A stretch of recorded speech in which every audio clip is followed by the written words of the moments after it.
Chapter 1. Reincarnation. My head really hurts. This was Fang Ming's first thought upon waking up. It felt as if there was a cut on his head, hurting so badly that it seemed as if his skull was about to crack apart. As his consciousness cleared, he realized he was riding on what seemed like a horse carriage. His body bounced along to the rhythm of the moving carriage, sending shockwaves through the wound. The pain was so great that he had to suck in several sharp breaths. Opening his eyes, he surveyed his surroundings. What filled his vision were walls formed from hollowed planks. Sharing this carriage with him were quite a few fair-haired and blue-eyed youths, their eyes closed in their reverie. Not one of them bothered to spare a glance in his direction. He seemed to be lying down on the floor of the carriage. Feeling the biting cold from the wood, Fang Ming realized that his body would not be able to bear lying down much longer. To avoid catching a cold, he struggled hard to get up in a hurry. At that moment, he felt a sharp pain lancing through his head. The pain was sudden and brought with it a flood of strange memories. Fang Ming's eyes rolled back as he fainted. "Leyland, Leyland, wake up," Fang Ming heard in his daze and couldn't help but open his eyes. Is this reincarnation? He still clearly remembered the dazzling flames from the energy reactor's explosion, one that was impossible to survive with his lack of protection. On top of that, this type of carriage made of wooden planks was considered an ancient antique in his old world and would definitely not be used. After organizing the new memories in his mind, Fang Ming gained some insight about his body and this world. This realm was in an era that was similar to the European Middle Ages. But there was something more to this world than that, the presence of a mysterious force, the presence of magic. The original owner of his current body was called Leyland Farlier, and he was the son of a minor noble. He had been tested to be gifted with the talent to become a magus, and as such his father, Viscount John Farlier, had pulled strings to allow him to become a magician in training, an acolyte. The horse carriage he was currently on was traveling towards a magic academy. The one who had woken him up was a large, male youth. His large eyes were surrounded by his thick eyebrows, which complemented his long, straight nose and sparkling gold hair. Although his face was somewhat tender, showing his youth, he had a sturdy, muscular body. He looked extremely manly. Seeing that Fang Ming had awoken, the boy laughed happily. "Ha-ha, Leyland, you're finally awake. If you had been even a few minutes late, you probably wouldn't have made it to dinner. You don't want to starve, do you?" Fang Ming lowered his eyes. After some thought, he figured out this person's identity. "Thanks, George. All the youths on this carriage had been tested to be gifted with magic. George was a count's legitimate son, and a favored one at that." When his gift was revealed, the count spent a lot of resources and pulled many strings in order to enter a magic academy. A count, Fang Ming inwardly thought. His memories returned to Leyland's father, Viscount John Farlier. His lands were about as large as a single city from Fang Ming's previous life, and he had thousands of soldiers under his command. In this world, noble rankings were inexorably tied to personal strength. George's father being a count meant that his holdings were likely the size of at least several cities, and his annual income was a few thousand gold coins. And even with such finances and power at his disposal, it had taken a lot of effort for him to get George on this carriage. Fang Ming couldn't help but wonder how Leyland's father managed to do the same for him. Even as he began to ponder the question, another sharp pain jolted through his head, and another scene appeared in his mind's eye. He was in a dark room with the musty old shelves lining the sides filled with a sense of antiquity. The surroundings were chock full of dust. Under dim light, John Farlier solemnly passed him a ring, saying, "Leyland, my dear son, this is our Farlier family's heirloom, a promise from a magus. Your grandfather had once helped an injured magus out, and in return, he gifted him this ring. This ring is a promise. If any of your grandfather's descendants had the gift of magic, they could use this ring to enter a magic academy for free. I give this to you now, in hopes that you can be the pride of the Farlier family and uphold our legacy." The ring. Fang Ming's eyes narrowed, and his right hand subconsciously moved to his chest. As his hand touched his clothing, he could feel a solid underneath. The metal ring was still there. Heaving a sigh of relief in his heart, he thought to himself, "Phew. Either those guys didn't recognize this as a treasure, or there's a restriction of sorts. Either way, thank goodness this wasn't snatched away. Fang Ming was a scientist in his former life, and the very mention of such a mysterious force as magic filled him with a desire to conduct some research about it. Furthermore, he didn't want to be chased back home because he had lost such an important proof of entry. Although he had taken over this body and even its memories, he was still very different from the original Leyland. His family members, who had spent years with him, would easily be able to tell the difference. If they mistook him as being possessed by a demon and perhaps begged one of those mysterious magi to investigate, it was extremely likely that he would be found out. However, if I can enter a magic academy, I probably won't return for at least several years. By that time, any changes in behavior will be written off as par for the course. Magi are known to be strange and eccentric. At that point, it would be strange if I hadn't changed at all, not if I had. Just as he was in deep thought, a pair of strong, large hands suddenly assisted him to his feet. "What are you thinking about?" George asked. "No, nothing." Fang Ming quickly shook his head, but then held onto it once more, still in pain. He suddenly spun his head around and looked at George, causing the boy's heart to stop in its tracks. He felt as if he was being stared at by a venomous snake. Fang Ming rolled his eyes and asked, "Dearest George, why didn't you wake me up earlier, instead letting me just lie on the floor like that for so long?" "Heh heh. I saw you having such a nice sleep and thought you liked lying down there." George scratched his head abashedly. However, his eyes sparked with a cunning gleam under Fang Ming's murderous glare. He finally raised his hands in surrender. "Fine, fine. Who asked you to offend my goddess? Offending her is still fine. As your bro, I am not such a petty person. Alas, the entire carriage is now treating you like an enemy, and I don't want to be isolated too. Offend." "Goddess," Fang Ming scratched his head, but then he suddenly remembered why he was beaten up. It was a girl named Basita. Although she was only 15 years of age, her body was already well-developed and voluptuous. In addition to her big, watery eyes, it was a huge draw to the lecherous Leyland. The original Leyland was no gentleman. He had lost his virginity at the age of 12, and after that, he had either seduced or forced his way with many others, and had by now slept with more than 100 women. He had been known as the scourge of his father's holdings. As Fang Ming finished exploring the memories, he rolled his eyes once again in disdain. No wonder this body was so weak and frail. It wasn't just because of the injuries. Thinking back, it was clear that Leyland had been too used to causing trouble in his own territory and hadn't been able to control himself when he saw Basita. The first few times it was still rather normal, flirting and making passes at her. Near the end, however, he had resorted to violent means. When Fang Ming saw these memories, he couldn't help but label the original as an idiot. That Basita was the princess of a small country, and Leyland still wanted to rape her. Was there a brain in his skull, or was it just dirt? Sheesh. What happened after went without saying. Leyland was taught a savage lesson by a bunch of flower guardians, eventually succumbing to the injuries. This had eventually benefited Fang Ming. Heh, this Basita isn't as simple as she appears. Such a scheming mind. Fang Ming laughed coldly at this thought. "Fine. No matter what, I have taken over your body. If I get the chance, I'll avenge you. After all, I'm now Leyland Farlier." Fang Ming swore in his heart.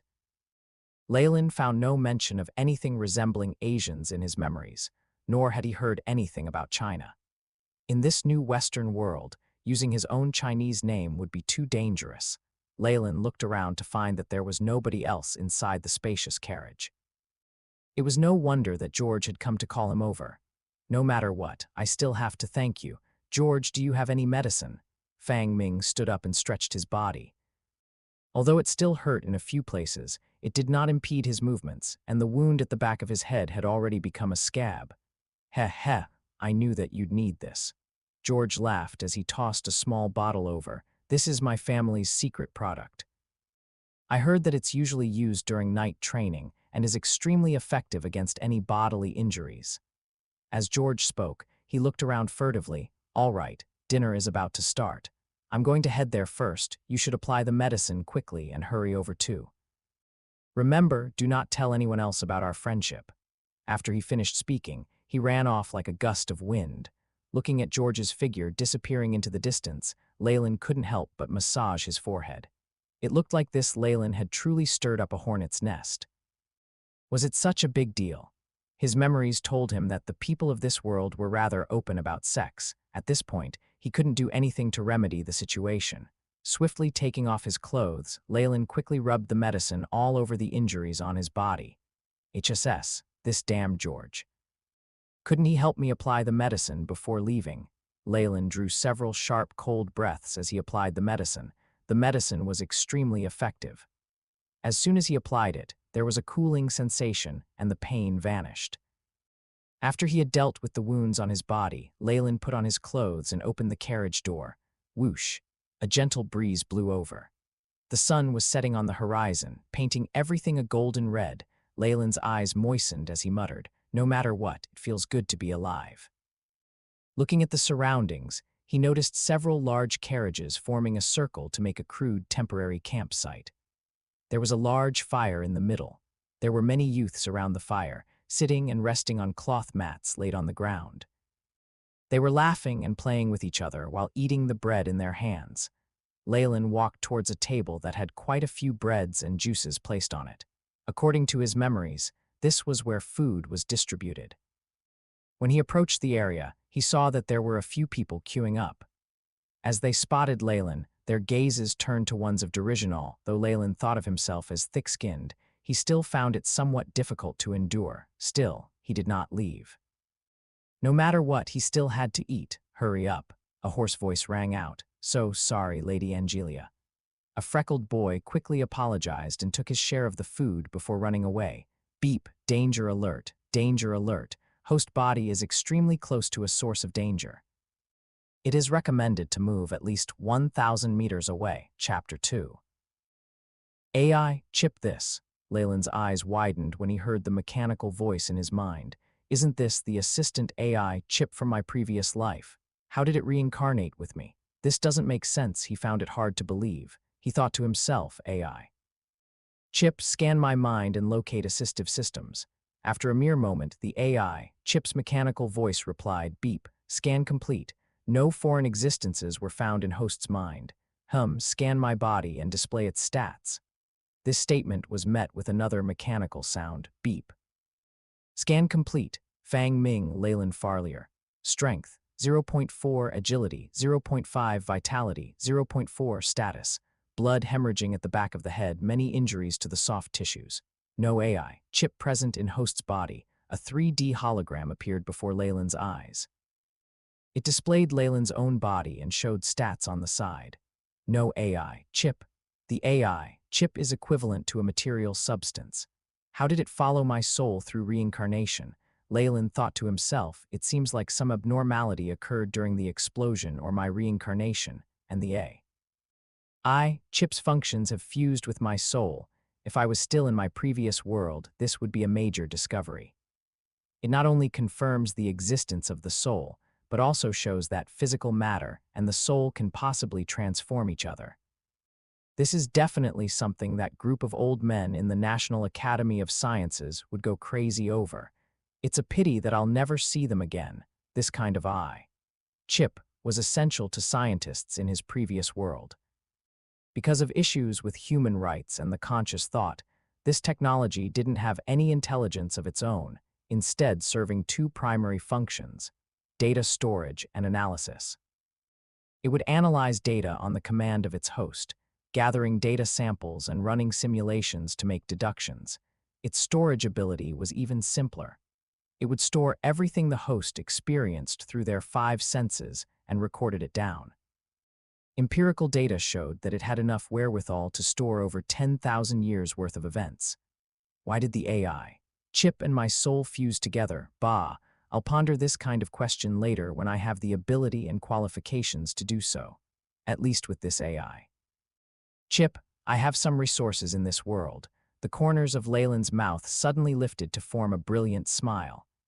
He knew that in this medieval period, possessing the result of futuristic technology would definitely open up some extraordinary roads for the future. Still, this Leyland's physique is really... Leyland grew speechless after seeing the stats in front of him. This stats displayed were based on each aspect of an adult's physiology as a standard. Theoretically, the average adult's displayed stats would all be around 1. Although this Leyland was only 13 to 14 years old, his stats were still too low. That's not right. It's possible that the bodies of the people in this world are generally weaker.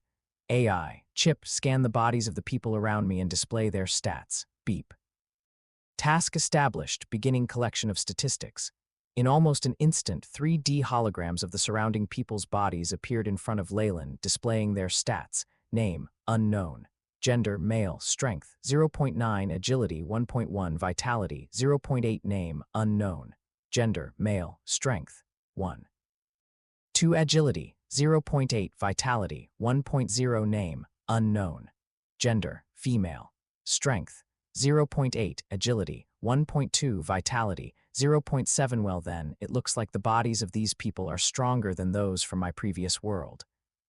This Leyland is even inferior to a girl. I'm starting to feel embarrassed for him. Leyland scanned his surroundings. The people here were all youths around his age. There was a seemingly very delicate and frail girl whose stats were tons better than Leyland's, causing him to feel utter despair. It looks like this Leyland is a useless leech, an excessively lecherous piece of trash with no control. Name, unknown. Gender, male. Strength, 3.3. Agility, 2.5. Vitality, 3.2. Alert, alert. This life form is excessively dangerous. Recommendation: host should immediately move at least 1,000 meters away. A red warning flashed thrice in succession. This caused Leyland to fall into a state of shock. Average stats of 3.0, after Leyland scanned the information several times to double-check that the AI Chip hadn't made a mistake. He was left completely speechless. Even the world champion didn't have these kinds of stats. This person could easily make people think they were Superman in my previous world. As a scientist, Leyland understood well that a stat of 3.2 meant the person's fighting capabilities, viral resistance, and body recovery speed were all 3 times greater than that of a normal person. The various stats displayed being threefold greater than a typical person's wasn't as simple as just adding numbers together. What kind of concept was this? It meant that this person could defeat dozens of people empty-handed and even get past a group attack by 100 people. In his previous world, he really could be considered a superhero. I'm afraid that a person with these kinds of stats could only be created by genetically modifying their biochemistry in a lab. Moreover, only the minimum would be reached. This world is indeed not a simple one, Leyland thought to himself as he looked at the person possessing these terrifying stats once again. It was a black-clothed person responsible for handing out food. He looked like he was middle-aged, and he had a scar on his face that stretched from his forehead to his lip. It pretty much split his entire face in half, and he looked extremely fierce for it. The freckled boy from before was completely frightened by this person. This is the Academy's servant responsible for receiving us. It said that he's not a magus, yet he's already so frightening. What would a real magus be like then? Leyland suddenly discovered that a strong interest and curiosity about the profession of a magus had arisen inside him. It was to the point where he was itching to go to the Academy now and investigate everything. The line was really short, and it was soon Leyland's turn. After the black-clothed, scarred man gave Leyland a piece of white bread and some juice, he wordlessly waved Leyland away with an impatient expression on his face. If it were the previous Leyland, even if he didn't dare to drag this guy out and lash him a few times because it wasn't his home, his expression still would have turned quite ugly, and he would probably have ranted at the man a bit. But the current Leyland was naturally not that stupid. Following his memories, he formally bowed and said, "Thank you, mister." The black-clothed man remained expressionless as he watched Leyland turn to leave. I didn't think that Leyland would really seem like a noble after bowing. The two youths behind Leyland couldn't help but secretly whisper to each other. "Hurry up and move forwards," the scarred man shouted, his voice exploding into the eardrums of the two. The great sound scared one of the youths so badly that he fell down onto the ground. Leyland ignored the discussion behind him as he surveyed the area with a cold gaze. He then bitterly smiled. "Great. I'm really an unwelcome person. When he looked at George, George also hurriedly turned his head away. His hands made a secret gesture behind his back. Fine. Since you gave me the medicine, I won't expose you. Leyland sighed, then found a relatively remote place. Without caring about whether or not the ground was carpeted, he sat down and began to eat heartily. Leyland thought as he ate. This plain white bread isn't as good as that from the previous world. But according to Leyland's memories, this is already considered a food that one can only get during celebrations. Based on Leyland's memories, this world wasn't very capable at food production. This white bread was an aristocrat's food. Normally, only minor nobles could enjoy such a thing, and even then only during celebrations of major holidays. To typical peasants, who only had hard, nutritionless black bread to eat, this was a supreme delicacy. When he thought of the black bread as hard as rocks from his memories, Leyland sighed. It's a good thing that I'm quite fortunate. Regardless of whether I'm a noble or a magus, I'm still in the upper levels of this world, so I won't need to suffer. He ravenously wolfed down the bread and downed the juice in one gulp as well. He then wiped his mouth in satisfaction and returned to the carriage. Based on the experiences in his memory, the noble youths would set up tents in camp and rest for the entire night before moving again. However, it was clear that nobody would invite Leyland to join them. He didn't have a tent himself, so he could only sleep on the cold and hard carriage. When I looked just now, there seemed to be 50-some apprentices, 25 black robes, and 3 of the highest status white robes.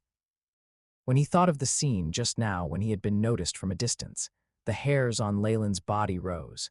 Added on to that were the AI. Chip's warnings of discovered an unknown radiation source and detected interference from unknown force field. Scan impossible. This formed a shadow in Leyland's heart. It looks like even with the AI, Chip, I'm still extremely weak in this world. Very well then, if I'm weak I can just obtain the power of magic. His eyes started to burn with resolve. It's best if I sleep earlier. I still need to hurry on with the journey tomorrow. Leyland took off his jacket and laid it on the ground to make his sleep more comfortable. It's already been over 3 months since this journey started. We've passed through a few dozen kingdoms, yet we still haven't reached our objective. These ancient transportation conditions are really... He closed his eyes and fell into a daze. After some time, the carriage door opened with a bang. Leyland suddenly sat up, his sense of smell being filled with the scent of a rose. It was sweet and aromatic, extremely pleasing to the nose. It also made his body throb and invoked memories. Leyland, are you well? A pleasant female voice said. Basita, please come in. Leyland moved his body. The fragrant scent in the carriage suddenly grew more powerful as a beautiful young girl entered. She had fair skin and wore red, tight-fitting clothes that accentuated her voluptuous curves. What was even harder for Leyland to forget was this girl's platinum hair and red eyes that were like crimson jewels. Combined with her beautiful face, she possessed an exotic charm. This was the very girl because of whom the previous Leyland had been beaten up to the point of losing his life, Basita. Is there anything you need of me? Although this girl had developed quite well and seemed extremely enticing to the old Leyland, Fang Ming had come from a different world after all. He had experienced a plethora of beauties in his previous life, and this girl was only somewhat good-looking to him. His attitude was extremely cold and indifferent. It was clear that this manner somewhat shocked the young girl, as the words she was about to say didn't leave her mouth. After a long period of silence, she pulled out a small glass bottle and placed it in Leyland's hands. This is a medicine for injuries. If you apply it to your body, it'll help you. I'm sorry, the girl bowed, revealing the ample, snow-white curves of her chest, causing Leyland's heart to race. Chapter 3. Night after she made her apology, the girl ran off like a startled little fawn, leaving her wonderful scent behind. Looking at the disappearing red figure in the distance, Leyland was rather puzzled. It was clearly Leyland who had assaulted you. Why did you come to apologize? Is there something wrong with your brain? He touched the bottle in his hand, thinking to himself. Did I misjudge her earlier? Could this Basita be a kind-hearted girl? Leyland studied the glass bottle in his hand curiously. It seems like they already have the technology to produce glass. Although, judging by the workmanship, it still seems rather rough. It is quite decent already. As he opened the bottle cap, a medicinal fragrance wafted out. Following the habits of his past life, Leyland immediately said, AI, chip, scan this medicine and analyze its components. Beep. Task established. Begin scan discovered unknown components. Starting simulated experiments. Experiments complete. Unknown medicine has effect of strong itching. Duration, 7 days. Looking at the results of the experiment, Leyland was struck speechless. I retract my previous statement. That girl is rather black-hearted. However, he soon had the feeling of an adult being pranked by a naughty kid. She is still a child after all. She can't use truly malicious tricks. Perhaps if it were a few years ahead, the bottle would be full of deadly poison instead. Looking at the bottle in hand, Leyland thought about it and decided to keep it. I'll just keep this for now. Who knows when it might come into handy in the future. After Basida left, no one else came to disturb him. Leyland lay back down. Though it seemed as if he were sleeping, his mind was actually working in overdrive as he thought through things. It seems like there shouldn't be any problems or risks of being found out by going to a Magus Academy. Those white-robed figures should be magi, and I have walked by them a few times without drawing attention. It seems like they are also unable to detect anything strange about me. This means entering a Magus Academy should be relatively easy in that sense. However, according to rumors, magi are all secretive and cruel, at least according to what Viscount John heard.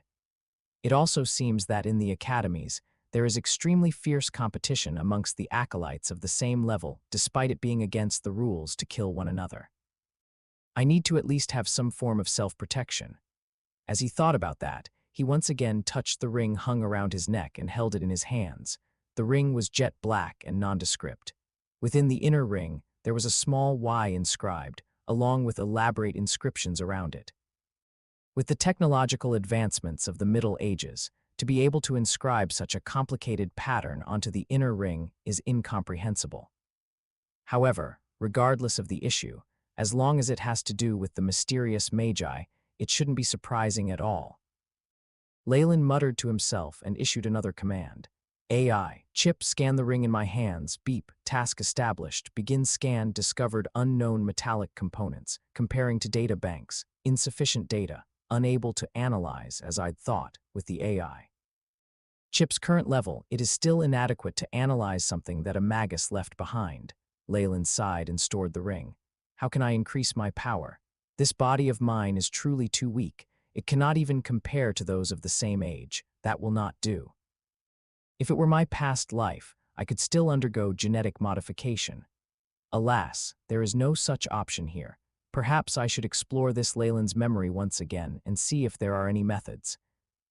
Leyland thought to himself once again, then found a comfortable spot to lie down, thinking out aloud in his mind.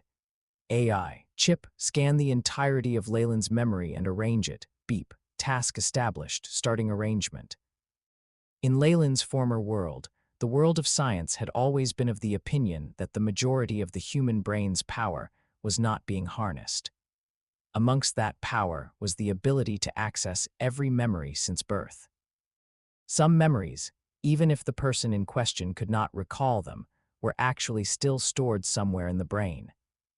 Now, as Leyland gave the command, memories of Leyland's entire life, from birth to his being chosen as a Magus acolyte and going on this journey, were all displayed in front of Leyland's eyes with the AI, chip's assistance. Every single memory, down to what was eaten in every meal, as well as their tastes, were retained and displayed in his mind. Such a large mass of memory was just too confusing, and was also full of useless information.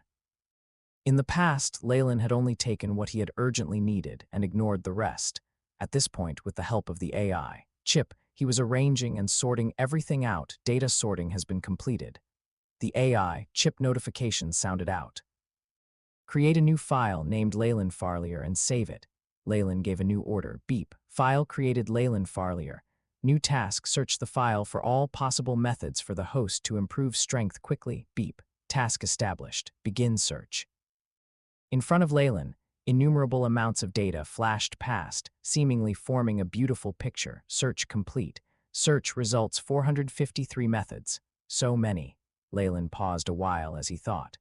Remove those with estimated success rate of 50% and below for the host. Also, add another requirement. The host must be able to carry out the strengthening method now. Begin filter, beep, filter complete. Remaining methods. 2. Show them to me. Method 1. Become a magus. Method 2. Begin night training. Method 1 is not realistic at the moment. At least, not until I reach the Magus Academy. Otherwise, how could I possibly learn how to become a magus? As for the night training, I wonder what that is. As Leyland muttered to himself, he immediately assigned a new task. AI. Chip, assemble all memory regarding night training. Once it has been arranged properly, send it into my memory. After the data was directly transmitted to his brain, Leyland began to understand what a so-called night was. In this world, there were several mysterious forces. However, the ones commoners had the most experience with were knights. Knights were warriors who had gone through tough training and had stimulated their inner life energy. Their physical attributes were way beyond that of a normal human. To be a magus, it required a specific kind of gift, and amongst tens of thousands of people, it was possible that there wasn't even one such person. However, being a knight was different. As long as they were willing to put in the effort, anyone could become a knight. For these knights, not only were their physical attributes several times that of normal humans, they were also well versed in using various weaponry, as well as in the killing arts. Some knights even had special secret skills that could unleash a sudden burst of power. The kingdoms of the common world, along with the nobility, were generally made up of knights. The Farlier family, which Leyland was part of, was also a knight family. The original founder of the family had fought in wars together with the king and had accomplished much meritorious service. Thus, they had been awarded with the Viscount title, as well corresponding holdings. After an overall sweep of the information, Leyland remembered a scene from the past. It was a small jungle in the Viscount holdings, and John Farlier was wearing a warrior's outfit with a stern expression on his face. He was facing the infant Leyland as he said, "Today, I will teach you the secret skill that has been passed down in the Farlier family, the cross-blade technique and the accompanying breathing techniques. You must remember that you can never teach this to anyone outside our family." At that moment, Viscount John's face held an unprecedented stern look. Alas, Leyland was still an infant at that point, and obviously did not put much thought into the matter, thus eventually forgetting it. Viscount John tried to force him into training a few times, but Leyland was so afraid of suffering and fatigue that after a while, even Viscount John had to give up. Sigh. An overly compassionate father leads to a failure of a son. Only now did Leyland realize how the previous body's owner had become such a spoilt brat. Although the young Leyland only knew how to act like a playboy and had totally forgotten everything about the night training for the family's secret skill, Leyland managed to recover all of it with the help of the AI. Chip. Cross-blade basic sword style, horizontal slash, vertical slash, piercing attack, slanted slash, footwork, advance, retreat, dodge. There was also the accompanying breathing technique. All of it appeared clearly in Leyland's mind, along with the experience that Viscount John had imparted. The memory finally ended with Viscount John emitting white mist from his mouth as he manipulated his cross blade, and splitting a rock as large as a millstone in two with a single cleave. Hm. A knight is considered the lowest mysterious power, yet they are already so strong. What kind of existence are those magi who are high above knights? Leyland's eyes burned with a fiery passion. Sigh, I have to take things step by step. I had better concentrate on this knight's breathing technique first. Anyways, the night training does not clash with magus training. At least I'll have some measure of self-defense for now. After a detailed analysis, Leyland discovered that the so-called breathing technique of this world was very similar to the internal qigong of his previous world, but was a lot more crude. It was very dependent on external stimulations to activate the inner life energy. According to rumors, if a warrior goes through the night training and is still unable to activate their inner life energy, the only option is to enter the battlefield and go through fierce and bloody battles. This is the only other way to trigger their inner life energy and become a knight. AI. Chip, transfer the knowledge of the cross-blade technique to me. Leyland issued his next order. Soon after, a large amount of knowledge regarding the technique was transferred directly into his mind. It was etched deeply into his brain, as if he had been training in it since he was young. Isolate the cross-blade technique and save it into a new file with the file name of Cross-Blade Technique Basics. Saved new file. Cross-Blade Technique Basics as the AI. Chip notification sounded out in his mind. Leyland's lips curved in a smile. With the help of the AI. Chip, his learning speed was unbelievably quick, fast enough to make any so-called genius commit suicide from shame. Now that I have all the memories of it, it is just a matter of finding a cross-blade and going through some actual practice. If all goes well, I have confidence in mastering it within 10 days, bringing myself to Viscount John's level. All these sword techniques are merely killing arts. The most important thing for night training is the accompanying breathing technique, Leyland muttered to himself. AI, Chip, according to my statistics, simulate and create the best model for me to start training the breathing technique. Beep. Task established. Host human model established. Begin simulation. As the mechanical voice sounded out, a 3D model of a human figure appeared in front of Leyland's eyes. It was transparent and shimmering in blue light, and appeared exactly the same as him, a 13-year-old youth with Western features, brown hair, big eyes, and bushy eyebrows. The 3D figure repeatedly started training the breathing technique, constantly adjusting the frequency, rate, and magnitude. Slowly, a red line could be seen moving around in the 3D figure's body. After a few minutes, the simulation ended, and the AI, Chip's mechanical voice sounded out once more. Simulation ended. Cross-blade accompanying breathing technique time required for 1 revolution, 30 minutes. 10 revolutions will improve the host's body by 0.05 strength, 0.06 agility, and 0.03 vitality. The improvements will gradually lessen as the stats improve. Warning: if the host goes through long-term training of this technique, it will result in residual damage caused to the host body. Recommendation to think twice before starting. Phew, this is indeed an impressive night training technique. As long as I persevere, I will quickly be able to improve my power.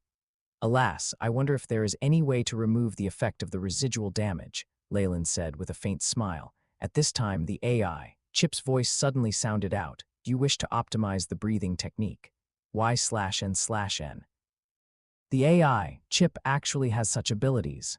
A joyful look rose on Leyland's face. Chapter 4. Cultivation. I never thought that this AI, Chip's analyzing abilities could also work on the night breathing technique in this world. Leyland exclaimed and said, optimize immediately. Optimization initiating. Estimated time, 125 minutes. Yep, 125 minutes, which is over 2 hours. I can afford to wait. Leyland felt at ease. After waiting rather impatiently, the 2 hours finally passed. The AI, Chip's voice sounded out right on time. The optimization for the breathing technique has been completed. Time taken for breathing technique, 5 minutes 23 seconds, and the effects have all risen by 5%. The side effects of the injuries have vanished. Very good. This result made Leyland very satisfied. If the effect was a 5% increase each time, then dozens of times, and even hundreds of times, would result in huge differences. Rumor has it that the cross-blade technique and the breathing technique were obtained by the founder after dozens of bloody battles, where he finally obtaining it from the corpse of a knight. Amongst the many knight families, it is considered to be the upper middle grade. After the optimization of the breathing technique done by the AI, Chip, I'm afraid it might even be comparable to the secret scroll techniques of those smaller kingdoms, Leyland quietly pondered, and immediately said in an impatient manner, AI. Chip, transfer the optimized breathing technique to the memory zone, the AI. Chip duly carried out its orders and brought large amounts of images depicting the breathing technique back to Leyland's mind. After a few minutes of transfer, Leyland gently rubbed his head. I feel a little giddy, but this is a normal occurrence. Right now his brain was filled with large amounts of memories about the breathing technique and the many matching sequences of practiced experience. Compared to an average person, he did not have to go on the roundabout route. I did not feel it in my previous life, but in this world, the AI. Chip really gives me a huge advantage compared to an average person, Leyland mumbled on. With this AI. Chip's ability to simulate and analyze, I am able to obtain the same result as a person who has to go through 10 years of hard work and experience. I only have to do exactly what the AI. Chip has presented, and I will be able to do things in the most accurate manner.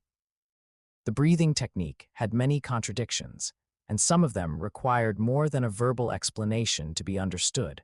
One had to go through the experience of training and go along some complicated paths. Only then would they be able to gain enlightenment. But these things could all be avoided with the AI, Chip's analyzing abilities.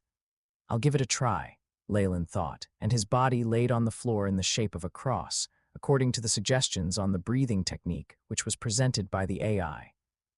Chip, there was no need to have any special actions to complement it, but just to find the most suitable and comfortable position. First, I must hold my breath for 65 seconds, then take 3 long and 1 short breaths. The duration and frequency must be. Leyland followed the description of the breathing technique and gradually entered a state of cultivation.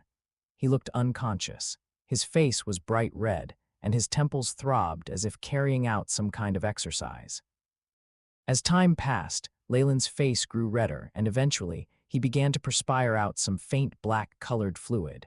After he had maintained this process for over 20 minutes, Leyland opened both of his eyes and opened his mouth to exhale. Phew. A black-colored breath was exhaled just like this.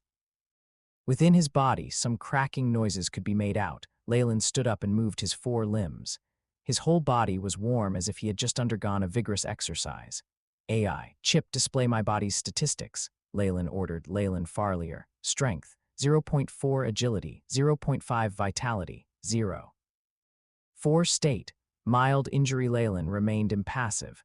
Change the method of display and move the data back to 10 decimal points. Also, make comparisons with the data before the cultivation. With Leyland's orders, the image flickered, and the body statistics had shown 10 more decimal points. The last 3 numbers had not stopped changing. Beep. After comparison, undergoing the night training increases the host's strength by 0.005, agility by 0.006, and vitality by 0.00 for the AI. Chip faithfully relayed the message. Amen. Because this was the first practice, the figures are still climbing up, Leyland analyzed and said. I've only cultivated for a bit over 20 minutes, but the data's increase is already rather considerable. With perseverance, it's just a matter of time before I have the stats of a black-robed man. Which is to say, those 10 odd black-robed men are all knights, Leyland thought indifferently. What a pity. According to my memory and the AI, Chip analysis, breathing techniques have cultivation limits. The Farlier family's breathing technique can only be practiced once a day. Additional practice will not only have no additional benefits, but will even cause harm to the body.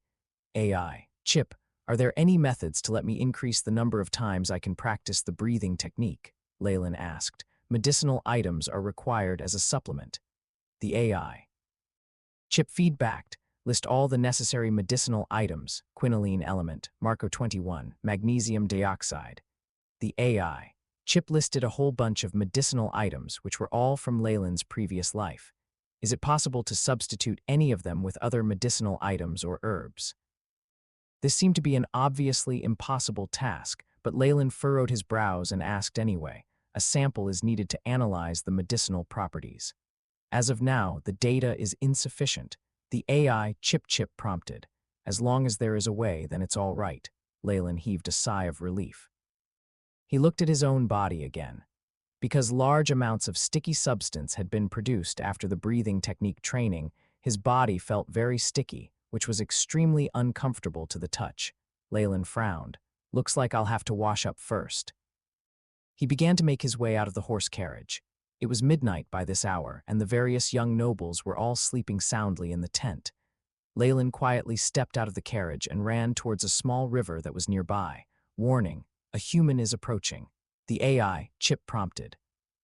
Leyland pretended that he was oblivious and continued his advances. What are you trying to do? A voice rang behind Leyland. So fast, Leyland's pupils shrank. I had already been aware, but I was still unable to discover that he had arrived behind me.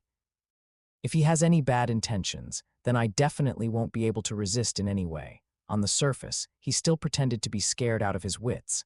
Ah. Who? Leyland turned around his body to look back, seeing the black-robed man who had been distributing the rations earlier in the day. Leyland remembered his name to be Angelo. Hello, Sir Angelo. I feel that I'm a little dirty and wanted to wash myself. Leyland's face was pale as if he was frightened and did not even have the capabilities to speak properly. Wash yourself. The black-robed man furrowed his brows and wrinkled his nose. He could indeed smell a stench coming from Leyland. All right. It is rather dangerous here at night, especially for young nobles like you bunch. Return quickly after washing, the black-robed Angelo said. Not paying any more mind to Leyland, he turned around and walked towards the heart of the horse carriage where his tent was. Thank you for your reminders, Sir Angelo, Leyland still said with a bow, no matter whether this man had heard him or not. Always being careful had been part of his principles in life. After seeing Angelo leave completely, Leyland then strode forward and headed towards the small river. Angelo walked into his own tent and pulled down his mask, exposing his scarred face. The substance expelled from the body after practicing night breathing technique. What a nostalgic feeling. Looking at these young people reminds me of my inexperienced self from the past. What a pity, though, if I was also born of nobility, I wouldn't need to practice the night breathing technique. I had even risked being part of a magus's experiment and ended up in this state, Angelo muttered. His shadow and the tents overlapped into one body, indifferentiable from each other. Along the way, Leyland casually plucked the wild flowers and plants and popped them into his mouth from time to time. I think that black-robed Angelo must have realized something. But it doesn't matter. A nobility practicing a passed-down night breathing technique is just a normal occurrence. Furthermore, he already has the physical qualities of a knight, so he definitely has his own breathing technique and won't need to get mine. Besides, even if he wanted it, it wouldn't be a big deal.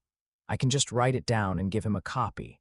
Since there was such a large difference in strength, Leyland did not have any intention of protecting the secrets of the Farlier family. However, it seemed that Angelo did not even fancy the night breathing techniques from small noble families. Chewing a grass stalk in his mouth, there was a bitter taste to it. However, Leyland did not mind and even had some nostalgic feelings of back when he was little. The analysis is completed. No beneficial properties towards the host's body can be observed. The AI chip voice rang. Pewee. Leyland immediately spat out the grass stalk in his mouth and replaced it with another plant. Take down the shape and qualities of the plant earlier and save it. Now we will proceed with another round of analysis, Leyland commanded in his mind. The task is completed, beginning to analyze the qualities from this experiment. As the scene played out in his mind, Leyland could see very clearly the procedures of the AI. Chip. Beep. The experiment is completed. This unnamed plant has a mild paralysis effect. According to Leyland's memories, this is called the Tri-Night Grass AI. Chip. Rename to Tri-Night Grass and save it inside the database. Beep. Saving completed. MMN. This is red fruit. The taste is not bad. Leyland plucked a bunch of fruits on a pile of shrubs. These fruits were only the size of Leyland's thumb, and they had ripened on the top of a barbed vine. Their appearances were quite beautiful. Leyland carefully avoided the barbs and plucked one of the red fruits. He placed it into his mouth and bit down with a crisp noise. A sweet juice was squeezed out from the fruit, filling his mouth. The taste is the same as an apple's, just a tad sweeter. Leyland evaluated. AI, chip, analyze. Along the way, Leyland saved data about over 30 kinds of plants and herbs. Unfortunately, none of them were of any use to him. He arrived at the small river. The ear-piercing sounds of the trickling stream of water crashing against the rocks broke the silence of the night. AI, chip. Scan the surroundings, Leyland commanded. Even if the black-robed Angelo hadn't warned him, he still had confidence in avoiding danger with the AI. Chip, beep. The surrounded area has been scanned. There are no dangers within a radius of 20 li. The AI, Chip, faithfully reported the message. Well, it's good that there is no danger. I don't want to run back to the camp midway through my washing. That will definitely make me the biggest laughing stock, Leyland muttered, and he took off his outer robes and underwear, entering the river naked. The icy cold river engulfed his body, refreshing him. This water is really cold. I am beginning to miss the water heater from my past life. Chapter 5. Cross blade ding, two steel swords clashed, emitting a crisp sound. Leyland, you are still not my match, give it up. George used both hands and grabbed the hilt and laughingly said. We aren't done yet, Leyland shouted, and his legs moved in a strange footwork and once again initiated an attack. Ha! George swung the long sword in his hands, which brought a sinister rustling of the wind. The cross blade in Leyland's hand swept and blocked George's attack. Good, your parry posture is not bad, George praised loudly. Careful, my next attack will be on your left leg, bring it on. Leyland made his preparations. Watch me. George swung the two-handed sword in his hands and made a beautiful yet deadly arc towards him, sending it towards Leyland's right leg. Leyland retreated a step back and blocked George's two-handed sword in midair with his cross blade. You definitely said the left leg, you didn't keep your word. Haha, this is called tactics. It is to test your agility. My dad has always taught me if one doesn't know how to scheme, then one day he will surely be played to death by others. I only want to scheme, not to be the target of schemes.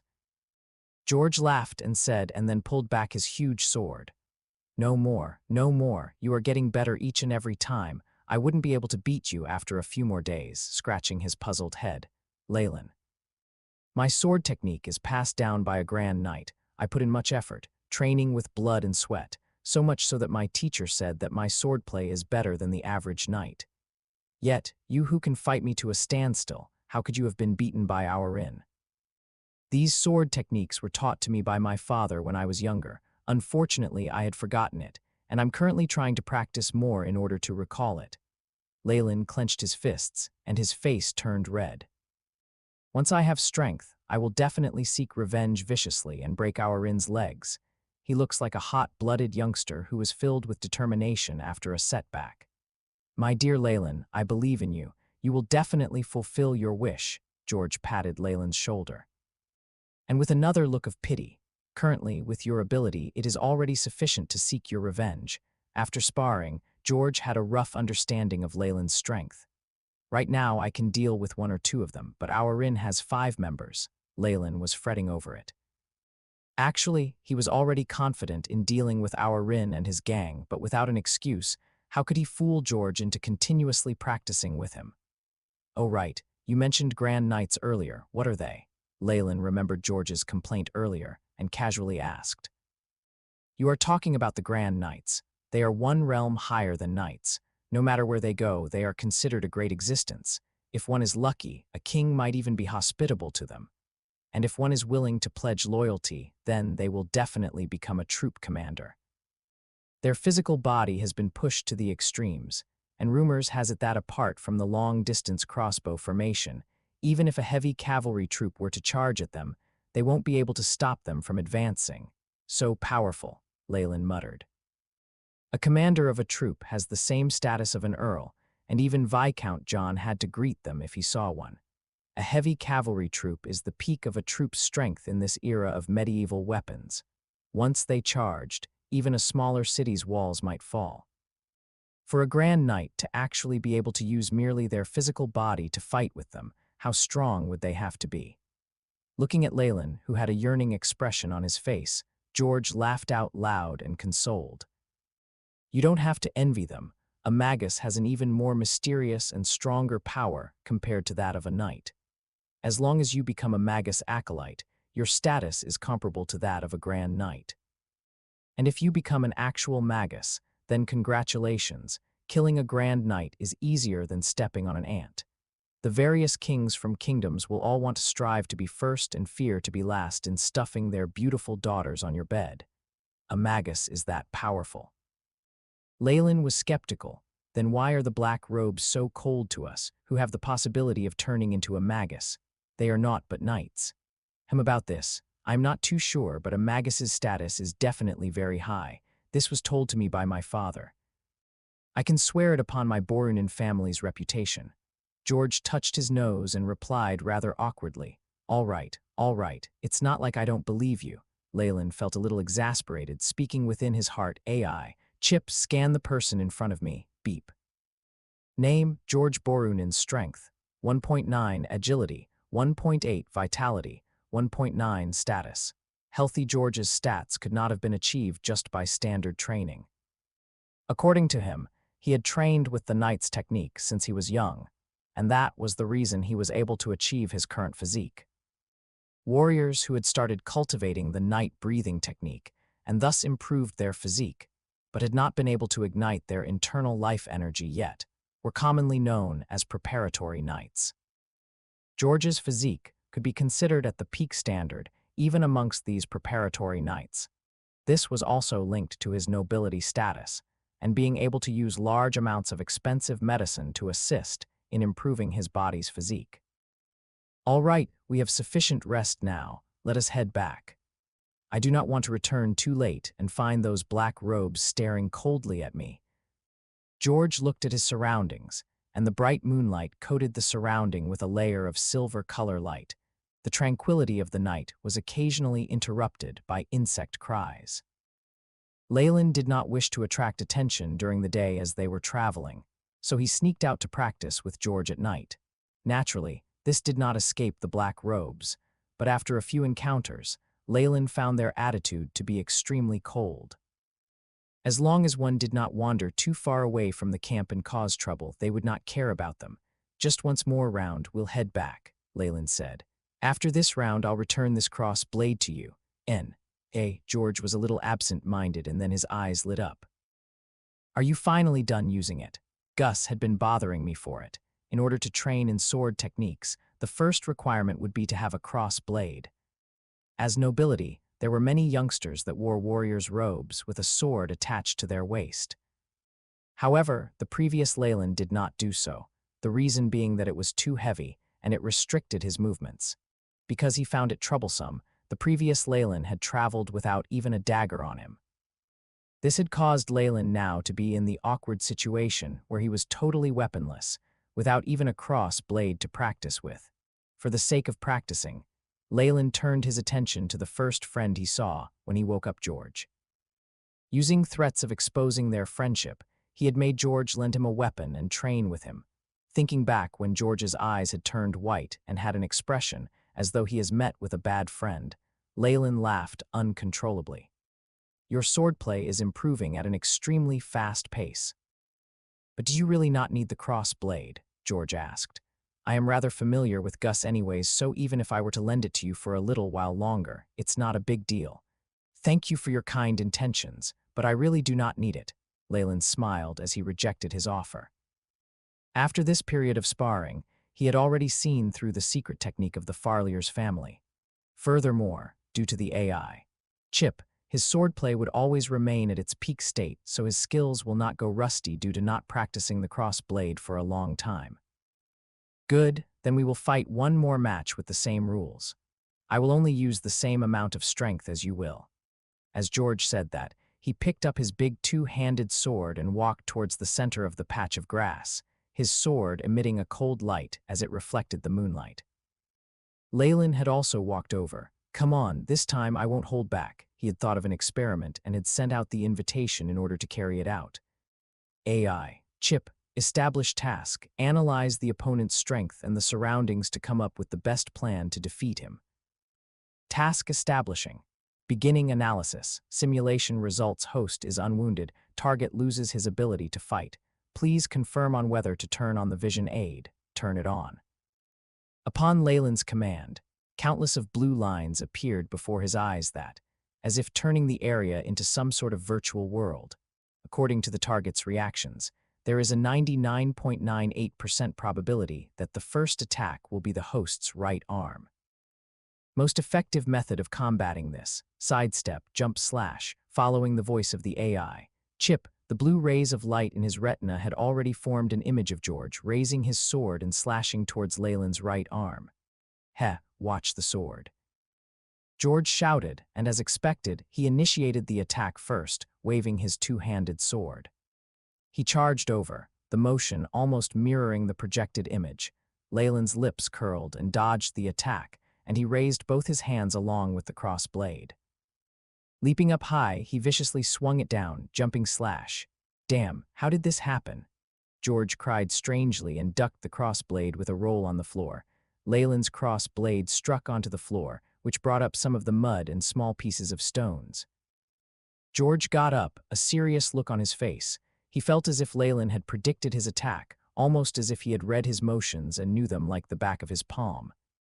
If you are not attacking, then I am going to counterattack, Leyland said smilingly. Bring it on.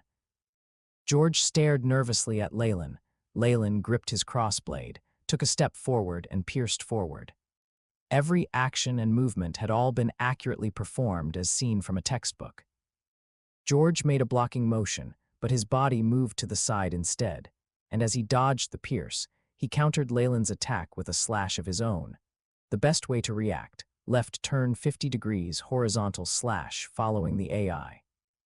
Chip instructions: Leyland dodged George's large sword and sent a horizontal slash, almost slicing George as he slashed. The more they fought, the more perspiration formed on George's face. His every move and action had all been parried perfectly by Leyland, and his evading range had gradually decreased. I can't carry on like this any longer. I'll stake it all on this. George fiercely swung his large sword and sent it clashing with Leyland's. Bang! A piece of silver light flew out and directly pierced into the grass.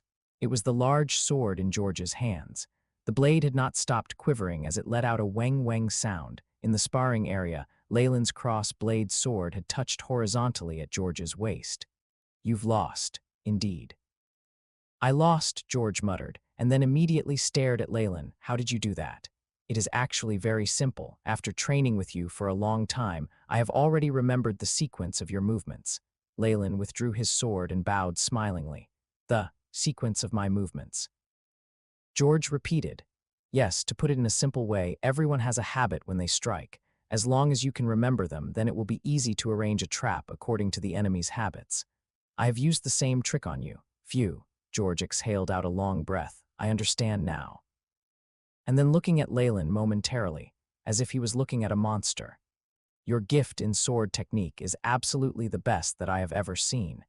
If you are not chosen to be a Magus acolyte, I will definitely recommend you to go to a kingdom's capital's Imperial Knight Institute. Chapter 6. Disagreement. Imperial Knight Institute. Leyland knew that the Imperial Knight Institute was the best Knights Institute in the Sarad Kingdom where George had come from. Not only were they recruiting nobilities, the entry requirements were also extremely high. It was said that only geniuses would be accepted. Sword techniques are only my hobby, but being a magus is my lifelong dream. A knight's strength may be great, but it was still comprehensible by Leyland's standards, not exceeding the boundaries. However, the magi from rumors were able to manipulate the elements, including lightning and thunder. They also attained a great longevity. Magus's greatness obviously exceeded the boundaries of a human, and Leyland could not even imagine it. Furthermore, every magus is a scholar filled with knowledge. Magi had strict attitudes towards experimenting with the secular world. They tried to study the laws of nature in order to achieve a massive amount of power to use for themselves. This lifestyle was more compatible with Leyland's previous life as a scientist. Yes, even if it is a grand knight, they can only be the servant of a formal magus. The strength a magus holds is something that is impossible for us to imagine. George's face turned serious and spoke the words in a sing-not-sign song tone. Why is it that no matter what words you say, I get the feeling that they were spoken by a bard? Leyland rolled his eyes a little. Ha ha. The reason I became like this is because my father sent me to court to undergo training for nobles. George resumed his previous state. Suddenly blinking his eyes, he said mischievously. Leyland, you don't have a fiancé, right? Why don't I introduce my sister Molly to you? She is a beauty that is known far and wide.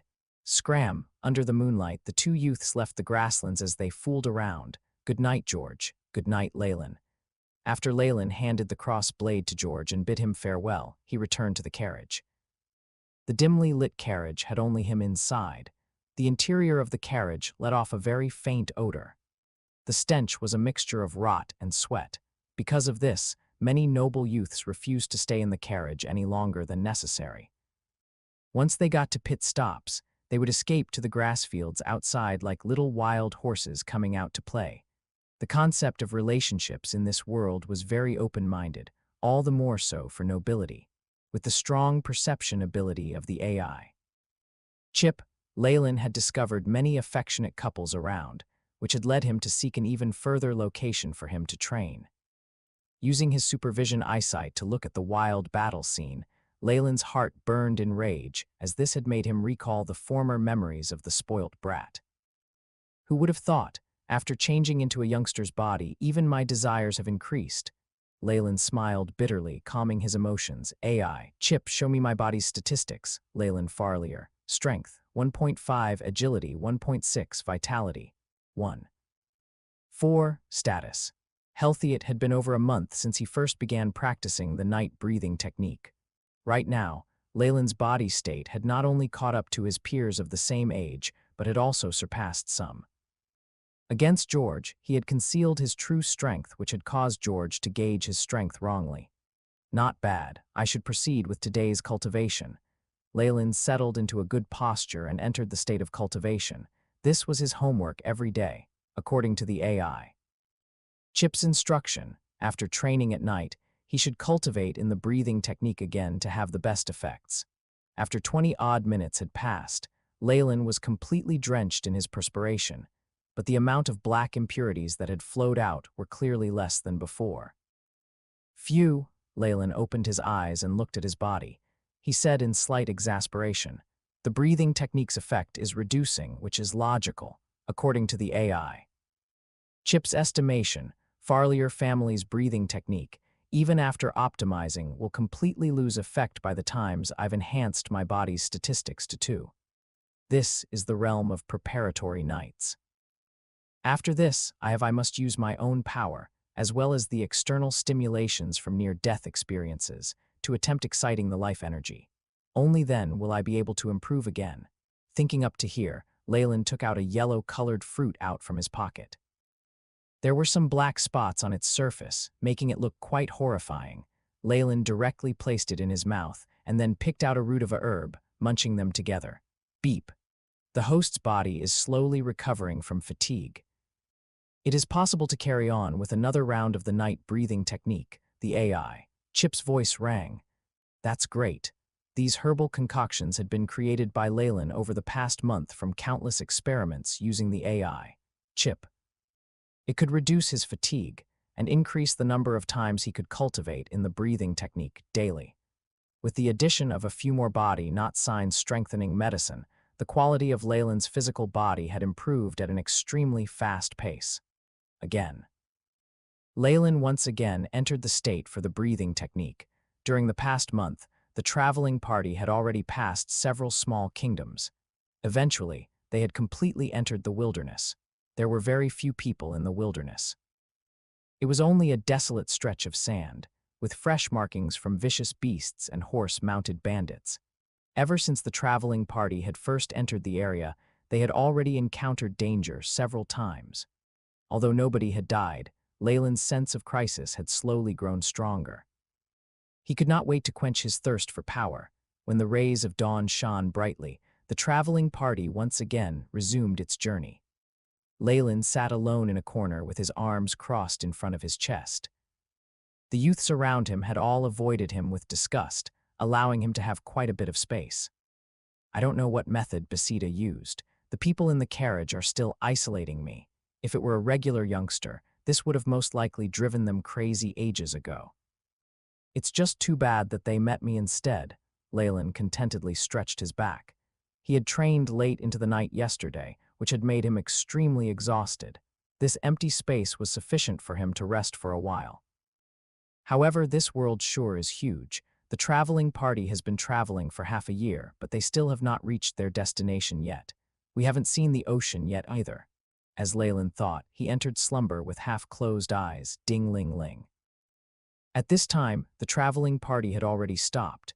The black-robed man shook the bell in his hands. Ladies and gentlemen, it is time to get off the carriage to have lunch. It's that time again. Leyland opened his eyes. This kind of lifestyle is really boring. After alighting the carriage and receiving his own portion of food, Leyland chewed on a piece of white bread as he walked towards the grassy area beside the campsite. He had already used up the previously gathered substitute herbs, so he was preparing to restock. As he walked, he casually observed the surrounding plants. This is a jade root fruit. There are already files of it in the database. It is useless to me. Salmon grass. This is a kind of plant that can only be found in the wilderness. It can be harvested. Leyland plucked a dirty, brown-colored stalk of grass. There were extremely sharp thorns on the grass's sides. Leyland carefully broke the blade in half and used his fingers to dab at the jade-colored liquid that had been constantly flowing out from the grass. An expression of disappointment appeared on his face as he placed his fingers in his mouth. I found it flowerless snake fruit. Leyland threw the salmon grass on the ground.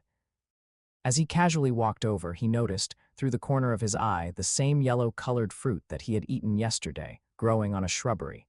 His face expressed happiness. Hee, what's this I see? Leyland, should I be saying as expected from a minor noble of the village. Are you actually eating wild fruits on the roadside? You have really tarnished the reputation of the nobilities.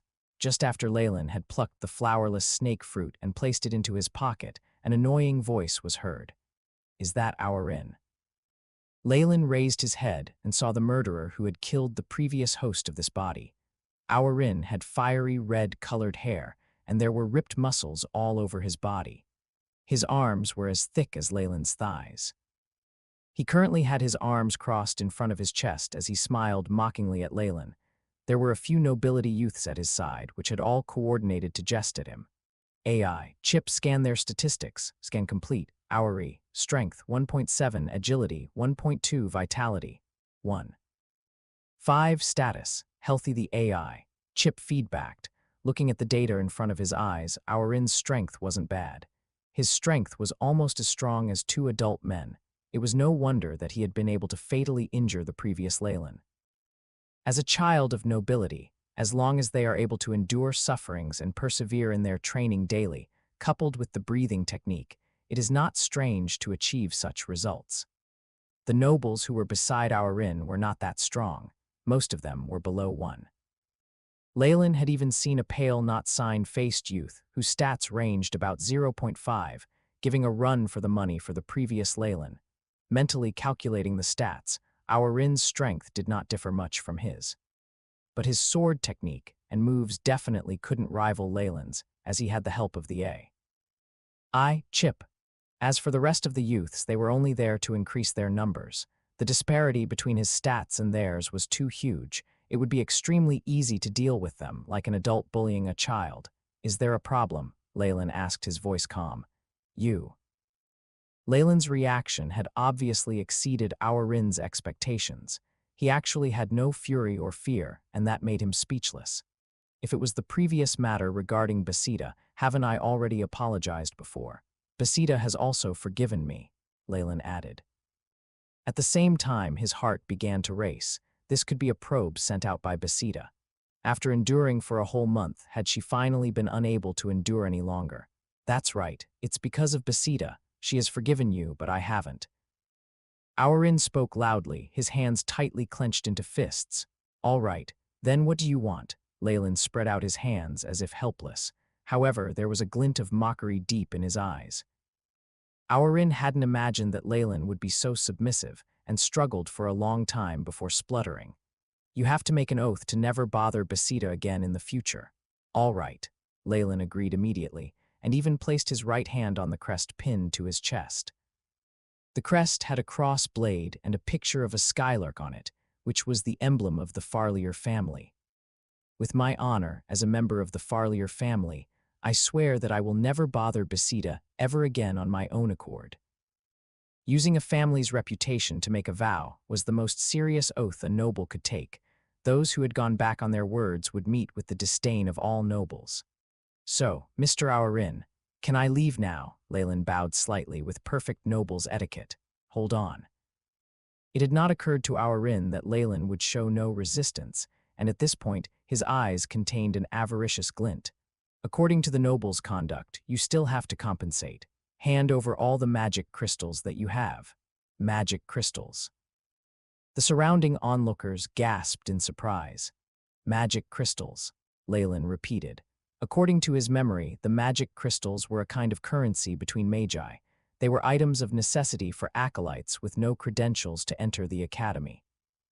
Leyland did not know the exact amount required to enter an academy because he did not have even a single magic crystal on him. Viscount John had tried several methods to obtain magic crystals. However, he was unable to get even one. From this, one could see just how precious magic crystals were. Chapter 7. Extortion. Leyland had been avoiding meaningless fights. In his opinion, the fun of winning against others couldn't be compared to the fun of enhancing his strength through cultivation. Moreover, there's no hatred between him and our inn. He probably even needed to thank him for heavily injuring the original Leyland, which had given him a chance for rebirth. Leyland was a practical person. To him, face was never more important than reasoning. Even using the honor of his family to swear wasn't the slightest loss for him. However, our inn's request after that had touched the bottom line. You can't do that. Those black-robed lords won't let you off. Leyland tightly grabbed onto the sack on his hands with a frantic expression. Haha, why would those black robes barge into our matters? Don't forget, you were beaten half dead by me previously, and no one had paid it any mind. Our inn clenched his fist, and clear cracking sounds could be heard from his bones. If you don't want me to break your bones one by one, obediently hand the magic crystals over. As our inn drew closer, his large frame engulfed Leyland within his shadow. Leyland observed his surroundings. This location was already quite far from the camp. Around him were only some lackeys that had been brought by our inn. They were all looking at them as if they were viewing a show. Don't bother looking, no one will come to save you.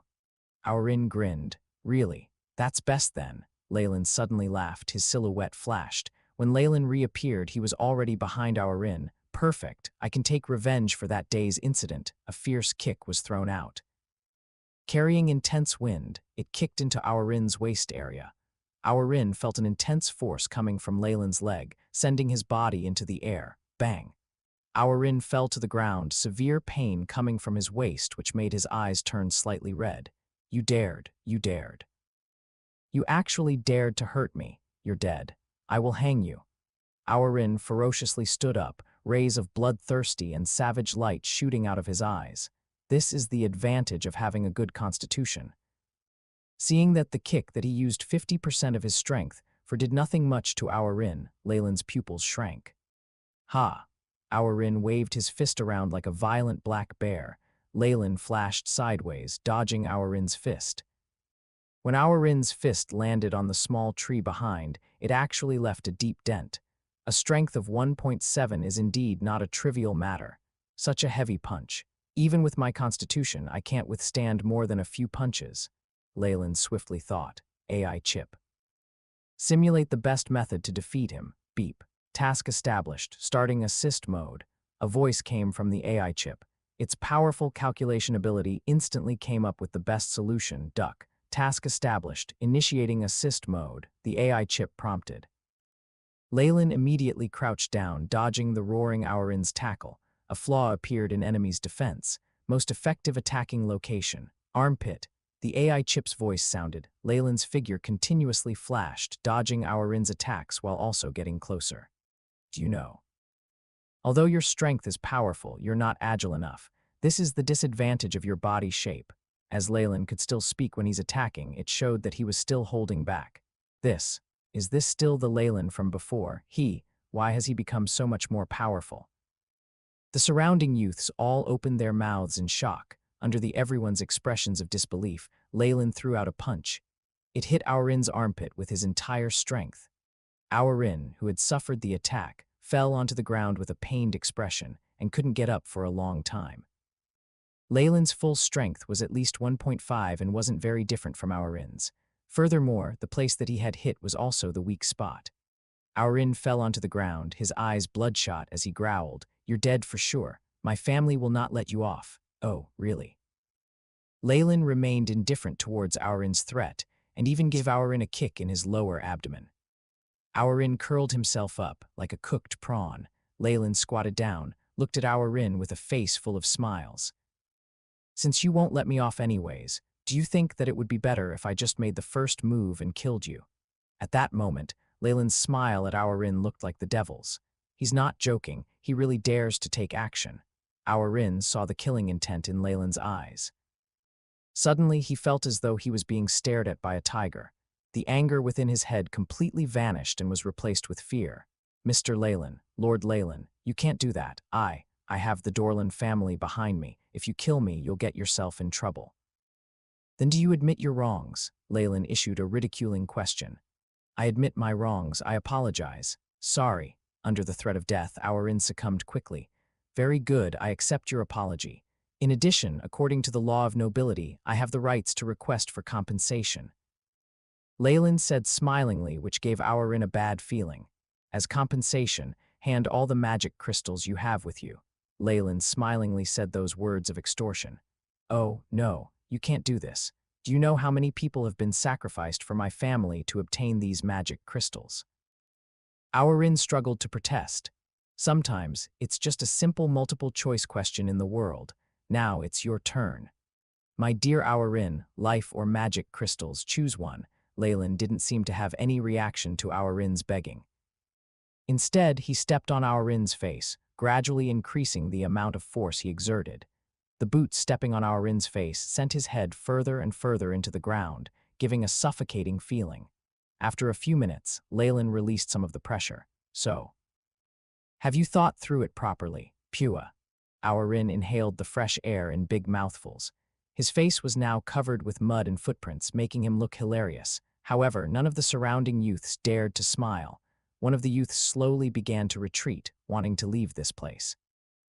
Leyland picked up a pebble, wind estimation completed. Shooting orbit adjusted, whoosh. The pebble hit the escaping youth's leg, sending him sprawling on the ground. Awarin, see that. Don't bother waiting for reinforcements. Furthermore, don't try to challenge my patience.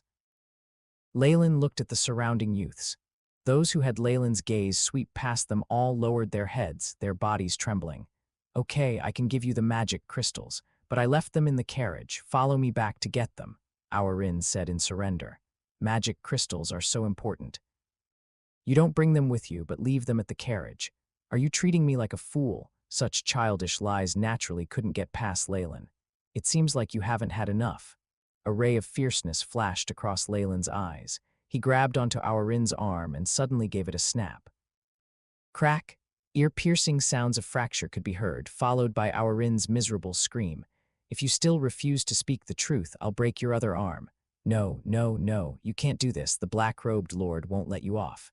Awarin clutched onto his arm, rolling on the ground. Ha ha. Why would those black robes barge into our matters? Did you forget that I was beaten half dead by you previously, and no one paid any mind to it? Leyland coldly smiled, sending Awarin's words back to him.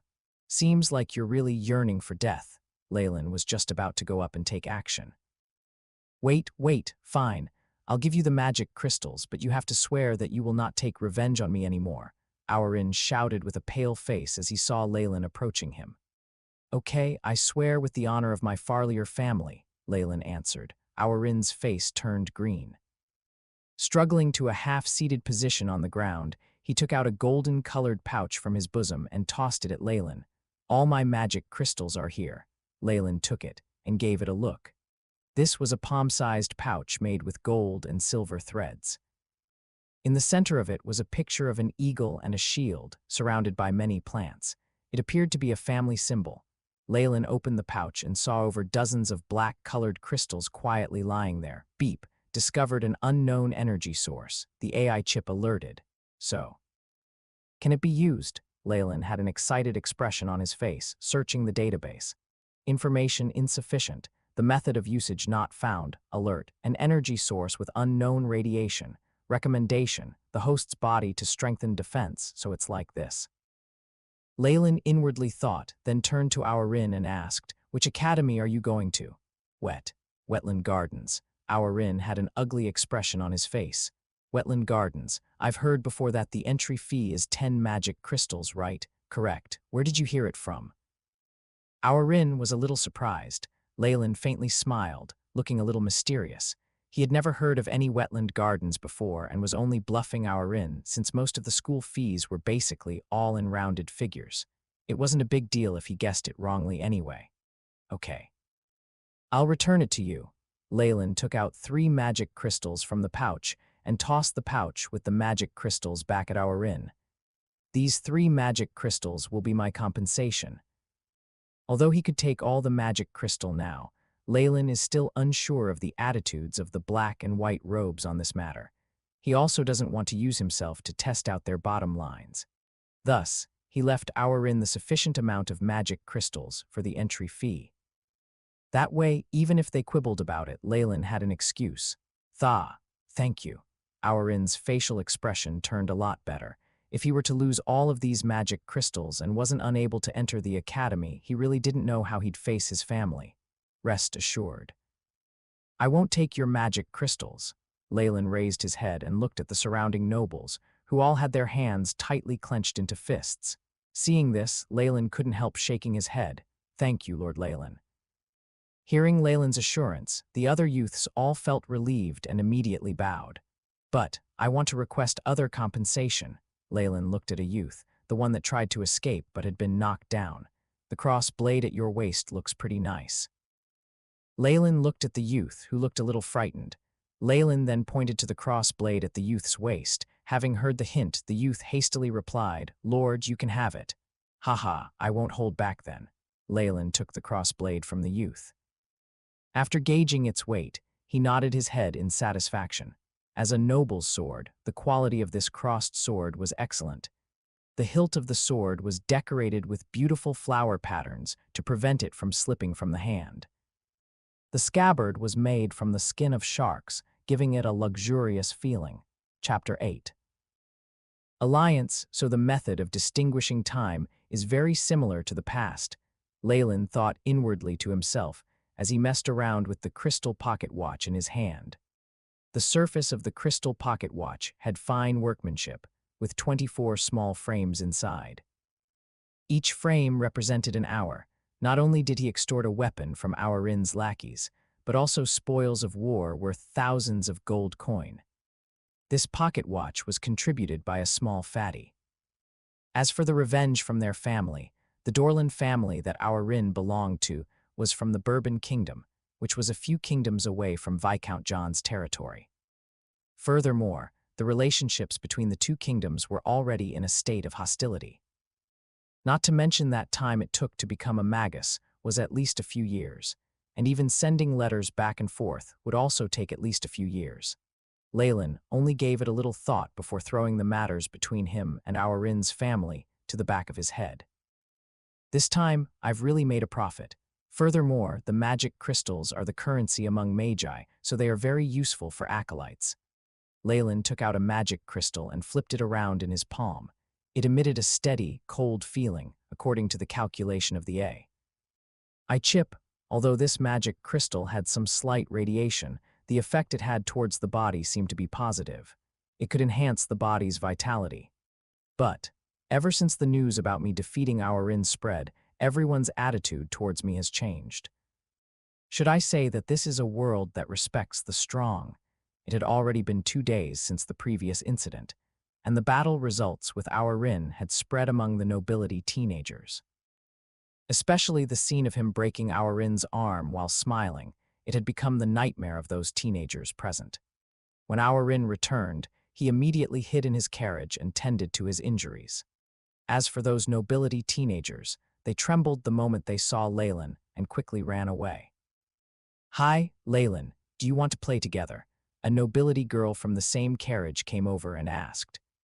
She wore nobility attire, wearing something similar to stockings in Leyland's previous life on her long legs, giving off an alluring charm.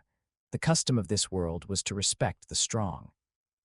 Now Leyland felt that the atmosphere in the carriage was much better, and the others didn't try to go against him either. Moreover, several other nobility girls also extended invitations to him. This girl was in the same carriage with him. Her name is Lilith. Thanks, but I have friends coming. Leyland said apologetically. Ooh, I must have been interrupting. I'll invite you later on. Jasmine and a few others are also interested in you. The long-legged girl tenderly smiled, raised her skirt, and made a noble's greeting, extending a tempting invitation. Girls nowadays are really maturing early, Leyland bitterly smiled in his heart. Ha! What did I just see? How many times has our young master Leyland been invited by girls? An exaggerated voice came. How can I be compared to you? Satin gold mane lion, your great name has spread among the female circles in the entire carriage. Leyland rolled his eyes. Didn't you want to avoid me so as to not be isolated from everyone? Are you no longer afraid of that? Leyland looked at George, who was the approaching. You're the hot topic in the camp now. Many girls have interest towards you. That Lilith earlier wasn't bad either. I can guarantee you that if you just put your heart into it, you'll be able to take her down in 3 days, George laughed. Furthermore, I have to congratulate you on your successful revenge.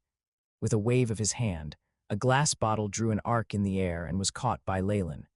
Opening the oaken stopper, a fruity aroma mixed with a tinge of alcohol drifted out, causing Leyland to subconsciously take a deep breath. Apple wine, I haven't drank much of this in these few months. Correct, furthermore, it's a speciality from our federation. It wasn't easy for me to have kept it hidden till now. George opened the wine bottle in his hand. To our Leyland, cheers, cheers, Leyland smiled. Wine bottles knocked onto each other and emitted a clear sound. Also, thank you, Leyland said sincerely. George had the strength of a preparatory knight, and with his leadership status amongst this bunch of nobility youths, if he had taken any slight action earlier on, he could have easily settled our inn. However, he cared about Leyland's emotions and only helped Leyland increase his strength secretly. Besides that, he had hidden their relationship so that our Rin would provoke Leyland without any second thoughts. Finally, he helped Leyland complete his revenge. This protected his pride as a noble very well. From this, Leyland could see his meticulousness and his ability to take care of others' feelings. This is no longer about winning the hearts of people, but about using sincerity to move them. I should say that it's really worthy of Satin Gold Mane Lion's family, leader of the Furs Alliance. Leyland thought inwardly, no need for thanks. We're all members of the Furs Alliance. How could I have turned a blind eye at you being bullied by those northerners? George laughed, downing all of his apple wine in one gulp. Pity. Now that we're deeper and deeper into the wilderness, we haven't been passing by any large cities for a long time now. Even supplies are hard to find. George seemed to have recalled the taste of the apple wine and had some regret. Right. We're going to organize a barbecue banquet. It'll be for our Furs Alliance. Do you want to join? George extended an invitation. Of course, it'd be my pleasure. Leyland smiled and responded. With his identity as a noble from the Furs Alliance, he could only join this circle. At times when one's strength was still weak, joining circles was also a method to protect one's safety. It was deep in the night. The sky was filled with shining stars, pulling a silver veil over the ground. Inside the camp, groups of young men and girls all sat together, circling the campfire as they laughed and messed around. It was very lively. After a few months of living together, they had gotten closer to one another. Come, Leyland, I'll introduce the both of you to each other. This is Yarfuan, Viscount Normir's descendant. Nice to meet you. I've heard lots about you trashing our inn. Yarfuan stretched his hand out as he smiled. Nice to meet you. A genuine smile was drawn on Leyland's face as he shakes Yarfuan's hand. These are the sisters, Gwen and Gwyleth. They are your admirers. George led Leyland in a circle around the campfire, introducing him. Nice to meet you, Mr. Leyland. The sisters looked exactly the same. They each had a pair of glittering aquamarine eyes, identical voices, and some red blush on their faces. Nice to meet you, beautiful ladies. It's an honor to meet you. Leyland placed his hand on his chest and did a noble's greeting. Seeing the two girls blushing as they ran, George looked like he was about to faint. Brat, you're blessed. The two of them seem to be interested in you. They are twins. Twins. George's hands were dancing around as he said this with some heartache. Okay. I believe that in a time when supplies are starting to decline, you should have another purpose to organizing this banquet, and not just simply to search for lovers, Leyland said. As for his personal needs, he was still able to restrain them. Although he didn't mind letting them out, that also depended on the location. It's good that you're able to see this point, George said. The smiling expression on his face disappeared and was replaced with a leader's presence. He strode to the center of the area and banged the silver spoon in his hand. "Ladies and gentlemen, sorry to bother you for a while, but please shift your gazes over here." George's prestige was still rather high among this group of people. The surrounding crowd all stopped what they were doing and shifted their gazes to the center.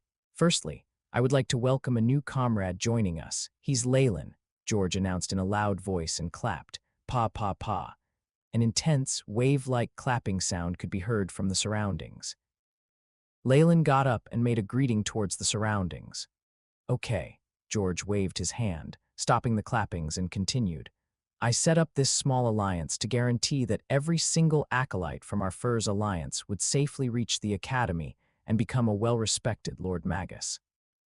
And now, fellow comrades, trouble has arisen and it is time for us to work together." George's expression turned a little solemn, and even his tone was grave. Being infected by him, the surrounding atmosphere also became a little quiet. Only George's voice still echoed in the air. "We are nearly out of the wilderness and are about to enter the Great Plains of Death. This is the last stage of our journey and also the most dangerous part. Great Plains of Death." Leyland was surprised and immediately searched through his original memories, according to the memories in the A. Chip, the current continent that Leyland was in, was very vast, filled with many kingdoms and without a united name. Originally, the Furs Alliance that Leyland joined belonged to the southeast corner of the continent. They seemed to be one of the first batches of students. The traveling party had headed north, passing through many dukedoms and kingdoms, and now already reached the north side of the continent.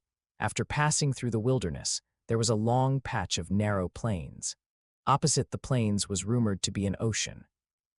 And this piece of plains was filled with all sorts of dangers and had always been a restricted zone for humans. Rumor was that the plains were filled with all sorts of beasts. Even the most ferocious bandits didn't dare to enter the plains. Every part of the plains was filled with corpses of mercenaries, adventurers, and travelers. Right now, the Magus acolyte-filled traveling party was about to pass through this Great Plains of Death to the coastline. "With the protection of the black-robed and white-robed lords, we'll definitely be able to pass through it," a fat boy said as the crowd went into an uproar. "Correct. With the protection of the Lord Magi and Knights, our possibility of passing through here is rather high. But when those lords are unable to manage, we will encounter death. It could be me, it could be you. Do you want to experience such an outcome?" George asked. "Definitely not," the fat boy shouted as his face turned red and sat back down. "Correct. Our motive is to reach the Magus Academy opposite the ocean and to become well-respected Magi. But the cruel screening will begin now. According to the information that my father obtained, there will be large amounts of death in the Great Plains of Death in every single Magus traveling party." George went on, revealing a small part of cruelty. What should be done?" Lots of young men and women panicked, and they looked at George with ashen faces, hoping that he would have a plan. Chapter 9. "Entering the plains, of course. The reason we formed this alliance was for that purpose," George stated loudly. "We've already discussed this with the other traveling parties. We will swap positions with them so that our Furs Alliance can occupy a few carriages that are close to each other. We've also gotten the permission from the Black Robes. Furthermore, us noble males will take turns being guards to protect the carriages. Of course, this is with the caveat that we are merely assisting the Black Robe Knights. As for the beautiful ladies, the logistics and cleaning duties will be up to you. As for the weapons, you guys also do not have to worry. We've already made our preparations and even got hold of a crossbow." George called out his plans. The youths of the Alliance all began talking amongst themselves, and after some discussion, most were in favor of this plan. "Okay, we agree." As for the position of the captain of the guards, it was inevitable that George would take that position. Striking while the iron was hot, George began to hand out some missions. The feast continued afterward, but it was clear to see that most of the enthusiasm in the crowd had long since been lost. "Originally, I had planned on giving you a cross blade, but it seems there is no longer any need now." George held up his cup as he walked towards Leyland, pointing at the sword hilt fastened at his waist. Is it true that every single time a Magus troop enters the Great Plains, there are many deaths? Leyland asked. Of course, the best-case scenario is that only 1 or 2 will die, but there have been times where at least 10 have perished. George shrugged his shoulders. Otherwise, why else would I spend so much money and energy in order to establish an alliance that would be dissolved when we reach the coastline? Wherever you plant a seed, there will be some form of profit to be had, Leyland laughed. No matter what, as long as everyone grouped together, then their odds of survival would increase. And any of the surviving acolytes would definitely hold some goodwill towards George and his family. As long as one of these acolytes were to become a Magus, then the returns would be great. But even if there were no survivors, it wasn't a big loss to him either way, right? Aside from your swordsmanship, your intelligence has really impressed me. George's eyes sparkled. The things I did were all things that my father told me to. Well then, are you willing to help me? George extended his hand. As you wish, Leyland laughed, linking his hand to George's. Leyland's reply to George's request wasn't an impulsive one. In fact, he had made this decision after careful deliberation. With regards to the hidden dangers in the plains, he wasn't very knowledgeable about it. So joining hands by cooperating would be a decent proposal. Hoo-woo, the cold wind descended upon the group and hit them in the face like knife blades. With each breath drawn, Leyland could smell the fragrant smell of grass. It's already been 15 days since we've entered the Great Plains of Death. Looking back at the carriages, Leyland could see some traces of damage on it, causing him to feel quite gloomy. The marks on the carriages were 3 different lines, linked into one as if it was created by a single claw.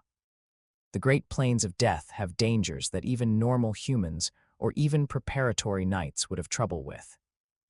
After entering the plains, although the black and white robed lords had increased the number of patrols, and for the acolytes to band together, there had still been some casualties. The marks on the carriages had been caused by a pack of plain direwolves. The very moment they had arrived, the carriages had suffered a siege.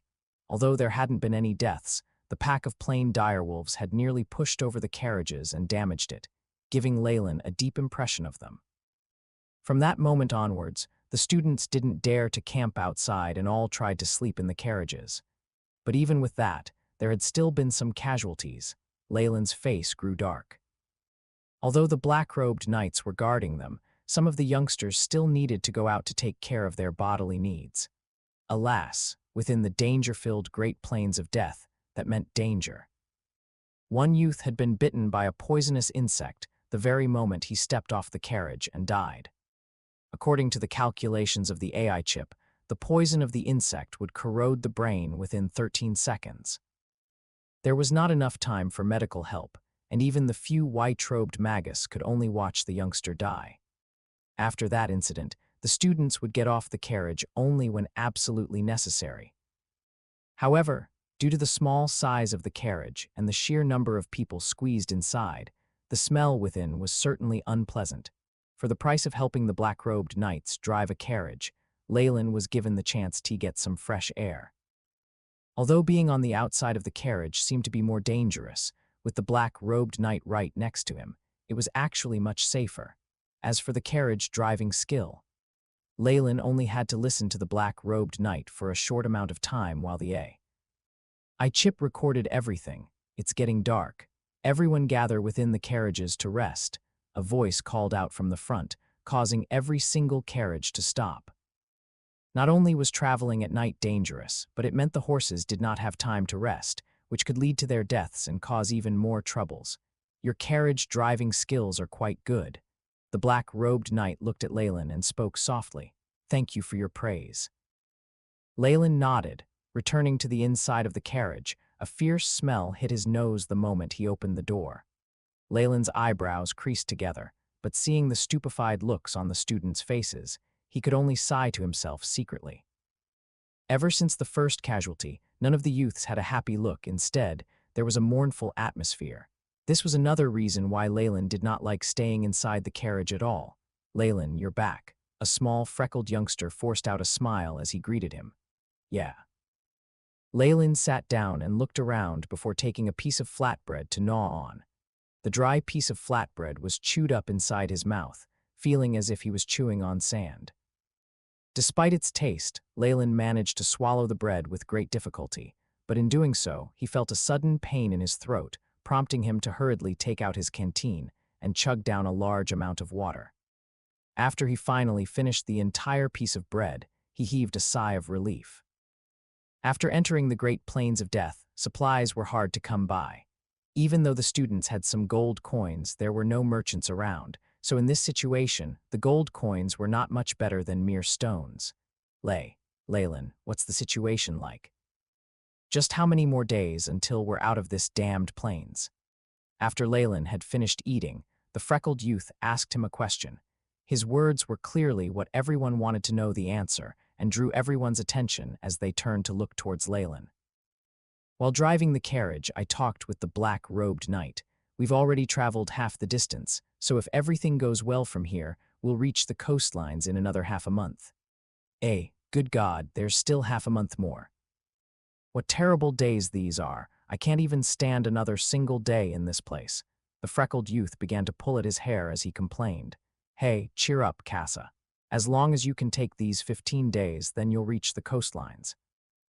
Delicious fruits, fluffy bread, not to mention a comfortable bed and a warm bathroom, all of it is waiting for you. Even as a youngster tried to cheer Casa up, the words seemed to be trying to cheer himself up even more than Casa. Dong, dong. A rhythmic pattern could be heard as the doors to the carriage opened, revealing George. In his armor and carrying his long sword, George looked like a handsome knight. Hey, gentlemen, ladies, break time is here. If you need to loosen up a bit, just come outside. If you don't, then please stay inside. After all, the outside is quite dangerous. The carriage grew restless before a few red-faced girls looked at each other in the eye and walked out of the carriage. Leyland shrugged his shoulders before grabbing his cross blade. Let's go. As a member of the guards, he needed to protect these ladies. Even though all he could do was to maintain his vigilance and call out for the black-robed knight to come help them if any trouble arose. I won't go down this time, Casa spoke out from the side as he shivered. Fine then. Leyland gestured to the rest to follow him out the carriage. Landing softly on the grass, Leyland couldn't help but to stretch comfortably outside. A beautiful scenery stretched far beyond what his eye could see. If it weren't for the amount of danger in here, Leyland would have loved this sight. How beautiful, George spoke out as he watched the setting sun. How beautiful indeed, but also dangerous, Leyland muttered. There's danger everywhere, my friend. Sickness, famine, war, the world is filled with dangers like these. To us, this area is a threat to our lives, but to the white-robed magus, this is nothing more than like the garden back home. George clenched at his sword. Are you trying to say that as long as you have strength, then you can obtain both freedom and safety? Exactly. Take a look at Casa. He has already lost his courage. On this road to power, he is lacking the spirit to face danger. Even if he were to safely arrive at the Magus Academy, it is unlikely that he can become a magus. After all, studying magic is a treacherous path that is 100 times more difficult than this plane. George threw a rock far into the plains. It's time to protect our beautiful treasures now. Seeing George walk away, Leyland had a smile on his face, courage. But for those chasing the truth, prudence is also a necessity. AI chip. Initialize scanning, Leyland thought. Following the order, a three-dimensional scenery began to visualize within Leyland's head, showing off the vicinity of the nearby area. Within the light blue geographical image, a cluster of white stars. These stars symbolized the students. Not a single one of them seemed to be hurt. As for the black-robed knight, he was a flashing red light. After the AI chip's analysis, it had recognized him as an existence that could threaten his host. The final few carriages had the white-robed magus within. Leyland didn't dare to try to use his AI chip to scan it in case its energy was detected and caused troubles for him. Not too long after, every single nearby source of danger appeared within Leyland's mind. Even if it's a poisonous insect, they won't be able to escape the AI chip's scan. As of right now, this area is safe. This was a guarantee that Leyland could make. Although he was a member of the Guard, he would never do anything to put himself in harm's way. With the AI chip, he had a firm grasp of everything happening in a 20-li radius, and this would be the biggest guarantee to their safety. Chapter 10. Direwolf Pack Perfect. I've used up all the flowerless snake fruits again, and I can take this chance to gather some more, but I'm not sure if the plains even have this type of plant, Leyland thought to himself as he gradually walked further from the party. AI, Chip, check my body's stats.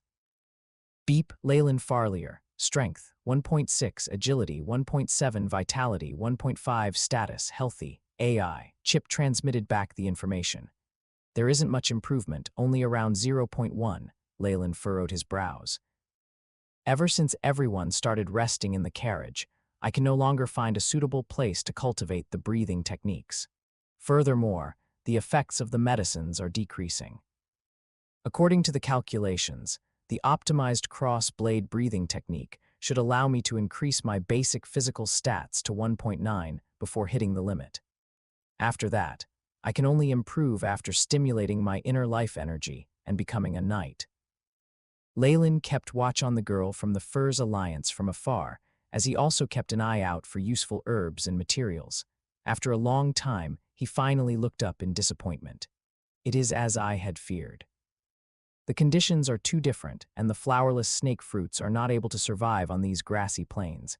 I can't even find any suitable substitute herbs. Hey, Leyland, it's time to get on the carriage, George's loud shout came from the distance. Got it. Wandering afar by himself was not only attention-drawing but also very dangerous.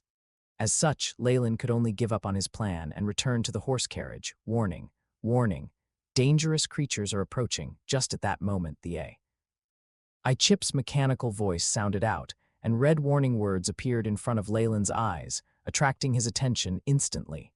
Quick, show the map now. Leyland's facial expression did not change, but he hastened his movement, reaching the limits of his body, and his right hand grasped his cross blade firmly. On the virtual map that was projected in front of his eyes, there was a large group of red dots closing in on their group of carriages. The dots were slowly encircling and surrounding them. Beep. According to the databanks, these dangerous lifeforms have a 97.8% similarity to direwolves. Direwolves. Leyland's eyes narrowed as he recalled the data that had been collected earlier. Direwolf, a kind of wolf inhabiting the Great Plains of Death. Savage and cruel, they mostly hunt in packs. Their strength is estimated to be around 2 to 3, agility around 3 to 4, and vitality around 3 to 4. Such strength, they are definitely not creatures that I, a mere knight in training, can handle. Leyland's footsteps hastened once more, and he rushed towards George, saying in a low tone, "We have company." Trouble is afoot. George looked around at the surrounding crowd and saw that most of the students were still minding their own business. He quickly retrieved his water bottle in order to hide their actions. "What's the situation?" "A pack of direwolves. I noticed their tracks," Leyland said quickly and urgently. "I got it." George drank a few gulps of water, then gave out a few simple hand signals. The youths from their team who had been chosen as escorts were momentarily startled, but they still remembered their predesignated hand signals. Instantly, they all got moving, pushing the younger girls ahead and whispering into their ears. The entire process was done swiftly and silently. Although some of the other Magus apprentices also noticed something was wrong and followed their retreat, most of them were still oblivious. Sometimes, when danger arose, the only thing you needed to do was to ensure that you ran faster than your companions. Let's go. Seeing that most of the members of their alliance had successfully retreated, George and Leyland quickly followed suit. "Leyland, you're unexpectedly even good at scouting," George said in a low voice to Leyland. After all, they had spent quite some time and were familiar with each other, and he knew that Leyland would not lie to him about something like that. Although the members of the Furs Alliance were quiet and retreating in an orderly manner to refrain from alarming the rest, some of the other acolytes were very discerning, and they quickly joined in the retreat. Bang, bang. A loud, piercing gong sounded out. The Lord Magus has sensed danger. All acolytes are to retreat back to the horse carriages. One of the black-robed men's voice sounded out, thundering in all the acolytes' ears. The acolytes who were resting on the grass were all stunned into silence before they all swarmed into motion, fleeing crazily for the horse carriages. "No need for hiding anymore," "Let's run," George shouted as he drew his sword. By now, all the members of the Furs Alliance had been alerted and were already quite a distance, and the fastest amongst them had already reached the horse carriages. Woo-woo. At this moment, a long and drawn-out howl sounded out, filled with ruthless bloodlust. All around, the wolf howls sounded. Since the prey had discovered their stealth attack, they would just charge forth. Streak after streak of black, shadowy wolves charged after the fleeing acolytes. They were about 2 to 3 meters long, and their speeds were such that a shimmering black afterimage followed them. A dire wolf pack. One of the acolytes at the back cried out in despair. Just as he cried out, a black shadow pounced onto her, the large impact causing this young girl to fall to the ground. In the next instant, the merciless huge jaw filled with sharp teeth bit down viciously, tearing out her throat as she died with a despairing look on her face. Some of the fleeing acolytes were attracted by the cries and turned their heads to look before they cried out in alarm as they witnessed the grisly sight and hastened their pace. Another young girl whose face was full of tears was running and shouting, "Mummy, Mummy, I want my mummy." These pitiful youngsters, they are already beginning to lose it. By now, Leyland had already reached the horse carriages and could see the entire scene in front of him. Swoosh, swoosh, right at this point in time, 7 dark shadows dashed out from the horse carriages, each wielding a huge sword the size of a man, which slashed through the air as they charged towards the direwolf pack. It's the black-robed knights. They're attacking, Leyland thought to himself. These direwolves' stats are about 3 each on average and are very similar to the knights. However, humans have the ability to use weapons, along with their intelligence. Furthermore, the knights should have secret skills which can greatly raise their potential and allow them to burst forth with greater power when necessary. If it's 1 versus 1 or even 1 versus 3, these direwolves will definitely not be a match for the knights. However, with the current numbers, Leyland had a worried look on his face as he looked at the several hundred red dots encircling them. Previously, even with just nearly 100 direwolves, they managed to get to the horse carriages and even damage some of the carriages. With these several hundred direwolves, perhaps today we will finally see those mysterious magi show their abilities. PSH. One of the black-robed knights waved his immense blade, weaving a bright silver light in the air as he cleaved a direwolf right into 2. Heh heh. The knight licked the blood from his lips, looking extremely ferocious. "Come on, my little precious. Thank you, sir." The little girl who was saved kept thanking him repeatedly, the tears still on her cheeks. This was the girl who had been calling out for her mother earlier. "Are you an idiot? Get back now." The knight's head did not even turn as he charged forth towards the direwolves. Only then did the little girl seem to reawaken to the reality of the situation and ran back to the horse carriage. "Hurry. Arrange the horse carriages in a circle to use as a defensive formation. The girls should stay behind while the boys take up your swords and set up a defensive perimeter." The black-robed knight who remained at the campsite shouted out. "All right." George was the first to shout out a reply, jumping up onto one of the carriages to direct the alliance members. "It's time to fight for our lives." Leyland grasped the cross blade in his hands and muttered to himself. Looking at the scene before him, he noticed that the members of the Furs Alliance had the least losses due to his timely warning. Besides a few who had tripped while running and sustained minor injuries, there were no deaths or major injuries. In contrast, many of the other acolytes had been killed or injured. For example, he had discovered that Aurin's little party was now missing 2 youths, while the remaining few had all sustained some form of injuries. It seemed like they had been just lucky enough to escape with their lives. "All right, we've rescued all the ones who can be rescued." Angelo's body was covered with blood as he returned to the defensive formation, and he immediately saw Leyland, who was grasping a cross blade with both hands and was in a battle-ready stance. "Aren't you afraid?" the black-robed knight asked. "At this time, being afraid won't be of any help, right?" Leyland replied. His hands tightened around his sword. After all, even in his past life, such a bloody scene was not common. "Heh heh. These direwolves are cunning and intelligent. As long as we let them know that we're not an easy target and that they will sustain many losses to kill us, they will definitely run away," Angelo said passively. Although he did not know if the knight was just trying to comfort him, Leyland breathed an obvious sigh of relief. Eowuu. The few acolytes that had fallen earlier had perished by now, and with the scent of blood in the air, the direwolves went berserk and charged savagely towards the horse carriages. Here they come. Everyone be careful. We will try our best to protect you, but there are only so many of us and we will definitely miss some. At that point, you will have to fight for your lives. Angelo's loud voice rang out as he waved his huge sword, standing in the front lines together with the other knights. Kill. The knights shouted out loud, and Leyland could see a faint light shining around their large swords. As the huge blade cleaved down, the direwolf charging in front had a hole torn in its chest, causing it to roll back as blood sprayed into the air. For a time, the dozen or so black figures stood like an immovable fortress blocking the direwolves. We should fight as well. We need to help the knights and reduce their load.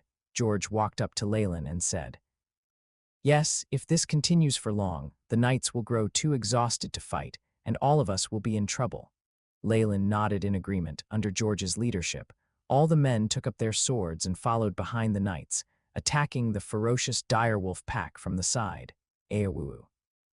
The direwolf howls were unceasing, and Leyland was currently facing a 2-meter-long huge direwolf. As the direwolf continued snarling, Leyland could smell the stench from it. AI chip, scan the battlefield and determine the most efficient method of killing. Task established. Begin simulation. Begin assist mode. A light flashed in front of Leyland's eyes, and a panoramic 3D image appeared before him. The direwolf facing him finally launched an attack, and a gleaming claw specked with blood slashed towards Leyland, bringing along a hot wave of air. Host is under attack. Most efficient method of dealing with it. Use the cross blade to block it with a 50-degree angle to the right, then pierce. Ha! Leyland shouted out as he circulated the breathing technique, concentrating his strength in his arm muscles as he followed the instructions, sweeping his sword to the right and striking the claw away. Bang! Leyland felt a shock travel up his arm from the immense impact, making him feel as though he had struck a thick piece of metal. This direwolf's strength is much higher than mine. If I keep doing that, I will be exhausted too quickly. I'll need to finish this fight quickly. Chapter 11. Leyland was shocked by its strength after using his sword to strike away the direwolf's claw. The cross blade drew a brilliant arc. Immediately afterwards, following the path calculated by the AI chip, he pierced out towards the direwolf opposing him, piercing attack. The cross blade technique was a secret technique passed down through the Farlier family, and the key point was to use a powerful centrifugal force to strike at the enemy.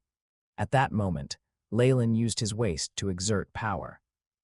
The cross blade in his hands whistled as it pierced through the air and slammed towards the direwolf. PSH, Leyland felt the cross blade pierce through its flesh, and it seemed as though the cross blade in his hands was firmly stuck in the direwolf. The sheer impact of the blow caused him to tremble, and he tried to retract the cross blade. Leyland yanked his hands backwards. The cross blade was pulled out violently, causing fresh blood to gush out wildly. The direwolf opposing him screamed miserably. It turned out that Leyland's sword attack earlier had just happened to pierce into the direwolf's foreleg, its weakness. The direwolf hopped backwards in retreat, and one claw seemed to have already been rendered useless. Seeing the direwolf escaping, Leyland's eyes flashed once, but he didn't pursue it. Most of the pressure has been taken on by the black-robed knights. If I run out of the defensive perimeter to chase it, that would be tantamount to me committing suicide. Anyways, an injured direwolf will not be able to attack us again. It'll probably die after a while or end up as its companion's meal. Well done, George praised loudly from Closeby. At this moment, George also had traces of blood on his body. His attack posture was confident and elegant, and it looked as if he was performing rather than killing. However, he still carried an unparalleled level of strength. He was actually going up against 2 direwolves and was still not at a disadvantage. The secret sword techniques passed down through noble families really aren't ordinary. Leyland thought casually before he once again directed his gaze towards the direwolf pack in front of him. The tragic fighting between man and direwolf continued on for half an hour. The sun slowly set, and darkness descended upon the grass plains. At the moment, the eyes of the direwolves were giving off an aquamarine glow. The entire campground had an eerie feel as it seemed to be surrounded by a crowd of aquamarine eyes. Ha! Ha! Leyland gasped for breath. He now looked as if he had been fished out of a pool of blood. His face was still covered with it, but he lacked the time to even wipe it off, even with the AI chip allowing him to use the most efficient methods to kill or injure the direwolves. He still felt heavily drained from the effort. If even I'm like this, there's no need to speak about the other acolytes. Only the black-robed knights still have energy to spare, but even they will probably be unable to last much longer. In this situation, why haven't the white-robe magi acted yet? Leyland glanced over and saw that there was an empty space amidst the female acolytes at the center of the campsite. 3 white-robed people were sitting there, giving off chilling auras. None of the surrounding acolytes dared to be within 3 meters of them. As for the direwolves surrounding the defensive ring, they had already lost 1/3 of their number. However, the number of defending acolytes at the front line had also greatly decreased. Most had been injured and were under the care of the girls behind. If I was the direwolf king, the current losses would be enough to make me give up. There should be one final wave of vicious attacks remaining. Leyland's sword flickered as it cut the leg of a direwolf. At the same time, he took the opportunity to pull out several berries.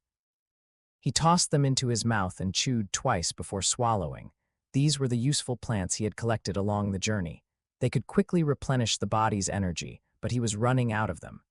Aawoo-woo, shrill wolf calls sounded, but this time they carried a different meaning. The direwolf pack became more frenzied as it heard the wolf calls. It charged forward without any regard for their lives. It's here, the final wave. Leyland's eyes shifted. He brandished the cross blade in his hand as he advanced. Bang. Leyland felt a great force run through his hand, and the cross blade almost flew out of his hands. The direwolves before us seemed to be 2 times bigger than the others. Leyland relaxed the muscles in his numbed arm. AI. Chip, scan the direwolves in front of me. Direwolves. Strength, 2. 3 agility. 4.1 vitality. 3.1. Description. In a direwolf pack, there will always be those whose bodies are significantly larger than those of the same race. These will be chosen to be the bodyguards for the head of the wolves. They usually have greater strength than the others of the same race, and at the same time, undying loyalty to the head of the wolves. This was a paragraph that the previous bratty Leyland had read from a random atlas at some point, and it was now retrieved by the AI. Chip. How amazing! Looks like the head of the direwolves is also making a big investment this time, Leyland thought, before going forward to tussle with the huge direwolves again. He had been a scientist in the previous world, and had thought that he was no longer hot-blooded. But now, being in this primitive society and killing the direwolf pack made Leyland feel as if something had aroused in his body, making his blood boil. This is unlike the peace in my previous world. These beast-like instincts are needed for a being's survival, Leyland realized. Haha, come. Leyland had already trained the breathing technique passed down in his family to a very profound level. Now, he only needed the enlightenment gained from killing in order to stimulate his life force and become a true knight. Kill. Leyland's eyes had a hint of red to them as he began to fight madly with the direwolf. At this moment in time, he finally let go completely. In every sword stroke, he vented the dread of his death in the previous world and the unease of entering a foreign world. Ha! Leyland's eyes flashed as he fought the direwolf, seemingly having comprehended something. The cross blade in his hands hacked downwards, bringing a silver light with it. As it slashed towards the ground, Leyland's body twisted, and strength was exerted from his powerful waist muscles. With the great centrifugal force of the cross blade, he made another horizontal slash. The cross blade itself seemed to be releasing a dim light. The 2 slashes seemed to fuse together, forming a radiant cross blade technique, secret killing move cross slash. A killing move was something that had the essence of several killing techniques inside, using a profound skill level to raise one's killing ability. Although it couldn't compare to the knight's secret skills that increased all stats, preparatory knights who possessed a killing move could still threaten a true knight with life force. The crossblade viciously slashed the direwolf's body and opened a large wound in the shape of a cross. The direwolf whined as fresh blood sprayed out continuously. Now, Leyland's eyes shone as he charged forward. Advance. Jump slash, the cross blade swung past and the direwolf's huge head was sent flying. The surrounding direwolves jumped in fright and the attack slowed down. Even the surrounding black-robed knights looked over in shock. Leyland felt a sense of contentment as he stepped on the giant direwolf's head, and he couldn't help but roar, "Hoo! I've already vented, so it's time to retreat." After roaring, Leyland didn't choose to go forward to kill again, but instead turned around to return to the defensive perimeter. This allowed a well-rested defender to take over his position. I'm not an idiot. The killing move just now was too exhausting, and I've already vented out all the negative emotions in my heart. I should save some strength for self-protection. Leyland received a bottle from a girl with trembling hands and began to drink with big gulps. By drinking water, he managed to conceal his eyes, which were exuding intelligence. I have killed the highest number of direwolves besides the black robes. With this, no one can force me to enter the battlefield again. Next, I must maintain my strength and witness the white robe's actions at the same time. Based on the collected figures, the AI chip calculated that there was a 98% chance of a slip-up by the black robes. The direwolf pack would thus break through the perimeter, and casualties would appear among the acolytes. At that point, no matter how much the white-robed magi wanted to stay out of this, they would have to act. Aowoo.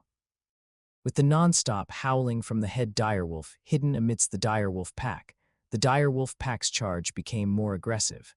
The ones that appeared now were the giant bodyguard direwolves. The throat of the frontmost acolyte was torn out, and he toppled over. We can't wait any longer. Activate your secret skills, the Black Robe Angelo shouted. At that moment, the black robes released crackling sounds as their muscles continuously expanded. At first glance, their overgrown muscles made them look like small giants. It's appeared, the secret skills of the knights. Leyland's eyes didn't blink. AI, chip collect data, beep. Task established, data collection in progress, knight secret skill, strength type. After activation, vitality, strength and defense increase, agility decreases. In the middle of data collection for circulation path of life energy, 43% recorded. Remaining information insufficient, unable to analyze. Looking at the screen in front of his eyes, Leyland felt some regret. I still can't understand how the life force of knights is activated. But if I have a knight-level guinea pig to dissect, then I might just be able to understand.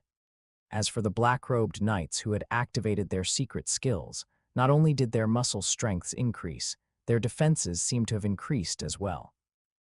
The giant bodyguard direwolves still needed to be avoided, but the knights used the giant sword to hack at the forehead of the normal direwolves, despite being cut by their claws. But with the increase in giant bodyguard direwolves, a direwolf had finally managed to slip through a gap and charge into the crowd of acolytes. Ah, save me, Daddy, Mummy. I don't want to die yet. The sound of various cries and screams resounded through the air, and the campsite turned into utter chaos. In the end, they're just a bunch of 13- and 14-year-old kids, Leyland sighed. Aowoo. As if by chain reaction, another giant direwolf broke through their defenses, landing within the area occupied by the Furs Alliance. Leyland, come and kill it with me. George's neck was wrapped up in gauze. It wasn't known which noble family's young lady wrapped it. Not only was it thickly wrapped up, it was even knotted in a bow, the sight making Leyland want to laugh out loud. No need, give me the crossbow. George removed the crossbow from his back and passed it to Leyland. I'm afraid there's no use. These mongrels have thick skin and flesh. If you can't hit their weak points... Oh, God, damn it, Chapter 12. Taking action calculation of wind speed and temperature in progress. Calculation of trajectory complete. Following the AI chip's calculated trajectory, Leyland pulled the trigger of the crossbow. Whoosh. The powerful crossbow bolt flew out, and the strong recoil caused Leyland's arm to feel slightly numb. Pooh. The crossbow arrow entered through the left eye of the direwolf and exited out of its right eye. The direwolf howled twice, crumpling to the floor. The advantage I have with the A. I chip in this kind of high accuracy work is really too great. A crossbow isn't like a bow. All you have to do is aim and pull the trigger. It's so convenient. Leyland compared the differences between him swinging around the cross blade before and using the crossbow. It looks like I'm more suited towards long-distance attacks. This is also much safer. It's just that I still have no idea how to activate the life force of knights. Could it be that experiencing a really tough battle is required? Leyland hadn't used a crossbow earlier. The first reason for this was to vent. The second was to make an attempt at activating the life force of knights. Unfortunately, he possessed the AI chip as one of his cards and had never been forced into a desperate life or death situation. Naturally, he was unable to experience the feeling of the life force that was activated in a desperate situation. Leyland, good job, George only responded now, and he patted Leyland on the shoulder. From today onwards, this crossbow is yours. Thanks then, Leyland smiled. Even if George hadn't said anything, he would still have tried to obtain the crossbow. Oh, Leyland. Leyland has killed direwolves, Lord Leyland. Lord Leyland, quickly save us. At this point, more direwolves charged into the campsite and students cried out towards Leyland. With the benefit of George's prior preparations, the losses on their side had been the least. With George and Leyland, these two experts who were preparatory knights, it was considered the safest place apart from the area around the white robes. Who? Aurin sucked in huge breaths as he used a sword to block a direwolf that was leaping forward. A huge force was transmitted over, causing the cross blade in his hands to fly away. I am the successor of my house. I still haven't enjoyed a lot of things. How could I die here? Aurin roared. Of his surrounding comrades, 2 had already died. Among the remaining people, if they weren't dead, then they had already escaped. At this moment, shouts of Lord Leyland could be heard, causing his eyes to shine. That's right. The Furs Alliance still has strength, and Leyland was so impressive just now. He can definitely save me. Aurin didn't hesitate anymore and began to run in that direction. Leyland, Lord Leyland, save me. Well, Leyland readied the crossbow, hearing the sound and taking a look. It's Aurin after all. The current Aurin looked embarrassing. Not only had the cross blade been dropped, his whole body carried wounds and he was being closely pursued by a direwolf. It's a pity. You've looked for the wrong person. Did you really think I would be so magnanimous? Leyland's mouth formed a grin. With the white-robed magi here, I don't dare to take my chances and secretly kill someone. But if it's only not being able to save them in time, no one will have a reason to find trouble over that. Leyland looked at Aurin, showing a brilliant smile. He'll save me, definitely. Aurin saw Leyland's smile and his heart relaxed. He continuously encouraged himself, increasing his running speed. Oh, Nuu. At that moment, Aurin despairingly saw Leyland shoot the crossbow, dealing with a direwolf on another side. How could you do this? Aurin's mind went blank for a moment and he tripped on a rock, falling onto the ground. The direwolf behind him shot forward. Its teeth bit down and blood began to flow nonstop. Thanks. On the other side, the girl saved by Leyland ran to him to thank him. Thank you. No need for thanks. Leyland smiled. On the other side, Lilith looked at Leyland with her face red and lowered her head. There was a whistling sound, and George looked at Lilith, directing a you-understand gaze towards Leyland. The situation is already like this, but your personality hasn't changed, George. Even if I fall into the abyss of death, you can't stop the yearning I have for beautiful romances. George used the tone of a martyr, speaking as if he was unafraid of death. You won't die. The white robes are about to make their move. Leyland rolled his eyes. Even though the field was in chaos, the giant direwolves seemed to have an amazing sixth sense. They had never bothered the 3 white-robed magi, forming a strange circle. And amidst the noise, Leyland could still use the 5 senses that were strengthened by the A. I chipped to catch the conversation between the white-robed magi. Perhaps they themselves had not even concealed it. Crow, are we still not making our move? The acolytes have too many casualties and that will lower our rating. A woman's voice sounded. Relax, relax, I've been counting. Up until now, 10 have died so far. The limit hasn't been passed yet. A slightly cynical voice traveled over. It was a man's voice. But it's still reaching the limit. Act quickly. I still need to determine the stability model for this technique. Damn it. The negative energy here is simply too high. It's simply impossible to complete the construction of the Tokerweary. Then I'll do it. The white-robed man who hadn't spoken before stood up. These mysterious magi, the mysterious people rumored to be able to manipulate the forces of nature. Leyland's eyes stared at the white-robed man. All of you stupid and lowly beasts, you actually dare to bother the rest of the venerated Lord Magi. Only death can be your eternal home. Mazarda, Karachi. With the chanting sounds of the white-robed man, Leyland's ears heard the A. I chip madly sounding out. Alert, alert, discovered radiation source, discovered negative energy field. Suggestion for host to immediately evacuate far away. The bright red words were so obvious, but Leyland wasn't frightened into retreating at all. He only repeatedly recalled the chanting of the white-robed man. This doesn't seem to be the language used on the continent, but an ancient one instead. It seems like quite the tongue twister. Do Magi use this kind of language to chant? And as the white-robed man stood up, the surrounding direwolves retreated, as if they had met some kind of natural enemy. Secondary energy fireball. After the chant was completed, a floating fireball appeared in the man's hand out of nowhere, according to the calculations of Leyland's A. I chip, this fireball was at least 1,000 degrees and was actually causing the surrounding space to distort faintly. The fireball left a blazing trail and landed on the direwolf's heart. Boom, not good. Quickly crouch down, Leyland shouted loudly. Unfortunately, it was already too late. It didn't matter whether it was the acolytes or the direwolves in the surroundings. Everyone was sent toppling over. A loud explosion resounded, bringing with it a wave of heat. Puff, pewy pewy. Leyland got up from the ground, hurriedly spitting out the soil and grass in his mouth. At this moment, he was covered in dirt and looked like a person who had just crawled out of a muddy pit. According to the AI chip's calculations, that area should have been where the head of the direwolves was positioned, SSSSS. Leyland climbed onto the horse carriage. He looked in the direction of the area attacked by the magus just now and couldn't help but suck in a sharp breath. He could only see that where the fireball landed, there was now an additional pit of fire that was 3 meters in length and width and 2 meters deep. As for the direwolves in that area, they had already become burnt charcoal. The direwolves whimpered before quickly escaping. He has the body of a human and is able to attack to this extent.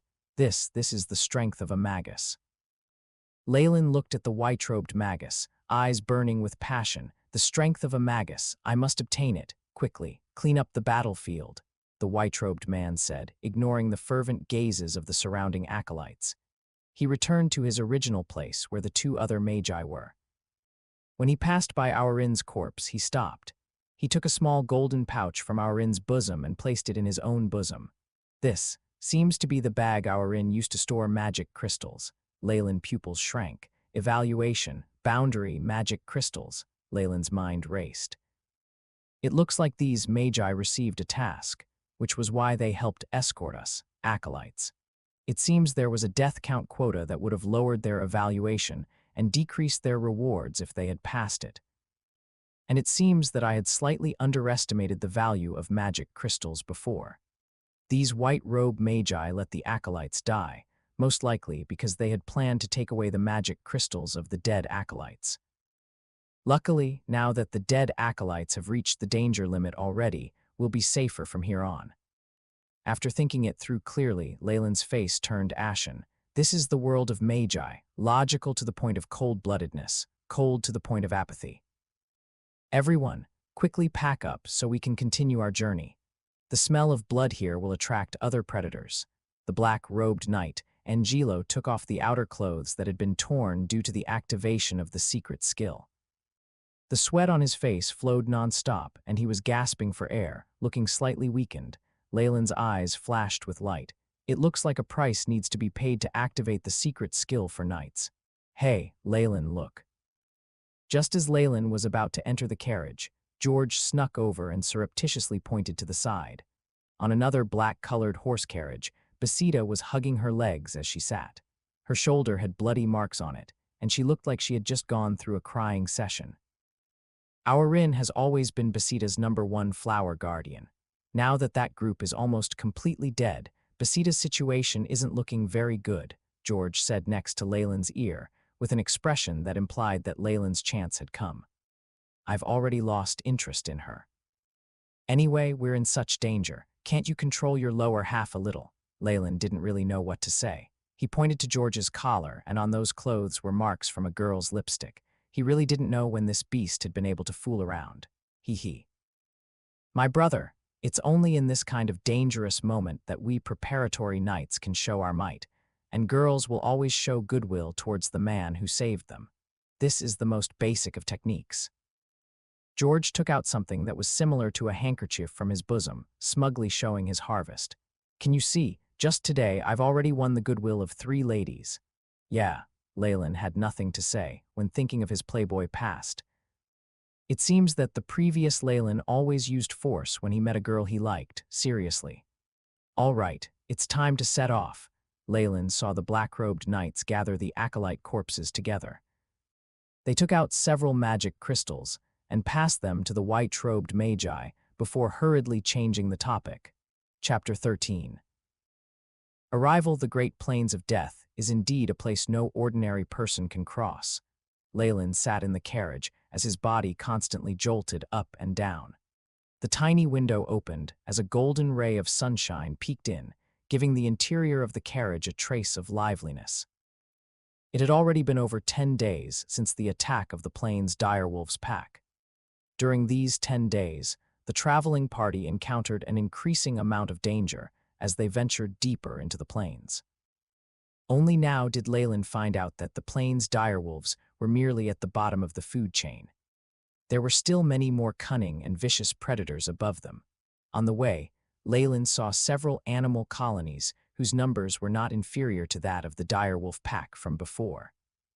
Besides the plains direwolves, there were flocks of huge black birds that were several meters tall and even enormous monsters, dozens of meters long, which looked like saber-toothed tigers, except their bodies were like tiny mountains.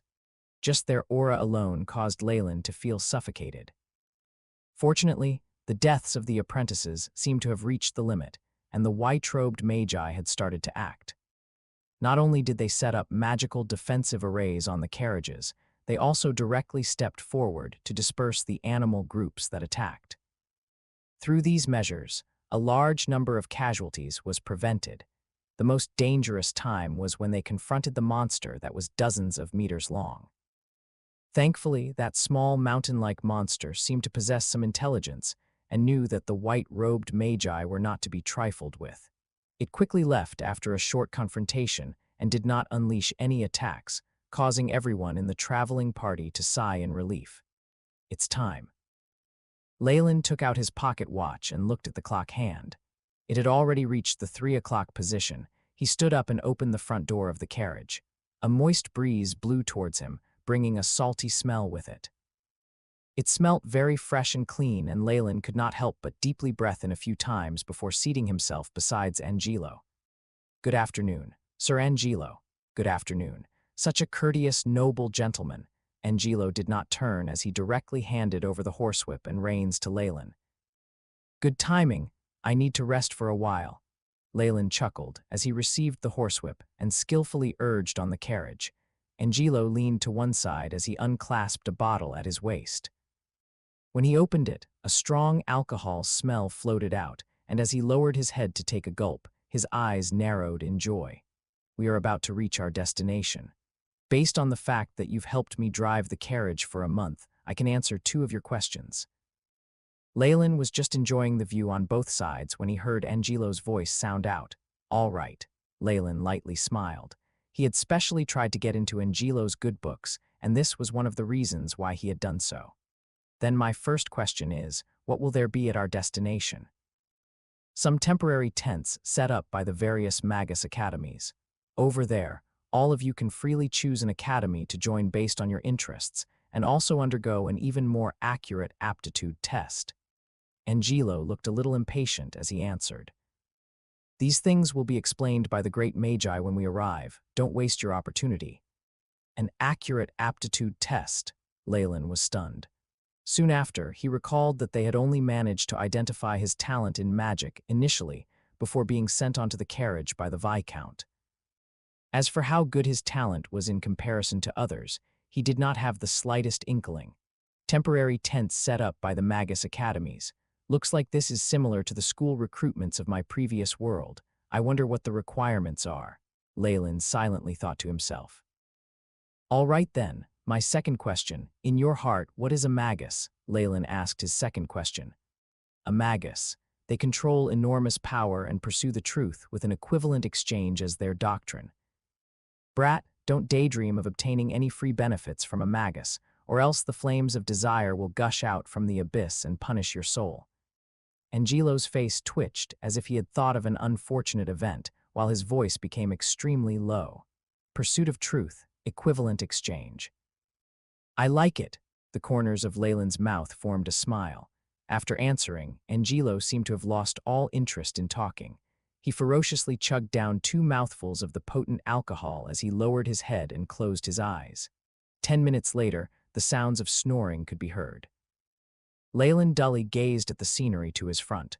Although the plains were very beautiful, after a whole month of looking at the same things, he now felt like throwing up at the sight of it. As the carriage continued to advance, the green in the distance became less and less. In place of it was a vast blue, and wave after wave of strong winds. We finally arrived, the Death Beach. The sleeping Angelo opened his eyes and looked at Leyland. We've reached our destination. As they neared the sea, a small town-like place appeared at the end of his line of sight. Numerous tents of various shapes and sizes stood together, and they formed a huge camp. Surrounding them were dozens of carriages similar to the one Leyland was driving. And what numbered the most were acolytes of similar ages as them, around 13 to 14 years old, each and every one of them carrying looks of curiosity on their faces. Leyland did a rough estimate and counted that there were at least hundreds of them, filling up the entire camp. From time to time, some acolytes walked out from the tents, many different expressions adorning their faces. All right, ladies and gentlemen, welcome to the intermediate stop of our traveling destination, the Death Beach. You will all decide on your future academy here, and then return back to your respective academies with your teachers to practice magic. The horse carriage halted, and 3 white robes came out and gathered the acolytes. Then the leader Crow began speaking. Now follow me into the campgrounds and choose an academy. Remember, you may check on all the various academies, but once you have signed a contract to join one, you must not renege. Anyone who disobeys will be hung to death at the gate of the camp. Crow's frosty words made the acolytes' hearts turn cold. Haha, Crow, you guys are pretty late today. A voice sounded, and a fatty walked out from the campgrounds. He too was wearing a white robe, and he greeted, "Don't scare these adorable newbies. There were some difficulties along the way." Crow explained, "All right, newbies, now follow me into the camp." Fatty spoke with Crow and the others for a while more, then turned his head and shouted to Leyland and the rest. "You guys can call me Jevon of the beautiful Enea Ivory Ring Tower. Trust me, if you are to choose an academy, the Enea Ivory Ring Tower is definitely your best choice," Jevon said as he brought the acolytes into the camp. Once they entered, various sounds traveled into their ears, reminding Leyland of the marketplaces in his previous world. As for Crow and the other 2 white robes, they seemed to have something else to do, and they soon left the group. The surroundings were bustling with activity, mostly due to acolytes just like them. Some of them had gathered in a circle, while there were others who were entering or exiting the tents. Jevon brought Leyland and the rest, a total of 40-odd people, into the middle of the camp grounds. Here was a large tent of pure white color, and there were still strange flower patterns on the outside of it. They seemed like both ornaments and yet resembled writing as well. Leyland could not help but look at it closely. AI chip. Begin scan. Beep. Forming image. The AI chip sent the information, but in the constructed image, there was nothing on the white tent, as if the pattern had never existed before. How could this be? Leyland stared at the tent once again with disbelief. With every passing minute and second, the patterns on the tent seemed lifelike, constantly twisting itself. He. Ha ha. Jai jai, various noises traveled to Leyland's ears. The surrounding light seemed to distort itself, and Leyland looked at his own hands. At this point, his arm seemed to have been pulled into a long shape, which looked extremely slender. Leyland, what's wrong with you? At this point, there was a pat on Leyland's shoulder. Leyland's whole body suddenly quivered, and he came to his senses. Looking at the surroundings, the acolytes were still listening to Fatty Jevon's speech, and everything seemed to revert back to its normal state. Could it be that it wasn't an illusion earlier? Leyland got scared. AI chip, reproduce the situation I was in earlier. Beep. A pale blue light display appeared, and the series of images earlier appeared continuously in front of Leyland's eyes. An anomaly in the cerebral vessel. An immediate inspection is proposed. An anomaly is found in the host's condition. Staying away is advised. The host body has returned to normal. Numerous lines of data kept emerging, which let Leyland know that it was not an illusion earlier. Phew, Magi, are they always this mysterious? Leyland wiped his cold sweat off, still carrying a lingering fear of the events earlier. Leyland. Your complexion is really bad. Could it be that you have fallen ill? George asked from the side. No matter who, their expressions won't be any better if they had experienced that earlier. Nothing. Where did Jevon stop at? Leyland hurriedly digressed. Oh. We need to fill in a form and take the aptitude test. And then it will be free time, and we can choose our academy autonomously. Because you guys have come a day late, you only have a day's worth of time left, and in this span of period, you must choose an academy where you will practice magic in. If not, you will have to wait until next year. Jevon was still speaking loudly ahead of them. Now, all of you line up and take the form from me one by one, and then enter for the test. Jevon sat behind a white table and took out a stack of forms and placed them down. The line moved forward quickly, and very soon it was Leyland's turn.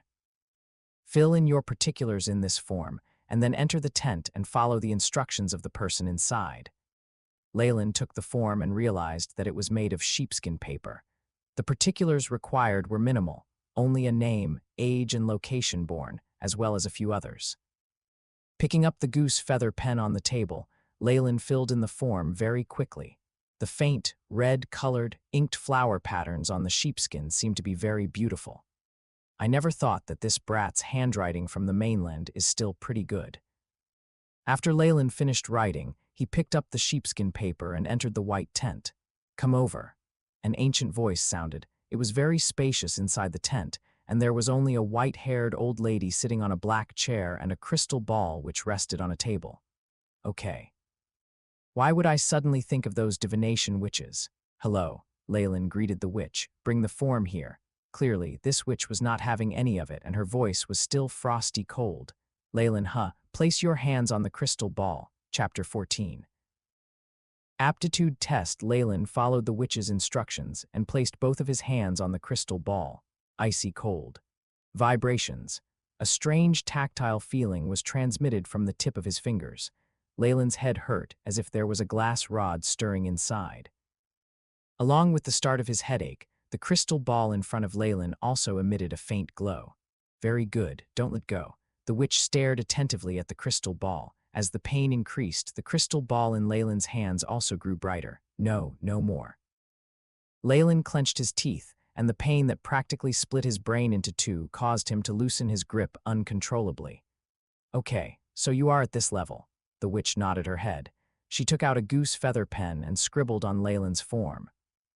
We have categorized the aptitude of the acolytes into 5 grades, with the first grade as the worst and the 5th grade as the best. You are in the 3rd grade, a middle-ranked grade. The witch said as she turned a ring on her hand and made a strange mark on the sheepskin, which had been shining brightly with light. My examination here is over. You go on behind me. Next. Seeing a young girl with freckles entering the tent, Leyland took the sheepskin paper, stood up and gave his thanks, and then lifted the hanging curtain of the tent, heading to the next procedure in line.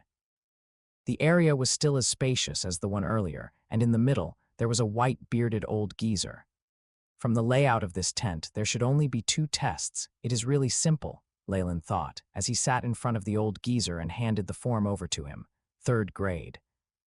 Not too bad. The white-bearded old geezer stroked his chin. All right, now to test for elemental affinity. The old geezer knocked on the tabletop and it split open, and a black basin rose from the center. This water basin was not smooth. It seemed to be made of stone, and there was a kind of liquid metal flowing inside that resembled mercury. Carefully look into the water. The old geezer's voice sounded, seemingly carrying an authoritative tone. Leyland could not help but to divert all his attention towards the center of the water basin. With his constant focus, the mercury in the middle swirled continuously and turned into a whirlpool, as if a mouth had opened at the bottom. Now, tell me, what do you see? Leyland's eyes were a little glazed over, shadows and a black-colored whirlpool, and there are red spots near the outer circumference. Anything else? There are also green specks of light in the surrounding area. Is there a lot of green? Not at all, very little. Okay. The old geezer snapped his fingers, and Leyland suddenly came back to his senses. What happened to me? Your test is already over. In the aspect of elemental affinities, you have the highest affinity with the dark and shadow elements. After that is the fire element, and you also have a smidgen of affinity with the plant element. As the old geezer spoke, he rapidly filled in the form and added his handprint. Let me give you some advice. Magi are able to use every kind of energy, but only by following the path you have the highest affinity with can you progress the furthest. The old geezer handed the form back to Leyland. All right, your test is over. Walk out from the back entrance and start choosing your academy. Leyland bowed, and then left the tent. As he lifted the canopy at the back, a ray of sunlight came shining down. AI chip, reproduce the state I was in earlier. An unknown interference has caused the host to enter a state of hypnosis, as expected. Leyland's face darkened, and then he exhaled helplessly. Thankfully, the other party does not have any bad intentions. If not, deep in his heart, his thirst for power only grew more intense. Hey, Leyland. George's voice rang beside his ears. You finished your aptitude test too? George's voice traveled over. Yeah. Leyland nodded his head and waved the sheepskin paper form in his hands. I have completed it too, he. I, this young master, am a genius with a 4th-grade aptitude. George laughed loudly, wearing an excessively smug expression. I am not too familiar with the grading of acolytes. Could you explain it in detail for me? Leyland asked. George's family was much greater than Viscount Farlier's family, and he was able to know more secrets regarding the Magi. Of course, this is all common knowledge. No matter which academy you enter, there will be people who will tell you, George said. The aptitudes of the acolytes are ranked according to the chance of being promoted to a proper magus, and they are categorized into 5 grades. And the 5th grade is the highest, with a 90% chance of becoming a magus. The 4th grade is slightly inferior, but there is still a 50% chance. I, this young master, am a genius at this level. Haha, my father will definitely be elated. George digressed. He was clearly too excited. And the rest, hurry and say it. Leyland punched George's shoulder and finally brought George back on track. Oh, earlier I mentioned up to the 4th grade. What's below it is the 3rd grade, where there is a 10% chance of becoming a magus. As for the 2nd grade, there is only a 2 to 3% chance, and the 1st grade is the worst, with only a 1% or even 0.1% chance. Anyway, there is only a chance for 3rd grade and above. As for the 1st and 2nd grade, basically, they can only be an acolyte their whole life. So that is the case. It seems like my grade is middle-ranked. There should be no academy that will reject me, nor would they regard me as important. Leyland analyzed his current situation. How about elemental affinity? Leyland continued asking. Elemental affinity is the future path of a magus. You know, some magi can manipulate lightning, some magi can manipulate fire, and some others can even manipulate frost. These are all paths of choice. Although a magus is able to use any type of elemental spell, in theory, the ones with the highest affinity will not only let the casting speed be faster, but also contain more power. If a fire element, magus, wanted to cast a water-based spell, not only would he consume more spiritual energy, but the might of the spell would also weaken greatly. There could be a water-based pool summoning that ends up as only a water ball. All in all, the elemental affinity will determine the path of a magus, and the aptitude will determine how far a magus can walk on that path, George concluded. The last sentence makes perfect sense, but it doesn't seem to be yours. Leyland repeated the words of the last sentence. He. You found out. These are the words of a traveling magus. I saw them in my father's study room, George said embarrassedly as he scratched his head. Oh, right. I finally managed to inquire as to why the black-robed knights were so cold and distant. George seemed to have remembered something and was itching to share the news. The strength of a magus, even if he is only an acolyte, is not something a knight can withstand, so don't you think that the black robe's performance when we journeyed was a little strange? There is indeed something strange about it. Leyland nodded his head and asked with a conjecture, could it be that they have some background? No, George shook his head. My dear brother, you are guessing in the completely wrong direction. These black-robed knights are actually one of the experiments of a magus. An experiment, Leyland's eyes widened. In his world, conducting a live experiment had always been a taboo for science, and even if there were any, they were done in secrecy. But here, they had actually done it so openly and above board. In the process of the experiment, this batch of experiment samples had already sustained an overdose of radiation and would not live more than several years.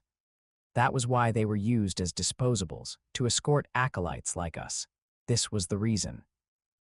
Leyland thought of Angelo's pale face and silently nodded his head. Earlier, the AI chip had scanned and detected traces of radiation, but the radiation discovered on the white-robed magi were 100 times more concentrated, so Leyland naturally thought that there was no effect.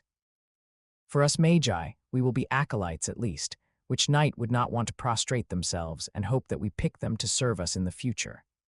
The only ones who will not take us seriously are those who will not live for longer than a few days, George said with some regrets. His face was indignant. It seems like, as an heir to a large, noble family, he was displeased with the rude manners of the black robes from before. I heard that for the guys from the West, not only had they been treated like young masters by the knights along the journey, they had even slept with some of them. George's dissatisfaction only lasted a moment before it turned into a vulgar expression, slept with some of them. Leyland was a little more awake. There are also female knights. Of course, although female knights are generally quite muscular, a few have practiced some unique techniques so they still look pretty good. Also, a female knight's stamina is rather good and can withstand all kinds of treatment. Especially during intercourse, her pair of toned thighs wrapping around you, that feeling is too wonderful for words. George's current character was that of a lecherous swine. Leyland recalled his memories. The brat of the past was also a playboy, but obviously, he could not compete with George, who was from such a large, noble family, so he had indeed not touched a pretty female knight before. There were several female knights under the Viscount, but they all had bulging muscles, which made Leyland feel revolted. Shaking his head, he did not wish to discuss the contents of this matter with George. I understand now. Let's go and choose our academy. This. My father has already chosen for me. I'll be attending the Aeneas Ivory Ring Tower. My family has a relationship with one of the senior magi inside. Why don't you come with me too? George gave an invitation. Leyland was a little tempted, but seeing the ring on his neck, he still hesitated. Earlier, that magus never said which academy the ring could help me get into. What if it turns into a restriction instead? No, I wish to walk and look around more, Leyland declined politely. All right then, I am going to carry out the procedures. You can come to the area for the Aeneas Ivory Ring Tower to look for me. George waved his hands and squeezed into the crowd. Where should I go? I don't care anymore. Let's check out the academies first. Leyland strolled aimlessly around the camp and saw all sorts of interesting tents with strange shapes and sizes. Some were like a giant mushroom, where a small fan-shaped door opened in the middle, and some might very well have used some sort of strange horned devil skull, where the acolytes can walk into the tent through the devil's ferocious mouth, as though they were stepping into a haunted house. And at the front of all these different buildings were marked with words. It is the language of the mainland, that's still fine. Leyland took a look, saw some of the academy names, and memorized them. Inia Ivory Ring Tower, Mersifura Academy, Wetland Gardens. Chapter 15. Acolytes under the various academy names. There were details such as specialization areas and famous magi for the acolytes to consider. All these are for us to choose an academy according to our elemental affinities. Leyland nodded his head. My elemental affinity with the shadow and dark elements is the highest, fire is secondary, and lastly, the plant element is the most negligible unless I want to stay as an acolyte my whole life. And Leyland took down the magus ring that had been hanging around his neck. AI chip. Scan the patterns on the ring and compare them with images of the academies I passed by before. Beep. Mission initializing, beginning to scan. Scan complete, comparing with database. Comparison completed. Similarity level. Abyssal Bone Forest Academy 67.3%, Mersifura Academy 54.4%, Sage Gotham's Hut 23.1%. So these three academies have the highest probabilities. Leyland stroked his chin. From the various introductions of the academies, I remember that Mersifura Academy specializes in the fire and plant elements, as well as the creation of magic artifacts. Sage Gotham's Hut is not known for famous shadow and dark element magi either. It seems like the Abyssal Bone Forest Academy is the best choice. They're famous for their specialization in the dark element, and is also a pioneer in the research of souls.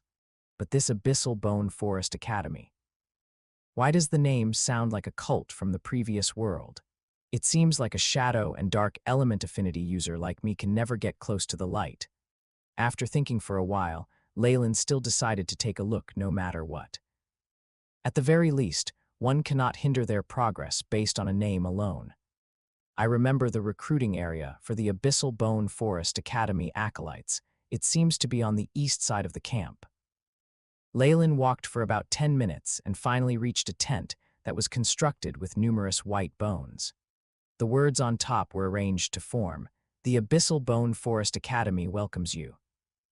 These big words were all written in red and dripping blood, which scared many of the surrounding acolytes away, and seeing this made Leyland rather speechless. Why would they construct such a scary-looking scene? To frighten people. They could have at least done it after signing the contract. Otherwise, all the acolytes will be scared away. Leyland shook his head and walked into the tent of white bones. As he entered, a cold aura that reeked of blood engulfed Leyland and made his hair stand on ends. He, after waiting for long, finally, one comes. "Where are you? Who is speaking?" Leyland received a shock. "Excuse me, you are stepping on my hand," the voice traveling from beneath Leyland's feet, which made him jump in fright. Only then did he realize that his shoes were stepping on a withered palm. Leyland hurriedly jumped away. "Sorry, sir. No worries, but could you move your feet? They are stepping on my right leg now." Leyland then realized that the ground inside the tent was uneven, and there were many dried bones littered about, and earlier he had unsuspectingly stepped on some. As Leyland moved backwards, the few dried bones of hands and legs began to assemble into a skeletal figure. Taking a closer look, there was a faint layer of skin on top of this skeleton which had covered the bones, and on the skull where the eyes were, two green light flickered faintly, which was extremely terrifying. "I'm sorry, sir," Leyland gulped and hurriedly apologized. "No matter."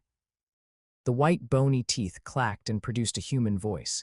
"Let me introduce myself. I am a professor of the shadow and dark elements. You can call me Dorot." "My most respected Sir Dorot, hello." Leyland bowed once again. "You coming here, does that mean you wish to enter the Abyssal Bone Forest Academy?" The bony white Dorot conjured a black robe from nowhere and concealed its body within it, which soothed Leyland's nerves a little. "Before that, I wish to see the rules set by the Abyssal Bone Forest Academy." "All right." Dorot took out a dusty sheet of sheepskin paper from behind and handed it over to Leyland. "According to the ancient agreement, after choosing our Abyssal Bone Forest Academy, you are receiving the right to partake in the basic lessons of the Abyssal Bone Forest Academy, a set of elementary meditation techniques, 5 years of residence, lodging, and food free of charge.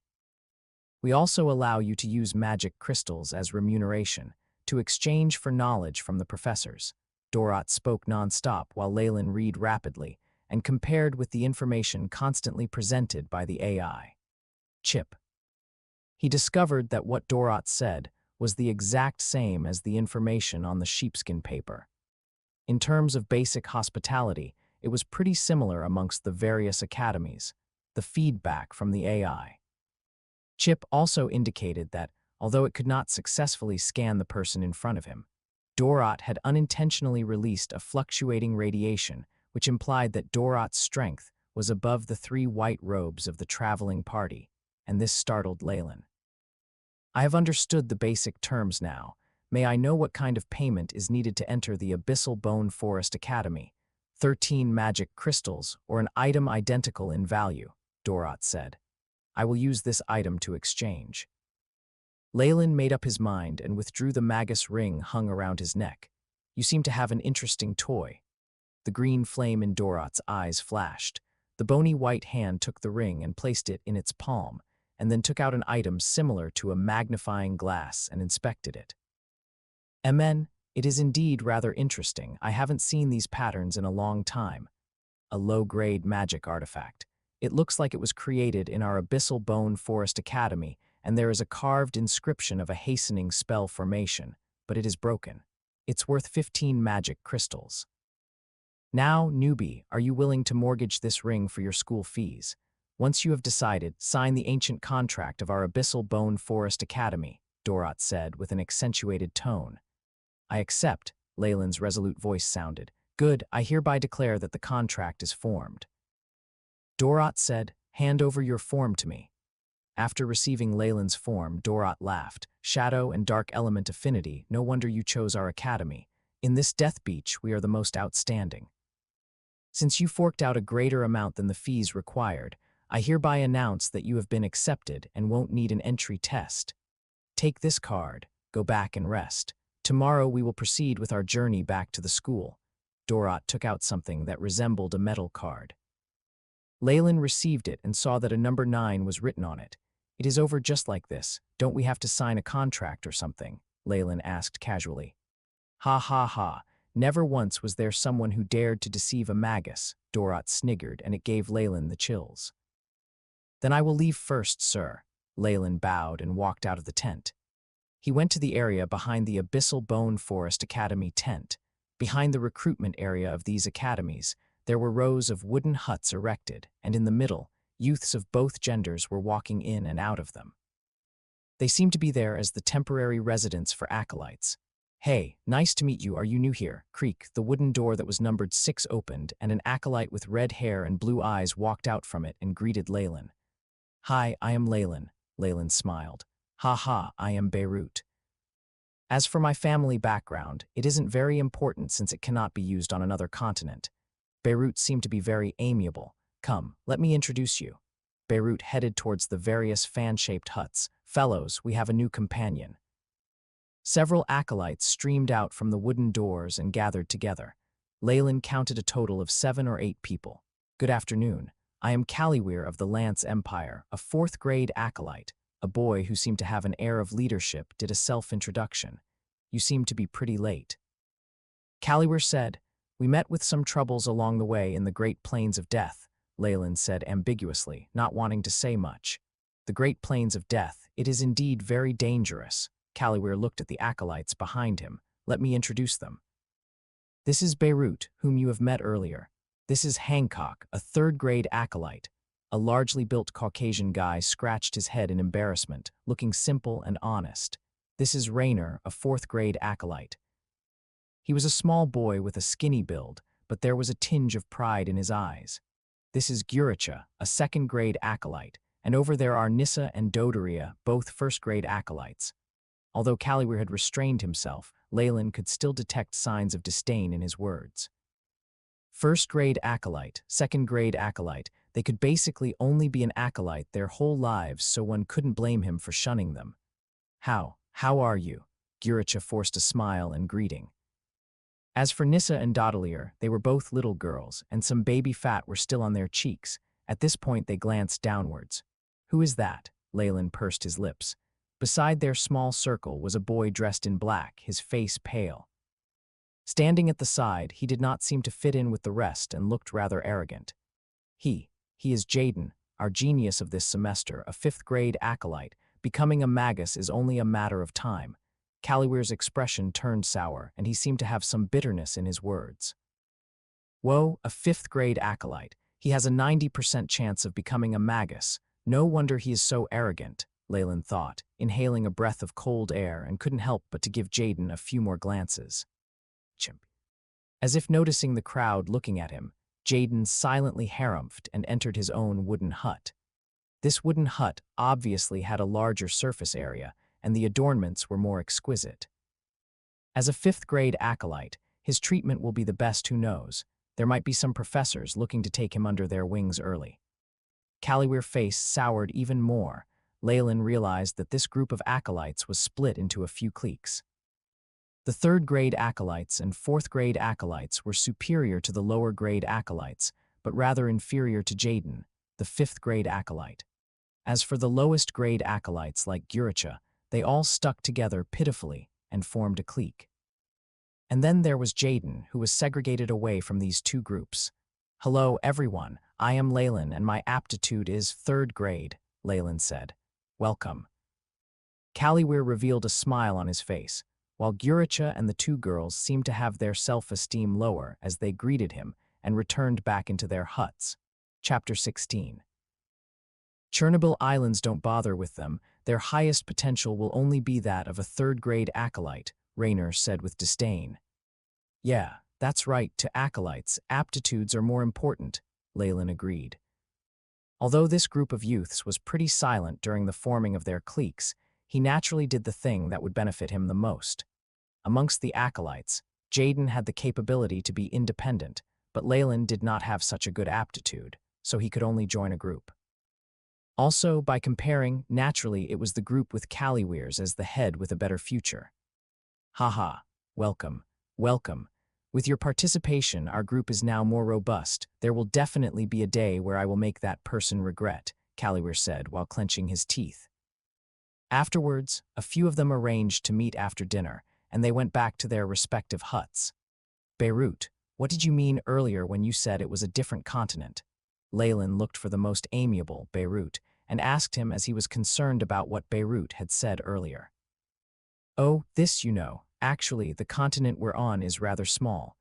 To the outside world it is known as the Chernobyl Islands. Island," Leyland gaped. According to his journey in the past half a year, he could almost be certain that this continent was as huge as the Eurasian continent he was in from the previous world. But it was only an island here. "Oh, sorry. Geography is my weak subject, and it has often made my home tutor shudder in rage." Leyland explained, "Truth be told, the Farlier family is only a noble family, and its heritage was pretty short. It couldn't be compared to the nobles of those huge families, so not knowing was not a rare thing." "Ha ha." Hearing Leyland speak, Beirut laughed jovially. "Me too. I have made 5 etiquette tutors leave in rage. In the end, my father offered a monthly salary, but still no one wanted to teach me. This was something my father had specially told me right before I left." Let us continue on the previous topic. We are in the Chernobyl Islands, and the outside world has coined another name for it. The Barren Islands. Barren. Leyland was a little skeptical. There are still quite a few people here and plenty of kingdoms. Could it be that it is referring to the lack of certain resources? That's right. In the Chernobyl Islands, due to the environment here or some external factors, the land here is unable to produce any of the materials a magus needs. Apart from the earnest acolytes and magi in seclusion, there are absolutely no other traces of magi here on this continent. So that is the case. Leyland nodded his head, and although there were myths of magi back in his homeland, only the founder of the Farlier family has seen a magus. From this, one can see the rarity of magi. And so, we need to go to the other side of the seas before we can truly find a continent. I heard that not only are there various kinds of resources that magi need, but there are countless traces of secrets and remnants of experimental labs. On the whole, the continent has various academies and organizations that trade and exchange the information of magic. On that continent, magi are not a legend. Although they are still uncommon, even a regular human may be able to see one. Only there can we advance in the progress of our acolyte abilities. Beirut's eyes gave off obvious signs of yearning. So that is the case. What is the name of that continent then? Leyland asked. I don't know. Beirut shook his head. That continent is too huge. There was never a unified name for it. As for us, we're going to the south of the continent, and it is known as the narrow coastal regions of the south. Just the south coastal regions alone is several times bigger than the Chernobyl Islands that we're on. CI. Leyland sucked in a breath of cold air. So huge. This world is indeed very vast. The higher one stands, the further one can see. This is a phrase from a bard that I like very much. Beirut concluded. Thank you for your explanation. I think I need some time to digest the information. Leyland bade his farewells and returned to his own hut. There was a metal plaque on the yellow wooden door where a 9 was written, and it looked to be rather rusty. Pushing the door open, an odor of rot and rust invaded his nose. Leyland uncontrollably sneezed twice. It looks like this is just a gathering point, so the accommodations are rather simple. Besides a bed and chair in the wooden hut, there was practically nothing else. Leyland found a cloth, wiped down the chair, and then sat on it. Creak, creak, the wooden chair creaked continuously, which made Leyland worry that it would be crushed into pieces in the next moment. Lucky it is just for a night. In this condition, it would be better to clean up a little first. Leyland patted the dust off his body and walked out of the wooden hut. He had made plans to meet with George and the others, and since he had already chosen his academy now, he should tell them so that they could properly write to each other in the future. For the batch of acolytes that Leyland was in, they were considered one of the later groups to reach the camp. After Leyland's batch had chosen their schools, the various tents of the academies seemed to have fewer people visiting them, and it looked to be much quieter. Inia Ivory Ring Tower, it's here. Leyland walked to the back of the student quarters and blocked the path of a familiar girl from the same traveling party. Hi, Lisa. Do you know where George is? Lisa was a red-haired girl who had matured early. One could already see the fine curves on her body.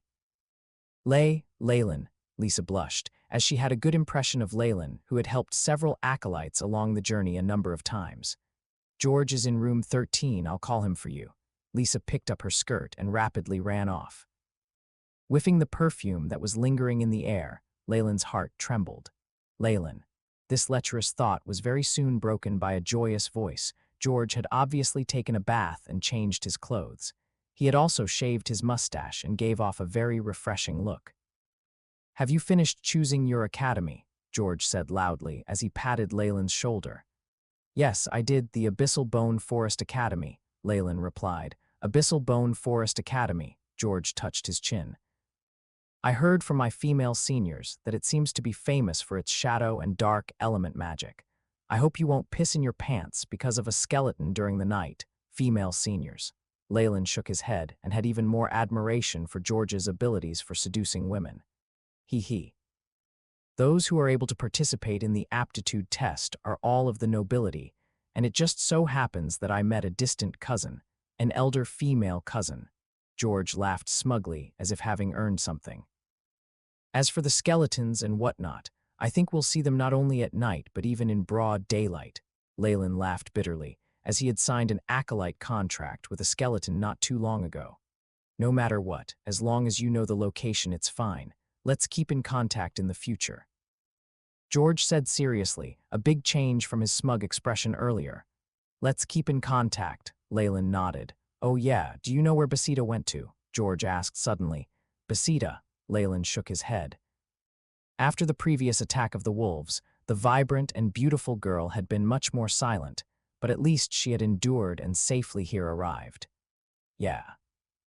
I heard from other companions that her aptitude wasn't that great, only that of a second-grade acolyte, so she entered the Wetland Gardens Academy. I know now. Thanks. Leyland was not too interested in the affairs of this girl. Although she was the one the previous Leyland really admired, to him, a girl of 13 or 14 years of age was only a child, and the previous encounters were just a child's mischief. How is it? Do you feel a little wasteful because you were unable to get her in your hands? George once again changed back to having a lewd expression. Scram. After another 1 to 2 hours, the sky had already darkened. Leyland was in the camp of the Abyssal Bone Forest Academy and enjoyed the dinner provided by the academy with the other acolytes. This time, the dinner was extremely sumptuous, and because they were leaving tomorrow, they were generous with the portions. Various fruit juices and wine, fragrant barbecue chicken, fish sauce, truffles, fruits, and salads had all satisfied the belly of Leyland, who had not eaten much ever since he appeared in the grasslands. The acolytes were eating and drinking within several groups, and Leyland's eyes looked towards the corner and found Professor Dorot and Jaden standing at a corner. Jaden also spoke a few words to him occasionally. Having a 5th-grade acolyte in this semester, we are really lucky. Beirut tore a huge strip of chicken thigh off the barbecue and gave it a huge bite. Ever since Jaden arrived, Professor Dorot and him have spoken on a few occasions. I wonder what they are talking about. For acolytes, the aptitude will greatly determine the progress of a magus. What Professor Dorot is doing is rather normal. Beirut, eat your barbecue chicken. Caliweir's voice turned cold, and only after seeing Beirut drink the fruit juice and lowering his head did he turn his gaze back on the barbecue. Although the aptitude is important for a magus, it isn't everything. Only the accumulation and comprehension of information is the true motivator and key to the rise of the Magi's powers, a 3rd-grade acolyte added. Although it was the truth, the atmosphere in the group darkened as they saw Jaden and the professor chatting away.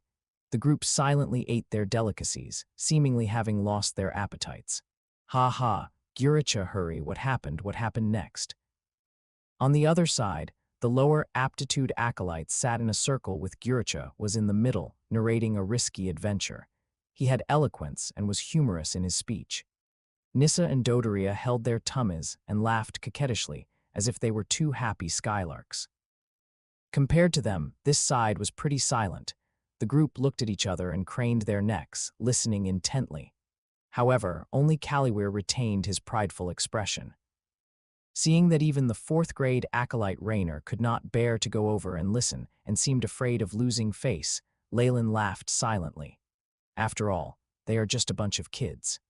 After dinner time was over, the group bade their goodbyes and went back to their respective huts. After today's simple cleaning, Leyland's hut was barely accommodative. At least there was not as much dust as before. Leyland lay on his bed without removing his clothes, and he stared blankly at the ceiling as if he was lost in thought. I finally entered an academy. It is also time for the cultivation of Magi to open its doors for me. Chapter 17. Dirigible clang clang an alarm sounded, produced by the ringing of a copper plate, waking Leyland up from his deep slumber. He opened his eyes. A hint of sunlight shone through the window, landing on Leyland's shoes. It's already morning. Leyland got up, hastily washed up, and went outside. Good morning, good morning. Leyland. Beirut had 2 dark circles around his eyes and kept yawning. The conditions here are the worst.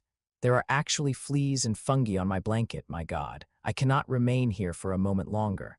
Voices of complaint sounded from time to time. These acolytes were all of the noble birth, and their daily accommodations had not been lacking. So naturally, they were suffering now. Today, everyone was lacking sleep and had dark circles around their eyes.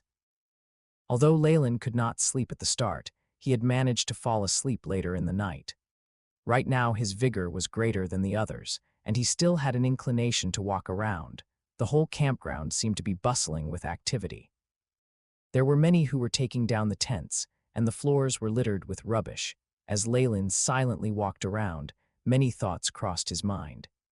Every year at this time, there will be batches of acolytes risking their lives to come here and walk on the path of a magus. And right now, this is just my starting point. Gather around, everyone gather according to your academy, and the respective professors will take charge. Do not wander off. A white-bearded geezer shouted in the center of the campgrounds.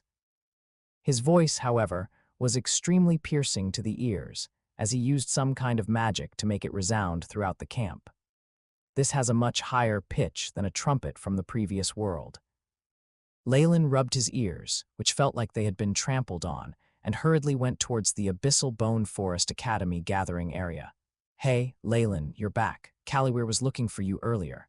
Beirut greeted him. During his short time here, Leyland had only managed to match the various faces with their names, but he had the best relationship with Beirut. My apologies. I strayed a little far and had forgotten to keep track of time. Did Caliwer need something? Leyland revealed an apologetic expression. It's nothing. Dorat asked him to make a head count, so you'll just have to tell him later. Right now he is being smug about it. Beirut shook his head. All right, how are we going to leave? By ship? Leyland looked over at the distant blue seas with boundless horizons, but there were no traces of any ships. Not only there are no ships, from a geographical point of view, we are not in a suitable location for a port. Leyland was filled with suspicion. I guess so. However, it might take another half a year to get to another continent. Beirut scratched his head. Transportation in the ancient times is a little too behind in technology, needing around 1 year just to travel to school. Time cannot be wasted just like that. It needs to be used efficiently. Leyland touched the 3 magic crystals that he had snatched from our inn, which was in a leather pouch hung around his waist, seemingly deep in thoughts. Taking a boat, what naive thinking. A frosty voice traveled over, bringing ridicule along with it. Jaden. Leyland looked at the approaching black-robed student. We are close to the Death Seas. Any random fish in it is able to kill a knight. Not to mention enormous beasts, and even ancient creatures. They all loathe the ships of humans and often bring storms and waves to them. So we would just be courting death if we were to take a ship, a fish with the ability to kill a knight. Leyland widened his eyes. Right now, he was still a preparatory knight, and if what Jaden said was true, he would die if he were to fall into the sea. Leyland delved into his subconsciousness and retrieved his body statistics. Leyland Farlier, strength, 1.9 agility, 1.9 vitality, 1.9 status.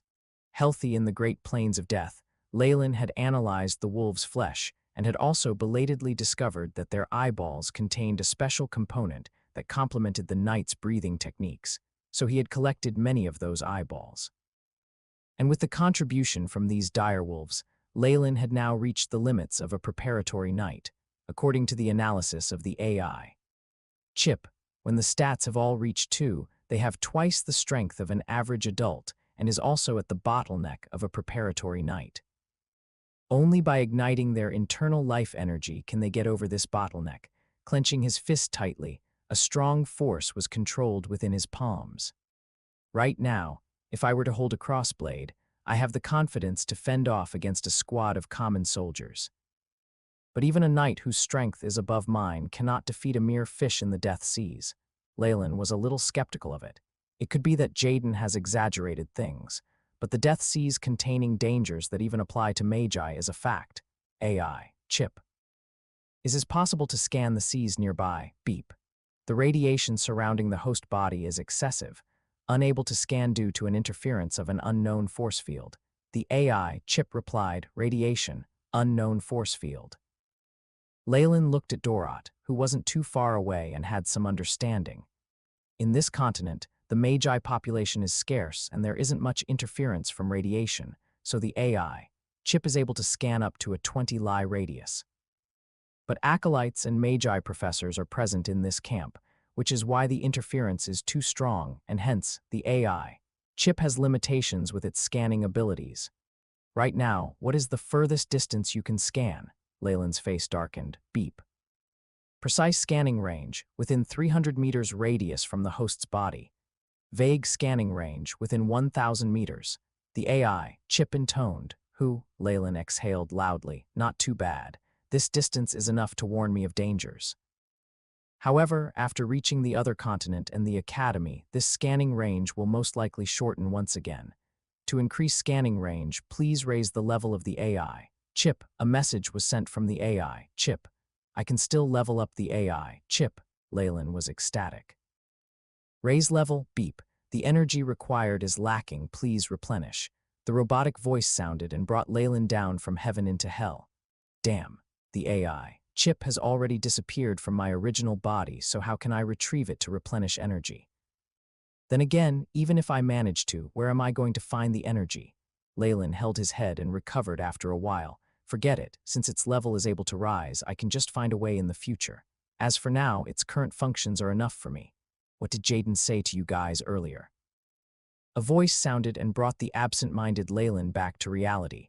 When Leyland recovered, he discovered that Jaden had left without him knowing, and Callyware was now beside him. He just spoke about setting off. I reckon he was bored after all. Not speaking to anyone all day is rather stifling, Beirut surmised. Yeah, that's true. Callyware nodded his head and then looked at Leyland. We're about to set off, don't go anywhere now. If you were to board the wrong ship, it would be rather troublesome. Ship. Leyland looked at the surface of the sea and still didn't see any signs of a ship. Ha ha, Callyware laughed loudly. Who said it had to come from the water? Look. Following the direction that Callyware pointed to, Leyland and Beirut raised their heads and gaped. On the horizon, 3 massive white ships were slowly floating towards them. As the ship approached, a massive shadow covered the whole camp, and it seemed as though darkness had descended upon the earth. Oh, look. My God, how beautiful. The other people in the camp had also discovered the abnormalities, and many raised their heads, exclaiming in awe and shock. How is it? This is one of the Magus mode of transport, a dirigible one. Type of aerostat, or lighter-than-air aircraft that can navigate through the air under its own power. We will be riding these soon, Callyware said rather smugly. All these were just told to him by Professor Dorot, so what is there to be gloating about? Jaden reappeared out of nowhere and said blandly, Damn it, Callyware stamped his feet. The 3 dirigibles constantly got closer and slowly lowered themselves onto the ground outside the camp, under the various cheers of the masses. They are rather similar to the blimps from my previous world, and each one has a very large aerostat gas bag on top of it. I wonder if they are filled with hydrogen gas. Leyland had some experience from his previous world, so he recovered from his astonishment faster than others, and pondered over the construction of the dirigibles. The pure white dirigibles landed on the ground and let out thunderous growling noises. The doors of the dirigibles then opened, and a few white-robed magi walked out from them. There were also some movements within the camp. A few old geezers also walked out and exchanged words with them. All right, everyone bring all of your belongings and follow me. Don't wander off on your own. Dorot had a black cloak on, and the silhouette of his body was concealed within it. He began to gather the students. The acolytes of the Abyssal Bone Forest Academy all scrambled and ran back to their little wooden huts to fetch their belongings. Leyland brought very few things with him. His belongings only consisted of a water sack, a leather bag, a cross blade hung from his waist, and a crossbow slung over his back. The acolytes fervently left the campgrounds under the guidance of the professors of their respective academies, and they gathered into individual groups based on their academy. All right, listen to me. Pay attention to the names mentioned next. Inia Ivory Ring Tower, Wetland Gardens Academy. All of you will board the dirigible on the right, numbered 332. Don't miss it. Professors, please take note of the number, and acolytes, follow your professors. As for Mersifura Academy, Karita Academy. Your dirigible is in the center, numbered 955. The voice continued. Abyssal Bone Forest Academy, Sage Gotham's hut. Yours will be the one on the left, number 455. Don't mix it up now. As Leyland finally heard Abyssal Bone Forest Academy, he could not help but to glance at the dirigible on the left. As he approached it, he realized that the dirigible was simply too enormous. The aerostat gas bag at the top seemed like a gigantic rugby ball, casting its shadow on the ground. Acolytes of the Abyssal Bone Forest Academy, follow me. Green flames flickered in Dorot's eye sockets, and behind him were 2 figures, which seemed to be his servants or subordinates. Leyland walked in the center of the group and glanced around. Under his keen observation, he noticed a few familiar faces from his traveling party. They also noticed him and smiled at him in response, also speaking to some fellows beside them. They all had excitement written across their faces. At the far right, George waved vigorously when it was his turn to board the dirigible and entered the dirigible. From today onwards, the acolytes will all go their separate ways. A hint of sadness surfaced in Leyland's heart, but it was suppressed very quickly. Chapter 18. Conflict. Very soon, it was Abyssal Bone Forest Academy's turn, and Dorot led the way, stepping through the door first. The acolytes hurriedly followed. When Leyland put more force in his legs, there was a sturdy reverberation coming from the floor beneath his shoes, as if he was stepping on a limestone floor. What a strange material. It looks like wood, but it's sturdier. Is it some kind of alloy? Leyland looked at the grayish, patterned floor and couldn't help but think about it. We're here. This section of the corridor, from number 13 to 32, is the area designated for our Abyssal Bone Forest Academy. You all can allocate on the rooms on your own. Remember, my number is 14. Look for me if you need something. After he finished talking, Dorot turned, and his black cloak fluttered as he entered his room with the two servants. All right, now let me designate the rooms. Caliware stood out and said, H&G. Jaden harumphed and casually picked a room, number 18, and walked inside. Caliware's face turned red and then white. He clenched his fist several times, only to put it down. Good, Jaden chose room 18. Next, Beirut, you will be in room 15. Rainer, you're in room 16. Jaden left, and the remaining acolytes, Beirut, Rainer, and Leyland, were in the same clique as Caliware. As for Guricha and his group, they did not dare to object at all. Leyland was allocated room 20. He didn't say anything and hurried into his cabin. The room was rather small. It was just a partition. There was enough space for a bed, but hardly any room to stand at all. This reminded Leyland of the beds on the trains in his previous world, which were also as cramped, with barely enough room to stretch his limbs. Having a bed is considered good. I was just sleeping in my seat when traveling in the Great Plains of Death, Leyland comforted himself. Ladies and gentlemen, welcome to the dirigible. I am your Captain Kirkwall Croft Lebar. I wish you all a pleasant journey ahead. There are a few announcements of note. Apart from the professors, the rest are not allowed to walk on the decks unless you wish to go flying down from the skies. The cafeteria is in Hall 1, and Hall 2 is where the washrooms are. As for Hall 3, it's a lounge. Everyone is welcome to go there. A low-pitched male voice rang throughout the room. Leyland looked around and noticed the sound was coming from a yellow bronze pipe, but did not know if it was an air duct or megaphone. We're taking off. Leyland felt weightless for a moment, and the ship swayed. He hurriedly scrambled towards a window. This window was only the size of a soccer ball and was very thick, so it was hard to see what was outside. Following the dirigible's ascent, the ground became smaller and smaller, and gradually, the camp in Leyland's view turned into a black dot. Leyland placed his cross blade and crossbow aside and laid on the bed. I heard Professor Dorot say that the journey will last for roughly a month. What a long period of time. Half a year has already passed since I left my family, but we still have not reached the academy yet. Absent-mindedly, Leyland shut his eyes. Ding, ding-dong. A melodious note rang, waking Leyland from his sleep. Leyland climbed out of bed and looked out the window and was greeted by darkness. It is already evening. Ladies and gentlemen, good evening. Right now, the cafeteria is providing dinner. Today's menu is foie gras with truffles, roast chicken, white bread, squirrel meat. This time, the pleasant voice was that of a female's. Leyland rubbed his stomach and hurriedly stood up. He straightened his clothes and ran towards the cafeteria. The corridor was rather dim, and there was a small lamp every few steps, which produced a yellowish glow. The surrounding wooden cabin doors opened, and acolytes came streaming out from them. Right now, Hall 1 was already packed with acolytes, but Leyland did not see any of the professors there. He wondered if there was a special room for them. On the ceiling of the hall was a very large white-colored rock, which emanated a bright white light, just like a miniature sun. The cafeteria was filled with long tables and white chairs, and it looked a little like a university canteen. Hey. Leyland here. In a corner, Beirut beckoned to him, sitting with a few other acolytes from the Abyssal Bone Forest Academy. I'm here. Leyland collected a silver-colored tray and cutlery, and after deliberating, he picked up a slice of white bread, a fried chicken drumstick, fruit salad, and a bottle of apple cider and sat beside Beirut. You guys sure are early, Leyland greeted them.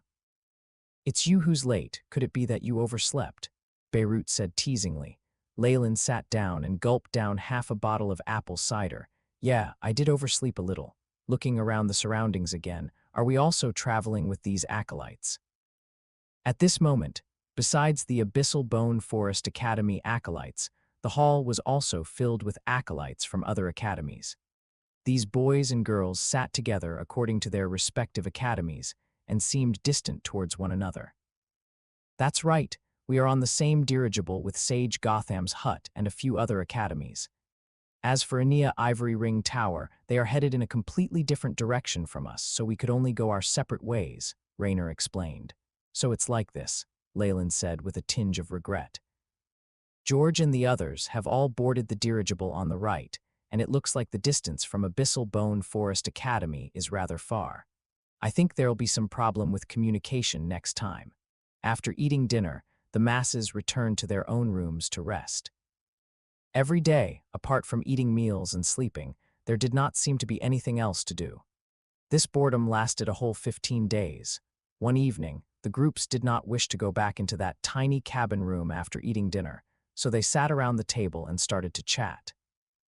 Beirut, what's wrong with you? Leyland looked at Beirut, who seemed to be in slight discomfort, and asked.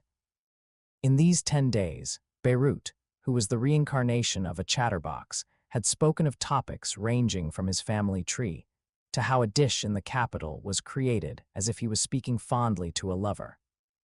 Leyland and the rest had already adapted from being annoyed at his words to getting used to them, and now it was the only joy on this boring journey. Yeah, I still want to listen to your past relationships, Raynor began to jeer. I have finished saying everything. Beirut rolled his eyes. I cannot think of what to talk about anymore. I'm so bored. Beirut lamented. Endure it, it's only another half a month away. It was quite a distance from your home to the campground, so how did you spend your time all that while? Leyland encouraged him, albeit a little curious. My house is located in the Porter Kingdom, which is on the edge of the Great Plains of Death. So we reached the campgrounds after walking for half a month. Beirut said helplessly, as he rolled his eyes again. No wonder, Leyland shook his head. Jaden, this is something that I saw first. What do you want? A silver tray clattered on the floor, letting out a crisp noise. Leyland turned around and saw Caliwir growling, his hair slightly standing up like a furious lion. On the other side, Jaden poked a golden barbecued chicken drumstick with his fork. It belongs to whoever takes it first. Not only did the crowd not stop them, but they all appeared to be waiting to see a good show on this tiresome journey. Caliwir and Jaden felt that the other party was unpleasant to their eyes, especially when Jaden tried to take in 2 henchmen. They had restrained themselves in the earlier conflicts due to fear as the Magi were around. However, things seemed to be out of control now. Leyland furrowed his brows. It's you who forced me to do this, Caliwir roared, and the muscles in his body tensed. It seemed like he had added a layer of muscle on his body. As a noble, he had naturally trained with the techniques of a knight. Also, he seemed to have already ignited his internal life energy, thus becoming a proper knight. AI chip, scan target beep, Caliwir strength, 2.5 agility, 2.7 vitality, 3.0 status. Currently using a secret technique examination of the secret technique. After circulating, strength increases, agility increases. Today, I will let you know that you must lower your head in obedience before a prideful lion, Caliwir shouted and moved his legs. An afterimage remained as he dashed towards Jaden. Alert, alert, radiation detected, status, recommend distancing from the source. The AI chip's voice sounded in Leyland's ears. Radiation source, could it be that a magus has taken action? Haha. I will let you know today, who exactly is the number 1 amongst the freshmen. Jaden laughed loudly and took out a green badge from within his chest pocket. Pilis Duwasha, creature of the green, hear my calls of summoning and come out to the mortal world, Jaden chanted in a strange voice. What he used was a very rare language, but surprisingly, Leyland had actually understood every word of it. With the incantation, a layer of light emerged from the green badge, and a few brownish vines appeared from the ground and elongated, like a confused snake that was dancing wildly. Kai Kai. The vines danced as they protected Jaden from the front, and as one vine was sent forward, it tripped Caliwir down to the ground. The layers of vines continued to coil around him, and Caliwir was soon wrapped in it completely, with only his face exposed.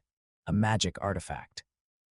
The surrounding acolytes cried in surprise. To be able to use a magic artifact, one must at least be a level 1 acolyte. He has already been promoted to a level 1 acolyte, the crowd clamored, and they looked at Jaden with gazes of respect. This only caused Caliwir's face to redden even further. How is this? As long as you swear to obey me, I will release you. Jaden walked to where Caliwir was. Never. The pride of Golden Lion family will never be dishonored by my hands. Caliwir veins popped as if they were going to bleed any time. If it's like this, then I have no choice. Jaden shrugged his shoulders and the vines continued to tighten, and few cracking noises even came from within. It seemed like a few of Caliwir's bones had been broken. The surrounding acolytes could not watch on any longer and were about to persuade Jaden. Bang! The dirigible swayed and the light dimmed. A few of the acolytes fell onto the floor. What happened? Did we meet with some intense turbulence? Leyland's eyes flashed. Who? The windows cracked open, and violent gusts of wind came rushing in. Accompanied by the sound of the wind, there were also countless blue electric currents scattering in all directions. Looking at these, Leyland's pupils shrank to the size of a needle. Thunderstorm. Where are the magi on the dirigible? You insignificant vermins. You actually dare to trespass the domain of the mighty Pendra. A voice reverberated, accompanied by a violent thunderstorm. Chapter 19. Arriving at the academy, it's a matured giant storm sprite. Damn it. How could we meet with this kind of things on this path? Didn't we clear it before? Where are the magi of the various academies? We need their help. A few flustered voices sounded. Let us first activate the large-scale defense spell formation. If not, those acolytes will surely die. After some incantations, all the walls on the dirigible were enveloped by a layer of milky white light. All cracks in the dirigible flashed with a green light as vines climbed up and firmly blocked any openings. Hoo-hoo. Leyland's face turned red as he panted heavily. When the giant storm sprite spoke earlier, the acolytes had all felt an ice-cold force pressing down on them. Immense, boundless, and raw malice. Leyland found it difficult to breathe. Fortunately, after the defense spell formation was activated, Leyland felt much better as the pressure lifted. Otherwise, most of the acolytes in the hall might just die from suffocation moments later. Human beings, you must pay the price for your folly, the giant storm sprite howled. As the sound waves traveled through the defense spell formation, the milky white light vibrated. Mighty being of nature, please appease your fury. We have a letter here. A familiar voice rang beside Leyland's ears. It was the dirigible captain. This is the letter of agreement that we had with His Majesty, the Storm King Sprite, which grants us passage through this area, Kirkwall said with a voice full of confidence. Letter of agreement. The giant storm sprite's voice contained suspicion, which he followed up with a furious roar. Pendra is free. The agreement does not bind me to it. Keep roaring. Rage on. Damakin Buthra. With the incantation spoken, the thunderstorm outside became 10 times more violent than before. Damn. It is actually a wanderer. I have hit the jackpot. Kirkwall's voice sounded once again, but it did not carry the usual confidence and was infused with exasperation instead. Everyone attacked together. Rumble.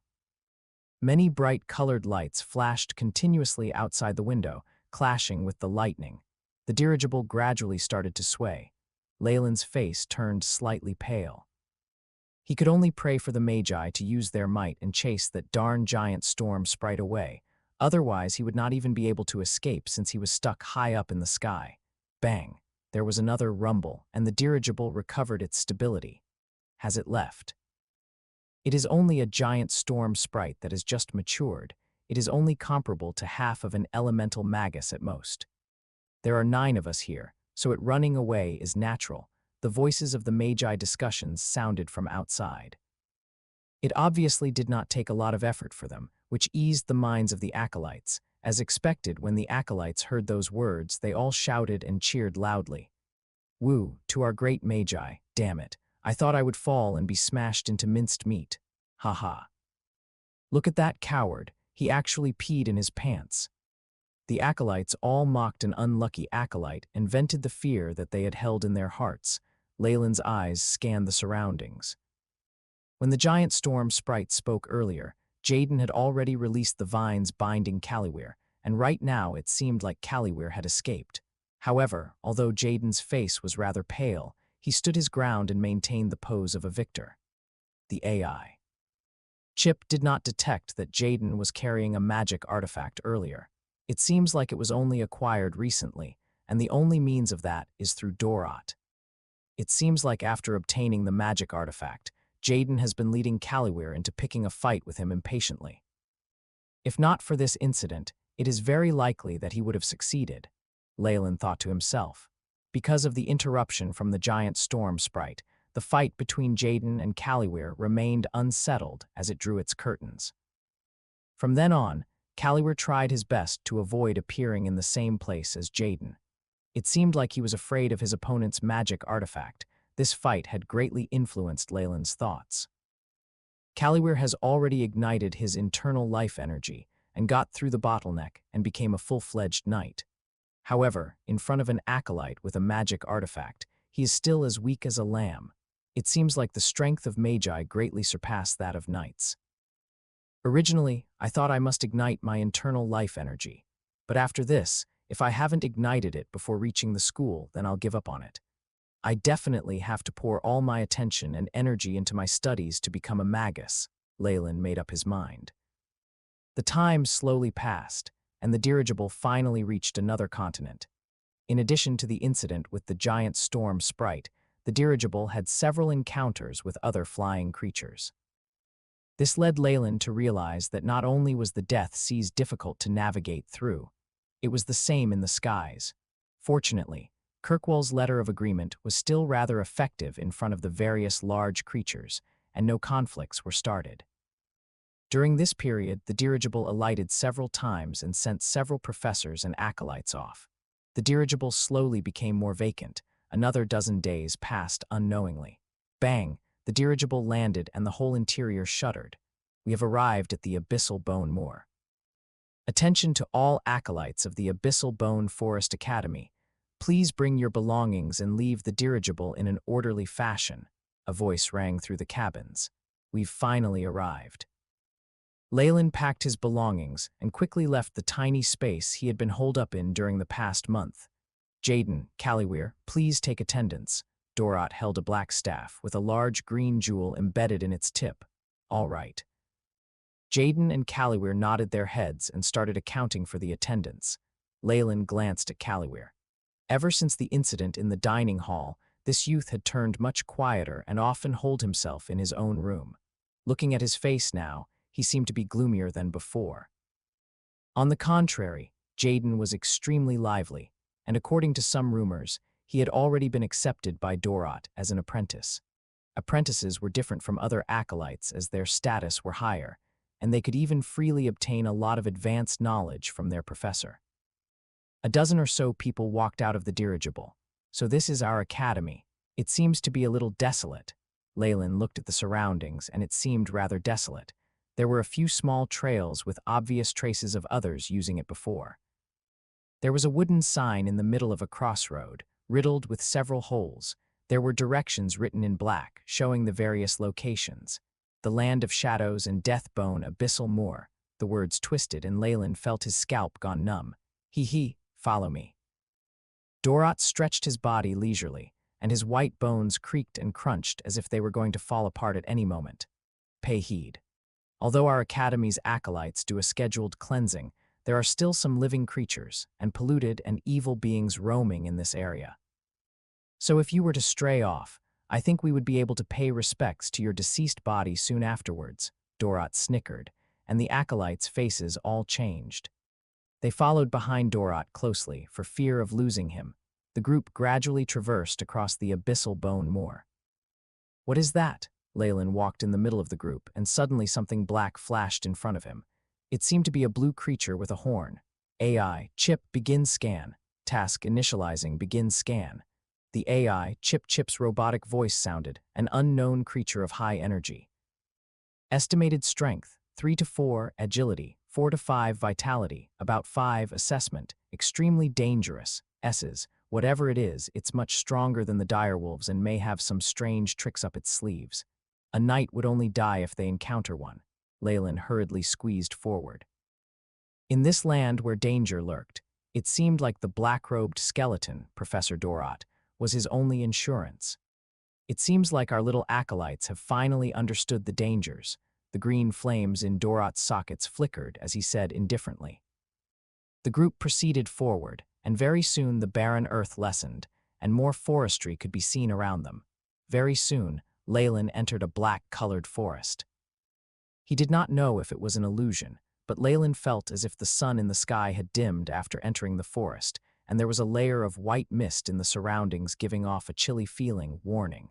Warning. A high-energy being is approaching. Position. In the air. The AI. Chip's warning sounded. Leyland hurriedly looked down and crouched. Cack. A piercing sound rang. A black raven with red eyes swooped down and passed by Leyland's position, its sharp claws headed towards the face of a female acolyte. Boom. A ball of greenish liquid struck at the raven directly, and the raven cawed as it fell onto the floor. A white smoke arose, giving off a corroding effect.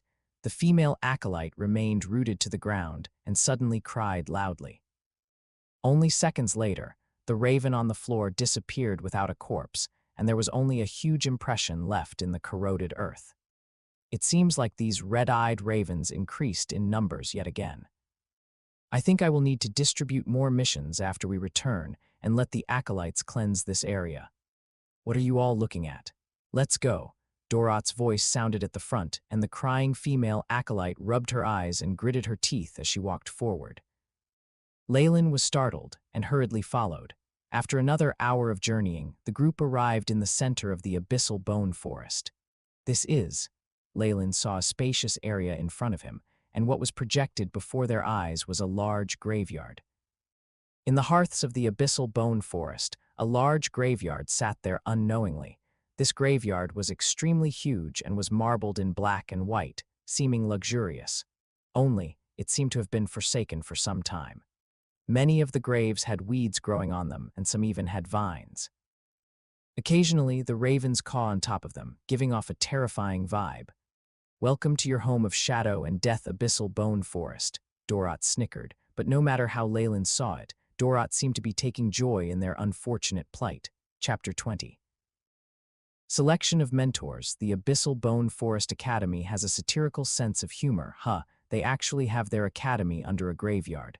Leyland shook his head, but he felt rather comfortable. The pores on his body were all open and absorbed the air of the surroundings here. AI. Chip. What is the situation now? Beep. Task establishing. Acquiring sample of the environment. Analysis in progress. There is a significant increase in a type of energy particle here which faintly resonates with the host's consciousness. They are conjectured to be shadow and dark energy particles. The AI. Chip's voice traveled over. No wonder. There is an increase in the energy particles here, which obviously benefits shadow and dark element magi. It is like the novels from my previous world, where one must occupy an area that is filled with spirit energy when they practice the cultivation techniques of immortals. Leyland gained a slight understanding of the Academy's choices. Password. At this moment, Dorot had already brought the group to the centermost area in the graveyard, where there was a huge grave. Black marble stones were piled up one by one, making it resemble a huge black castle. Beside the marble door, there were two stone statues. On the left, there was a two-headed dog with spikes growing on its body. On the right, there was an earthworm with a pair of wings and razor-sharp fangs protruding out, exuding a cruel aura. These two statues were lifelike. They had black jewels for eyes and looked as if they were alive. When Dorot walked in front of the statues, the earthworm on the left side spoke in a parched voice. With each opening and closing of the mouth, dust from the stone continuously fell down onto the floor. Enough. Jumel, don't you recognize me? Dorot had a look of annoyance on his face. Right after Dorot spoke, the earthworm and huge dog both guffawed.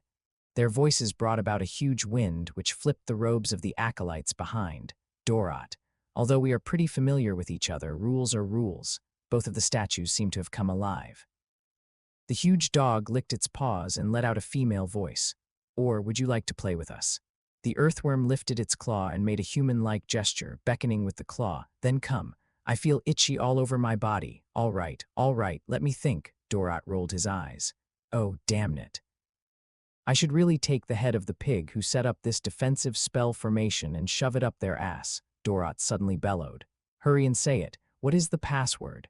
The huge dog roared, and there were sparks coming out from its mouth. The secret password is "I hate smelly bones." Dorat spoke softly, Leyland's mouth twisted, and only by using a strong willpower did he manage to suppress his laughter. Although Dorat wore a skull, Leyland was extremely certain that he was currently sulking. Haha, the password is correct. The earthworm and huge dog laughed loudly and let them pass. I bet the overseer keeping watch with the crystal ball is laughing to death right now.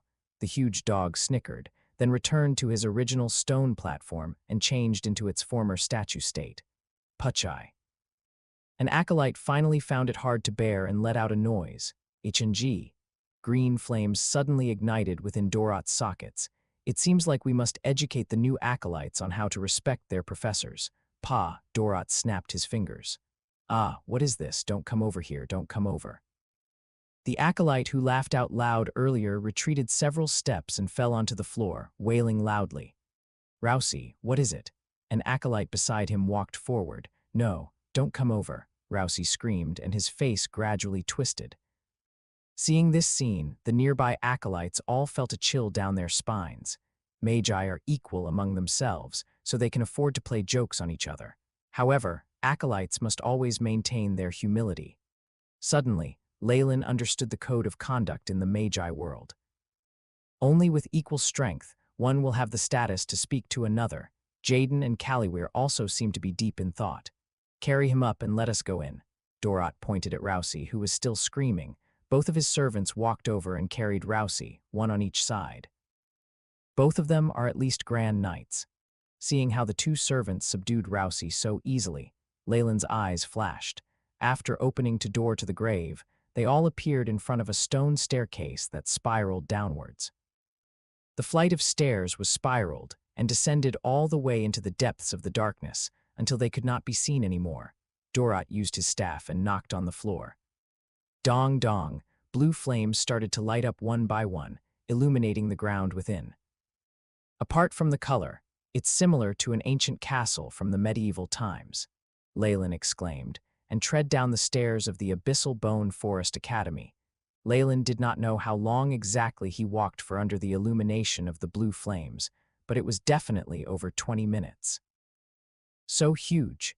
The area of this underground building is so much larger than the area of the graveyard on top, and it is not even by several times. It almost resembles an underground kingdom already.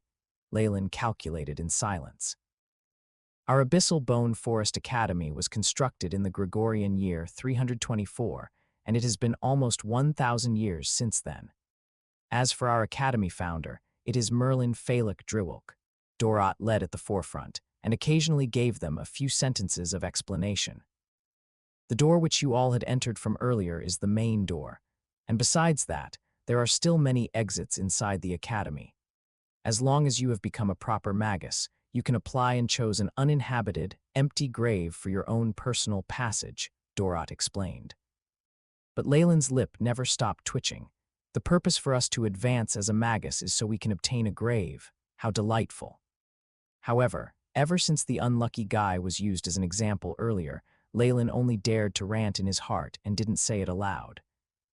Our Abyssal Bone Forest Academy is divided into several large areas: the dormitories, classrooms, laboratories, gardening areas, trading post, mission area, and such. As for their exact locations, someone will bring you for an induction later. For now, all of you must follow me to register at the administration area, and then we'll commence the selection of your professors.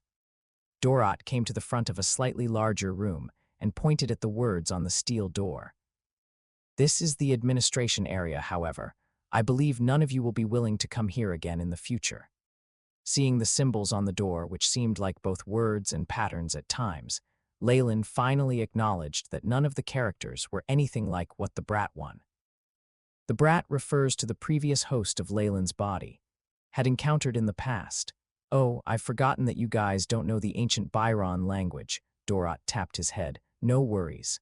This is one of the basics of incantation. You guys will learn it in the future. Dorat, enter.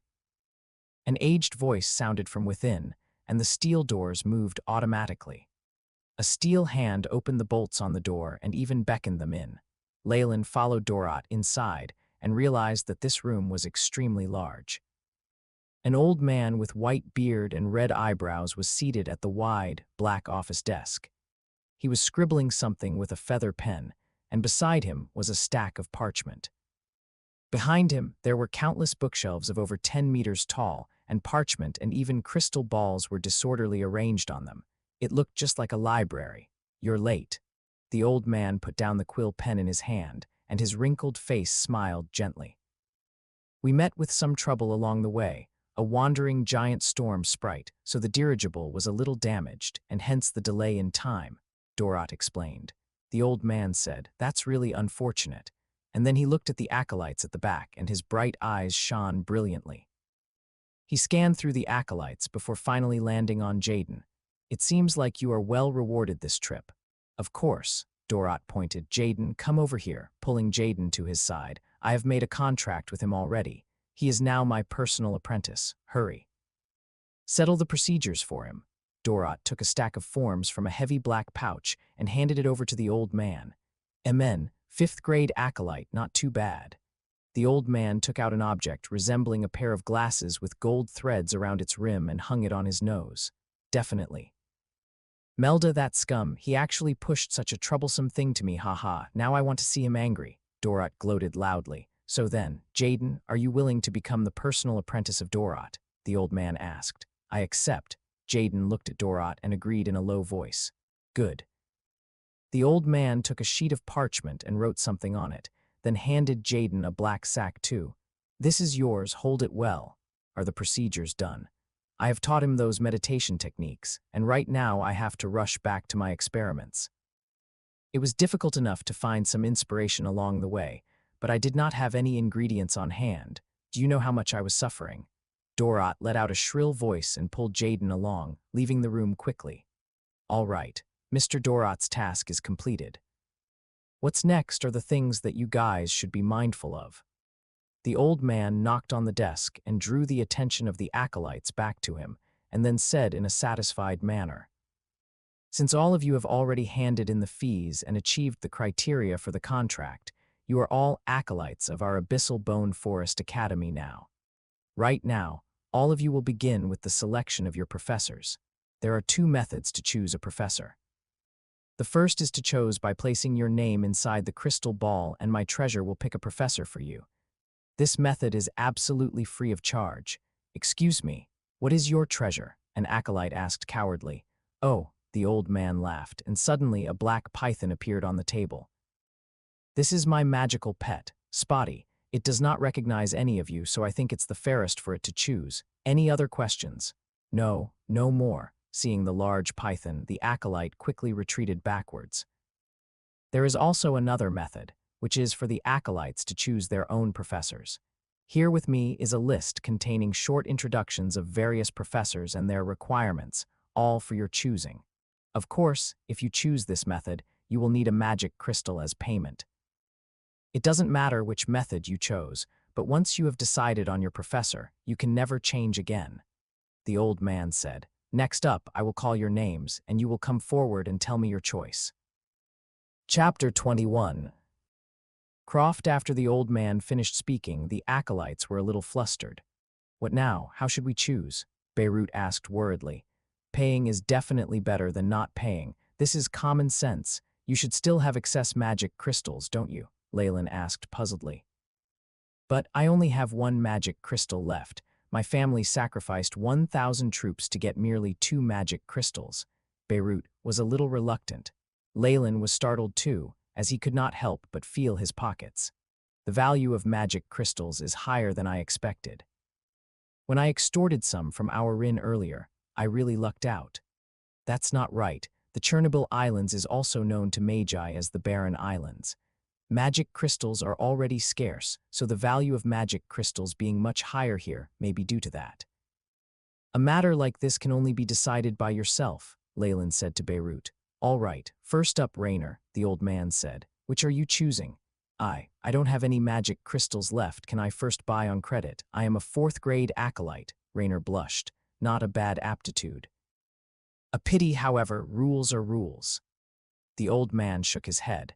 As he pointed at a crystal ball on the table, Rainer's name appeared within. along with many other unfamiliar names, flickering as they appeared. When the black python spotty spat out a letter and dabbed on the crystal ball, the words finally stopped flickering. Rainer, your mentor is Gaffrin. Take this. A set of acolyte robes and an identity badge, a crystal ball which contains an elementary meditation technique. And your room number and keys are there too. The old man threw the black sack containing the items to Rainer and then snapped his fingers. Bang! A black ball suddenly appeared in the room and floated in midair. Follow this shadow slave. It will bring you to where your mentor is. The old man made a gesture to send him off, and Rainer helplessly followed the black ball out. Next, Rousey, the one who laughed at Dorot earlier, Rousey was called. Although his complexion had recovered a little, there was still cold sweat on his face. Oh, what do I see? A nightmare hex. What a pitiful fellow. You're going to suffer for the next month. Could you remove this hex? Rousey's voice quivered. Definitely. 100 magic crystals, no credit allowed. The old man agreed crisply. Rousey shook his head and took a magic crystal from his robes. I want to choose my own mentor. N. The old man accepted the magic crystal and handed a compendium, which looked like a dictionary, to Rousey. The mentors who are willing to accept apprentices are all there. Take your time and pick. Bang. An hourglass appeared on the table, the sand falling slowly. I forgot to mention earlier, a magic crystal only allows for one turn of the hourglass. If you exceed it, you have to pay another magic crystal. The old man grinned. Rousey swallowed his saliva, and looking at the sand grains falling nonstop, he flipped through the pages in a hurry. This hourglass seems as though it lasts only 5 minutes worth of time. It is not even enough to skim through. Leyland's pupils shrank. Time's up. In accordance with the voice, the compendium closed automatically and made a loud snapping sound. How is it? Have you chosen, or do you wish to have another look? The old man asked. I have decided. I choose Mentor Vivian. Rousey sucked in a deep breath.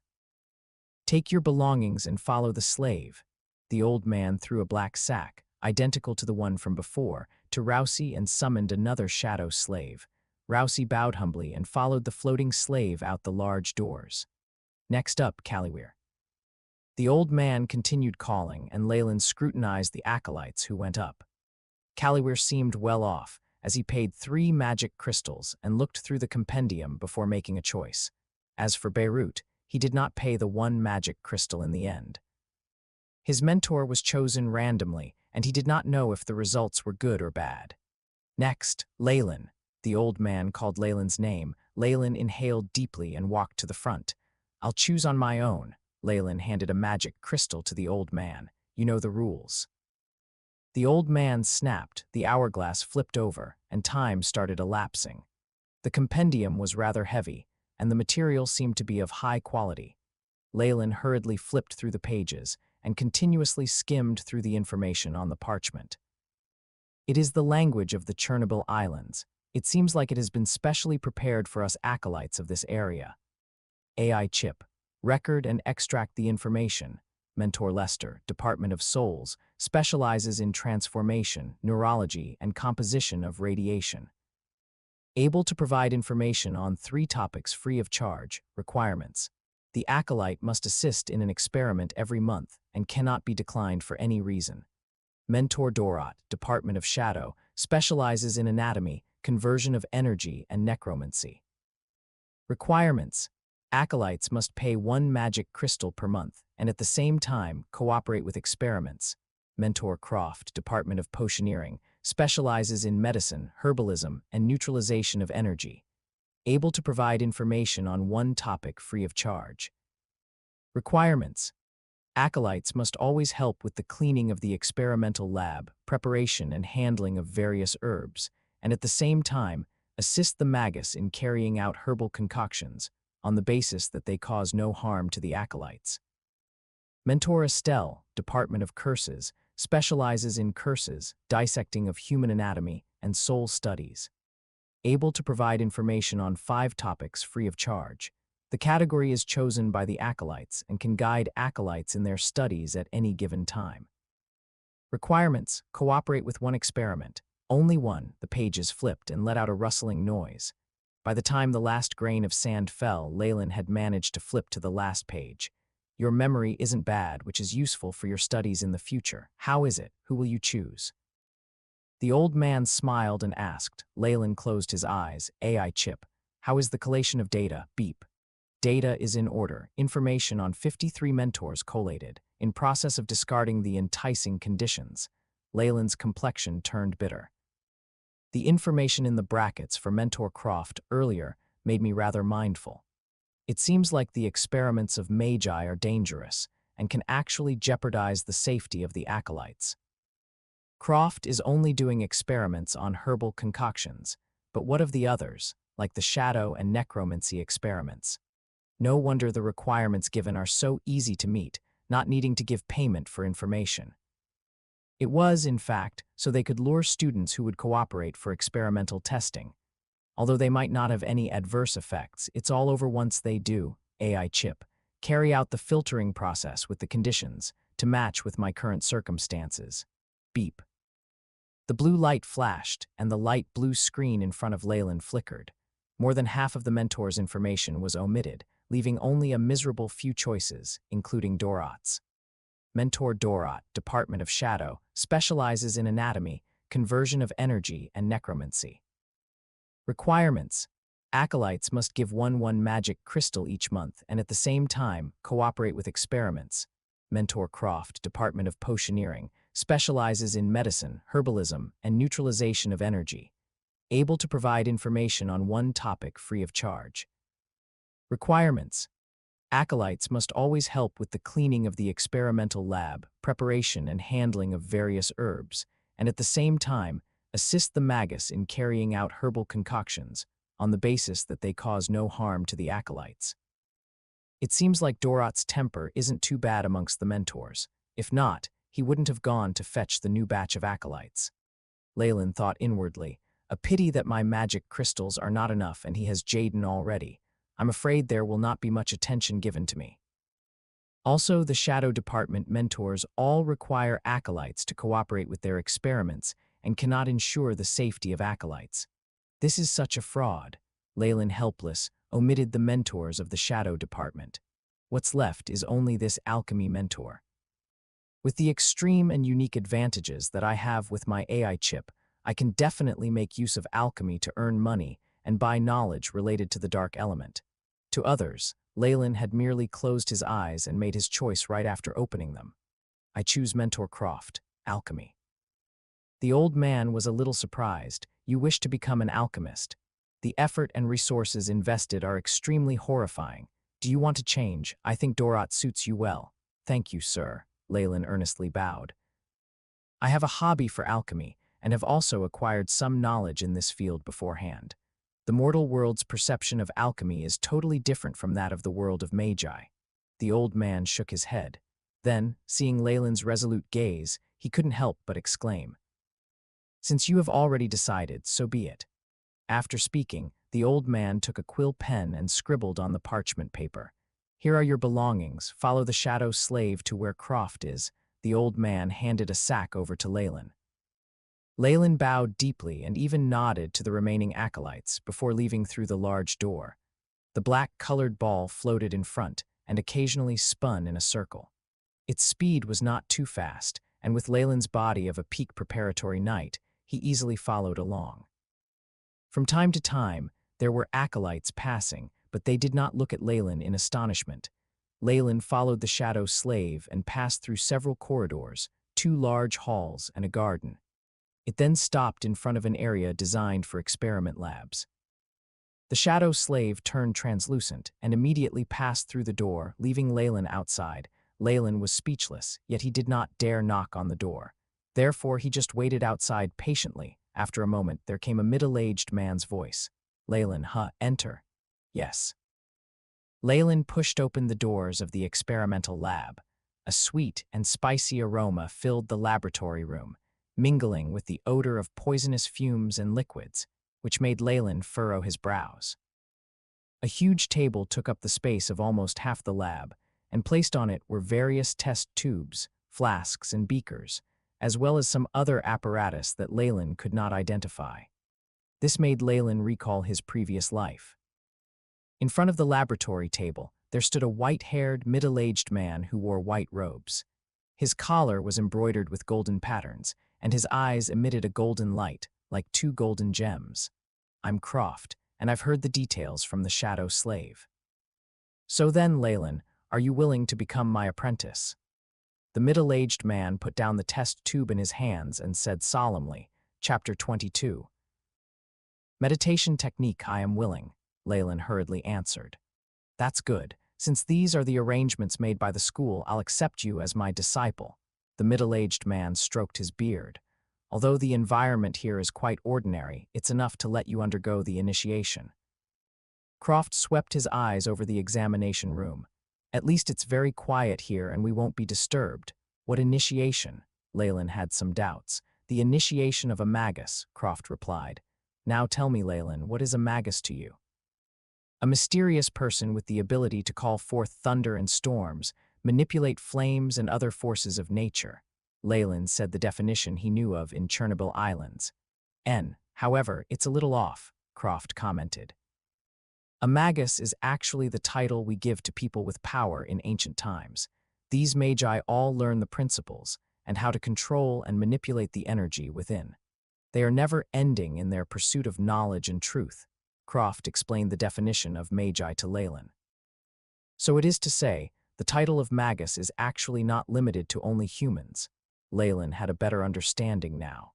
"Indeed, other kinds of demi-humans and even other intelligent beings have magi existing among their kind, for example, a magus of the sea tribes or even a dragon magus." Croft said, "All right, now let us begin the rites. Don't be afraid, it's very simple."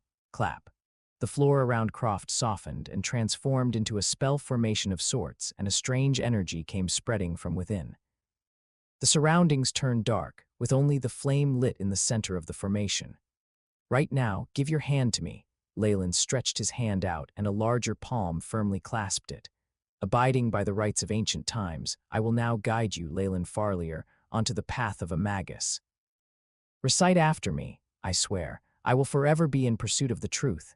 Croft used an unfamiliar language, but Leyland understood it completely, and his mouth could not help but produce the same sounds. "I swear, I will forever be in pursuit of the truth." As it was a voice of a 13 or 14-year-old youth, there was still a little immaturity in the voice. "Without the permission of my mentor, I swear that I will not reveal any of the information my mentor passes on to me." Croft continued to recite, and Leyland followed suit. The two voices very soon eerily turned into one. In the hearts of the formation, the flame suddenly grew brighter and blazed strongly. "Congratulations on formally becoming an acolyte." After the rites, Croft congratulated Leyland. Leyland looked down at both of his hands. After the mysterious rites, it seemed like he saw the world in a different light, yet at the same time he couldn't pinpoint the difference. An anomaly has been discovered in the brainwaves of the host. The AI, Chip's voice sounded. "It seems like there is a change in spiritual force, but I don't have any further information regarding this field, so I can only supplement it in the future," Leyland said helplessly. "The meditation technique in the crystal ball has already been given to you, right? Take a look at it when you go back. You can already absorb the information in it now. Tomorrow, come here at 6 in the morning. You can leave now, but remember, don't wander around," Croft warned. "I'll do as you bid, mentor." Leyland bowed and then walked out of the experimental lab. "Luckily, I passed them earlier. Otherwise, I wouldn't even know where the dormitories are located." When he was following the shadow slave earlier, Leyland had already let the AI, Chip, start mapping the area. Now, there was a small part that was completed, and he knew the places that he had walked past before. The areas with magi are rather dangerous, and Leyland did not wish to suffer from any collateral damage from them. After reaching the dorms, Leyland took the key out from the sack issued by the old man. It was a heavy black copper key, and it was labeled 783. Right now, it was rather cold and vacant in the dorms. Leyland walked through the empty corridors, and his hair stood on end as he listened to the echo of his footsteps. Following the room numbers, he found his room. "It's here." Leyland placed the key into the keyhole, and the heavy metal produced a click. As the large door opened, the dark room automatically produced a flame. They actually used the principles of Magi to invent a similar sound activation system. Leyland placed his belongings down and inspected the place in which he was going to live for some years. The dormitory was a little small and was divided into 3 partitions: a bedroom, living room, and washroom. They were actually self-contained living quarters, and there was even a new blanket placed on the bed. It looked prim and proper. The environment isn't bad. Leyland sat on the bed and took out the things that were given by the academy: a set of acolyte robes. The AI chip has detected that there are several spells cast on it, and the defense is even comparable to some of the leather armor around Great Stuff. Leyland efficiently changed into the robes and pinned the acolyte badge to his chest. This look was exactly the same as the gray-robed acolytes he had seen earlier today. What Leyland did next was to pack his things and do a cleaning of the room. When he went out, the doors of the dorm beside him opened, and a brown-haired acolyte walked out. "Hello, are you a new acolyte? I am Bill." "Hello, I am Leyland, and I have just arrived today," Leyland answered, and he just happened to have some questions. "Excuse me, how do I get to the dining hall?" Hearing Leyland's voice, Bill's expression appeared as if he had expected it. "Right now it's pretty late, and I'm about to go there too. Let's go together." "I couldn't ask for more." Leyland smiled gently and closed his door. The dining hall is on level 3, underground, and everything there is free.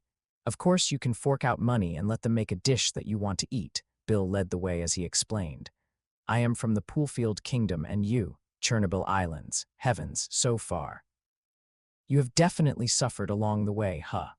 Bill was obviously a chatterbox, and Leyland managed to probe some information out from him. Bill was the same as him, a new acolyte, and only arrived 5 days earlier than Leyland did. As for the whole of Abyssal Bone Forest Academy, the professors numbered close to 100, while the acolytes numbered over 1,000. "Oh right, who is your mentor?" Bill asked. "Croft, an alchemy professor," Leyland replied. "Alchemy, you're good." Bill was seemingly startled. "Is it difficult to learn alchemy?" Leyland was a little worried now. "Not only is it difficult, the study of alchemy requires a huge amount of resources and ingredients. People who don't come from a good family background will rarely choose this. However, alchemists tend to make a lot of money after they have been certified." Bill gave Leyland a regretful look. "You must have been randomly assigned a mentor during the selection, and then duped by that Python Spotty." "Oh really?" Leyland rubbed his nose. "All right. We're here at the dining hall now. Take whatever you want to eat." The dining hall was extremely extravagant, and the food was more delicious than what he had on the dirigible. Everyone who sat here was also an acolyte, and there were no signs of a magus. After dinner, Leyland bid farewell to Bill and then returned to his room. He sat on his bed with the crystal ball clasped in his hands. "I can finally start practicing as a magus." Leyland stroked the crystal ball. His eyes gradually turned hazy, and his nostrils flared. "A data interface has been discovered. Start transmitting or not." The AI, Chip's voice sounded. "Begin." At Leyland's command, an acute pain entered his brain as if someone filled it with lead. "This is..." Leyland grabbed his head and discovered that many images and words appeared in his brain along with the pain, and the first line was, "Elementary meditation technique." This information appeared out of nowhere and was firmly imprinted in Leyland's mind. After some time, Leyland finally recovered from the pain, but he was still feeling groggy. AI, Chip, defragment the data for the elementary meditation technique. Beep. Task established. Beginning defragmentation. A blue interface started to flicker in front of Leyland's eyes. Beep. The data has been defragmented. 21.3% of miscellaneous information has been removed. Begin to transmit. Transmit, Leyland ordered, with the continuous transmission from the AI. Chip, Leyland began to gain an understanding of the elementary meditation technique for acolytes. Elementary meditation techniques are, as their name implies, special meditation techniques given to acolytes and are the most basic of techniques. After many years of modification, they have already reached a nearly perfect stage, and the content of the elementary meditation techniques from the various academies did not differ by much. To be specific, they are similar to the visualization techniques from his previous world. An acolyte draws mind runes inside their mind to increase their spiritual force, and as they draw more mind runes, their spiritual force grows stronger. Every magi liked to record all the precise details and processes down. In regards to acolytes, they have divided the practice into 3 levels: Level 1 acolyte, Level 2 acolyte, and Level 3 acolyte. As for the division between levels, it is seen through the progression of the elementary meditation technique. When one has the ability to meditate with 8 runes, they have passed the criteria for a Level 1 acolyte. Being able to meditate with 24 runes is the sign of a Level 2 acolyte. As for Level 3 acolytes, there seem to be other conditions needed. As for the meditation progress, it is closely related to a magus aptitude. In regards to meditation practice, the superiority of a 5th grade acolyte is extremely obvious. They can become a Level 1 acolyte in only 5 to 6 days. No wonder Jaden, who was a regular human before boarding the dirigible, was able to use a magic artifact in just half a month's time. As for a 4th grade acolyte, the time needed to become a Level 1 acolyte is approximately 15 to 20 days. 3rd grade acolytes will need a month's time. 2nd grade acolytes will need half a year, and 1st grade acolytes will need several years.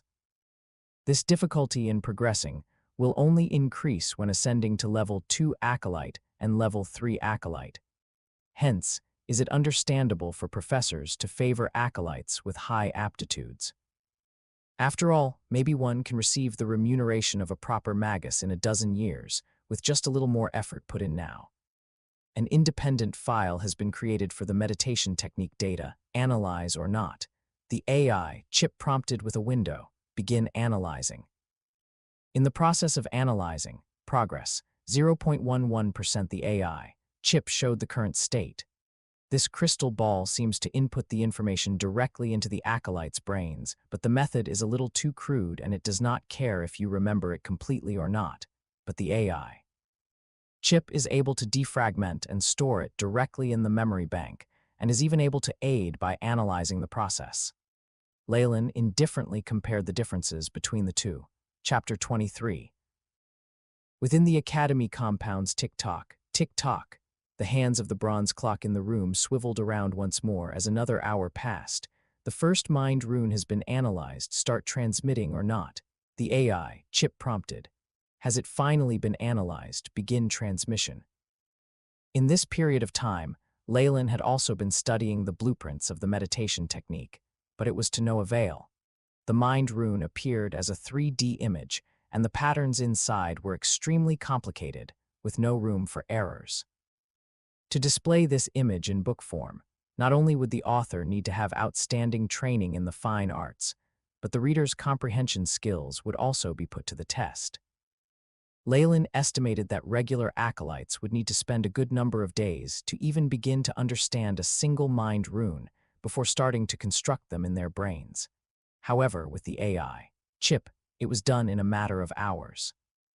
This pace may very well be comparable to a 4th or 5th grade acolyte, Leyland estimated. After the AI, chip's transmission, Leyland had already completely comprehended the structure of the first mind rune.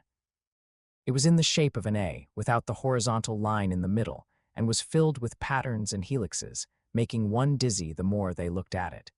To begin the meditation, I must first have peace of mind and imagine a serene lake. Leyland slowly closed his eyes. In the dimly lit room, the youth sat cross-legged and closed his eyes, as if he was in a slumber. After an unknown period of time, there were a few spots of lights flickering in the youth's surroundings. They entered the body of the youth, and very soon they disappeared. Leyland's eyelids fluttered, and he opened his eyes. So tiring. It seems like the meditation technique and a night's breathing technique is the same. There is a time limit. AI chip, check my body's status, beep, scanning the host's body. The host's brain cells have been stimulated, and all of the cells in the body have increased in activity as a whole. Beep. The host's vitality has increased by 0.050. Meditation techniques. There's no doubt that they are cultivation techniques for magi. I can feel that the key purpose of this meditation technique is to increase the spiritual force, and the increase in vitality is only an added benefit. The spiritual force affects my stats. After practicing the meditation technique, My vitality has actually started to exceed my previous limit. Leyland's expression was complex, and there was an indescribable joy in his heart. According to the introduction in the data, sleeping right after meditation will provide the most optimal effects. Leyland stripped his outer robes, laid on the bed, and then entered into a deep sleep. Beep, beep. The alarm is ringing. The AI, Chip's voice rang and brought Leyland out from his sleep. It is already the time that I set my alarm for. Time really passes quickly. Leyland stretched lazily and saw that the clock showed the time as 5:30. I'd better hurry up and tidy up. I still need to see Mentor Croft. Leyland washed up quickly, went to the dining hall and gobbled down a bread for his breakfast, and then rushed to the experiment lab from yesterday. Good morning, sir, Leyland greeted. He noticed a female acolyte beside the white-haired Croft. She had fine curves and looked beautiful, and seemed to be another apprentice of the professor. You attempted the meditation technique. Croft furrowed his brows. How did it feel? My head ached, and I felt a little dizzy. This is a common after-effect of the transmission from the memory crystal ball. You just need to get more rest during this period, Croft said. Come, let me introduce you. This is Bicky, my other apprentice. This is Leyland, the new acolyte from yesterday. Hi. Bicky bowed, giving a virtuous greeting. Hello. Leyland placed his right arm on his chest and displayed the elegance of a noble. Bicky is your senior besides her. You also have another senior called Merlin. His potioneering skills are excellent, Croft said to Leyland. Merlin has been called a once-in-a-century genius of potioneering and is regarded as the most likely successor of our mentor, Bicky added. Haha, indeed. Merlin has shown outstanding talent in potioneering. If there is anything you don't understand, you may seek his help. Once he mentioned Merlin, Croft's face revealed a smile, and he seemed extremely satisfied with that student of his. So, Leyland, are you familiar with my rules? I have seen them when going through the professor requirements during the selection of mentors. Leyland nodded. Okay.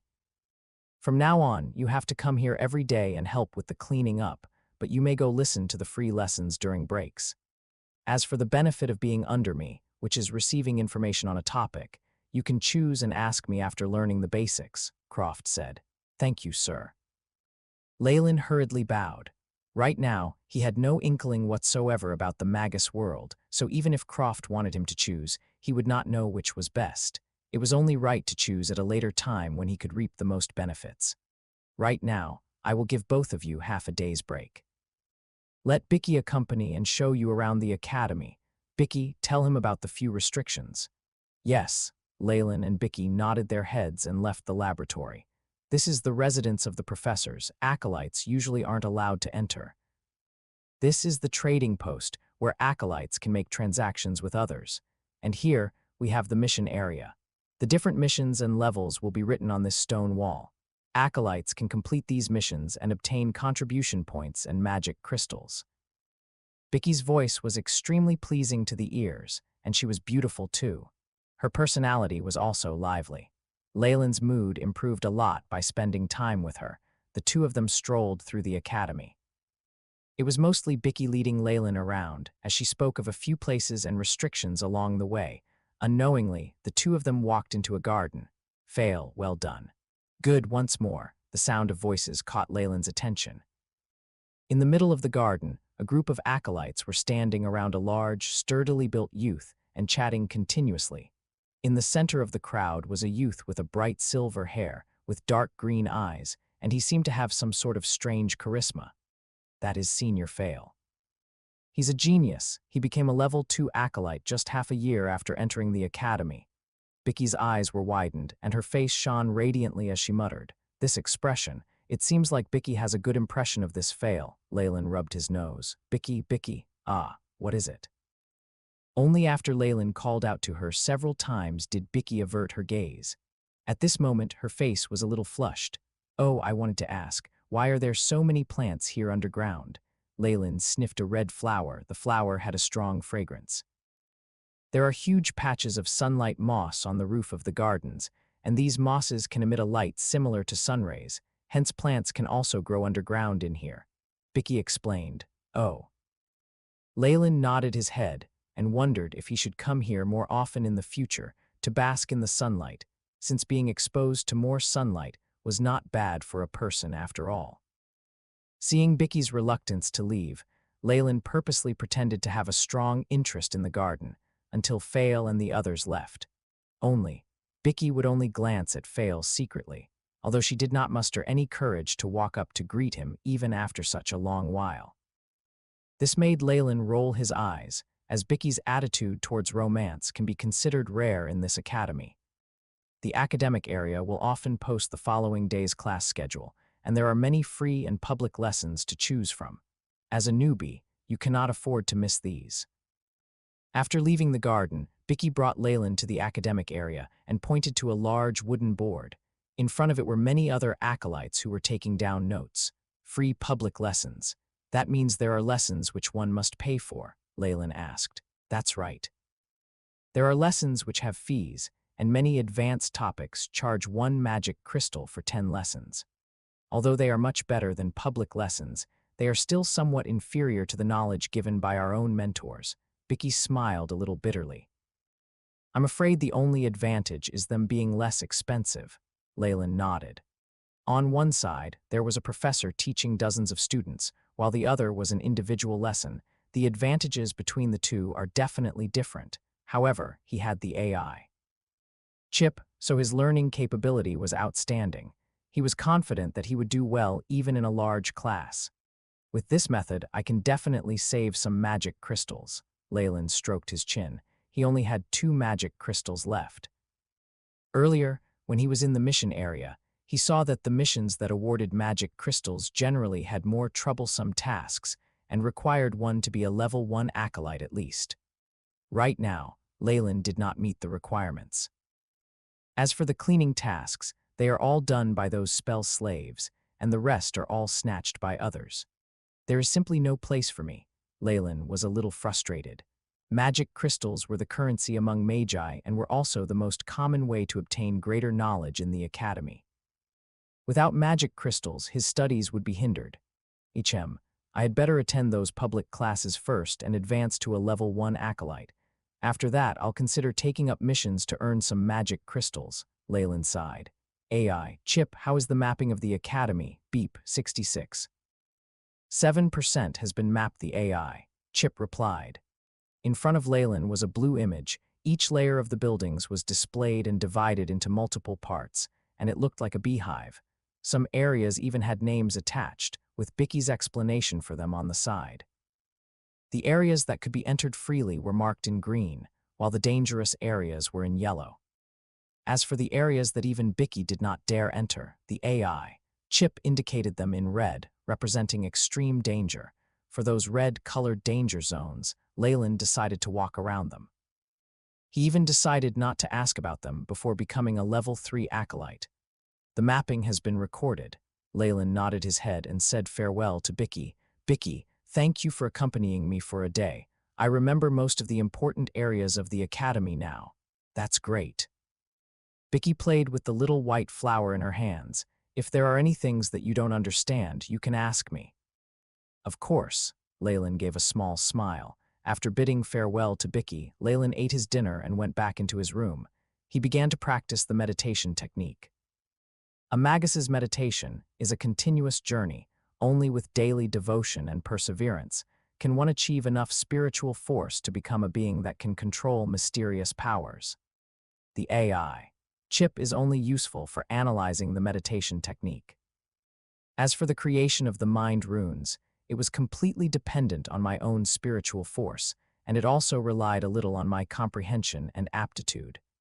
In these areas, the AI chip was not much help. After meditating, Leyland felt his spiritual force increase by another tiny sliver, and then he entered into a deep slumber. Chapter 24. Level 1 Acolyte. A level 1 acolyte is actually someone with a stronger spiritual force than an average person's. At the same time, he is able to move energy particles and store them inside their body, and is a newbie at conceptualizing the creation of magic power. Only a level 2 acolyte will be able to access a magic spell's formula and cast the spell in its complete form. But once their body creates magic power, their stats can be strengthened through constant radiation, as their body resists the poisoning from the external radiation. Leyland made his judgment on the levels separating the acolytes based on the data on the meditation technique. AI. Chip, retrieve all the data I've gathered today and begin analyzing. This is what Leyland had been doing all this time. He would do his best to collect data from other people without drawing their attention and store the data in folders. He created a folder with the data regarding spiritual force and how to transform them, a lesson which Leyland learnt yesterday. The information required was too much, and the process may be measured in years. Beep. Analysis completed. Result: the entire surroundings of Abyssal Bone Forest Academy is contaminated with traces of radiation. The biggest sources of contamination are magi and a few experimental setups and materials. The host is suggested to stay away from these sources or to increase the resistance of the body, as I expected. There are no regular human beings in the whole of this academy because of the environmental effects that the magi and acolytes bring about. As for these effects, only a magus can resist against it. A regular human would most likely have a lifespan of a few years in this environment. Leyland's face darkened and conjured up the images of a few people, including Bicky and Croft. According to the readings of the radiation emitted by them, a magus is actually a moving source of radiation. Each one of them is like a minuscule nuclear reactor, or could they have made use of the radiation to advance? Leyland furrowed his brows. No matter what, I must hurry up and become a level 1 acolyte. The longer I take, the greater the damage my body will receive. Leyland was resolved. In the next 2 weeks, Leyland would report to where Croft was every day, assist in the cleaning of the experiment lab, and sort out a few insignificant experiment resources. In this period, he had seen Croft's genius apprentice Merlin, who was also his senior. Merlin was extremely tall and had a very taciturn personality. He constantly pored over his experiments. Besides Croft, his interactions with Bicky and Leyland were minimal. This could be one factor attributing to his success in potioneering. In the remaining time, he spent them in the free public lessons. The free lessons in Abyssal Bone Forest Academy were not many, and they only consisted of the history of magi, the basics of the ancient Byron language, the principles of magi spells, basic potioneering, anatomy, and basic magic spell theory. The professors of the public lessons always had dark expressions, and they hurriedly left right after the period ended. Not only did they not answer the acolytes' questions, it seemed like everyone owed them magic crystals. It was a public lesson, after all. Being able to listen is already not too bad, Leyland comforted himself. He had the AI. Chip and could record the lessons completely. In the future, he could always take them out for reference when he revises. As for the other acolytes, they were in a worse state. If they did not understand, there was always a price to pay to obtain information from the professors or other acolytes. Leyland was even prepared to earn some magic crystals by giving away information from these public lessons. Today's topic was really difficult. The image of that barren lizard's anatomy was only shown for a few seconds. I did not even have time to look at it clearly, Bill complained. There's no choice. The study of anatomy is a very broad topic and the images are aplenty. Classes will not end if they're not taught fast enough. Leyland replied by his side. He was neighbors with Bill, and both of them were fresh acolytes, so they often attended classes together. Their friendship considered pretty well. As for Callieweir and the others, because they were designated to various mentors and lived rather far away, they barely maintained their relationships. Professor Marlene's anatomy classes are prerequisites for more advanced topics, so we have to learn it. Bill was a little frustrated. Leyland, did you remember everything from earlier? To memorize everything is impossible, but I have taken notes on most of the diagrams and the images depicting the vital body parts. Leyland concealed his trump card. So awesome. Could you tutor me after classes? I will fork out 1 magic crystal. Bill made up his mind. I want to major in transfiguration, so I must excel in anatomy. No problem. Leyland smiled and nodded his head. The information of the few paid lessons in the academy was not allowed to be traded in private, but as for the public lessons, there were no such restrictions. Leyland had asked around, and it seemed that the higher-level acolytes did not think much of these measly wages, while the lower-level acolytes did not have much confidence to teach and failed to meet the requirements. Hence, this benefited him greatly. However, you know that I have to undergo meditation at night, so let's schedule the lessons right after dinner. 1-hour lessons for a week. How is it? Leyland asked. No problem, Bill answered. This amount of time was similar to that of the paid public lessons, but the tutoring was done one-on-one, so it was a fair price. After dinner, Leyland went to Bill's room and tutored him on the topic of anatomy. After an hour, he returned to his dorm. Playing with the magic crystal in his hand, Leyland nodded his head. Bill knows how to conduct himself, and he has already paid the fees up front. Placing the black crystallized object onto the bed, Leyland took out the black sack hanging from his waist and poured the contents out on the bed. A total of 4 black magic crystals were dropped onto the bed, bouncing slightly. I am a new acolyte and have only studied for half a month. Apart from Bill and some others, no one believes in my abilities. I have only earned 2 magic crystals so far, AI. It's hard to earn money through tutoring, and it takes up a lot of time. Senior Merlin can brew a random potion and earn 10 times faster than me by selling it. Potioneering masters are rather rare amongst magi, and a huge investment is needed to become one. However, after succeeding, one can make money at a terrifying pace. Almost there. I have a feeling that I will become a level 1 acolyte tonight. After reaching level 1 acolyte, I will be able to move the energy particles in the air. Not only will I be able to resist the radiation from the Academy's buildings, I will also be able to attempt to experiment with basic potion brewing. Leyland's eyes flashed with excitement, but very soon he recovered the magic crystals on the bed properly, exercising restraint. He then sat cross-legged on the bed and began the meditation for the day. The air in the room quietened down, and only the faint sounds of Leyland's breathing could be heard. Leyland's chest moved with an undulating pattern, and his expression was serene, with only some restless movements beneath his eyelids. After about an hour, several black spots of light radiated from Leyland's forehead, just like fireflies.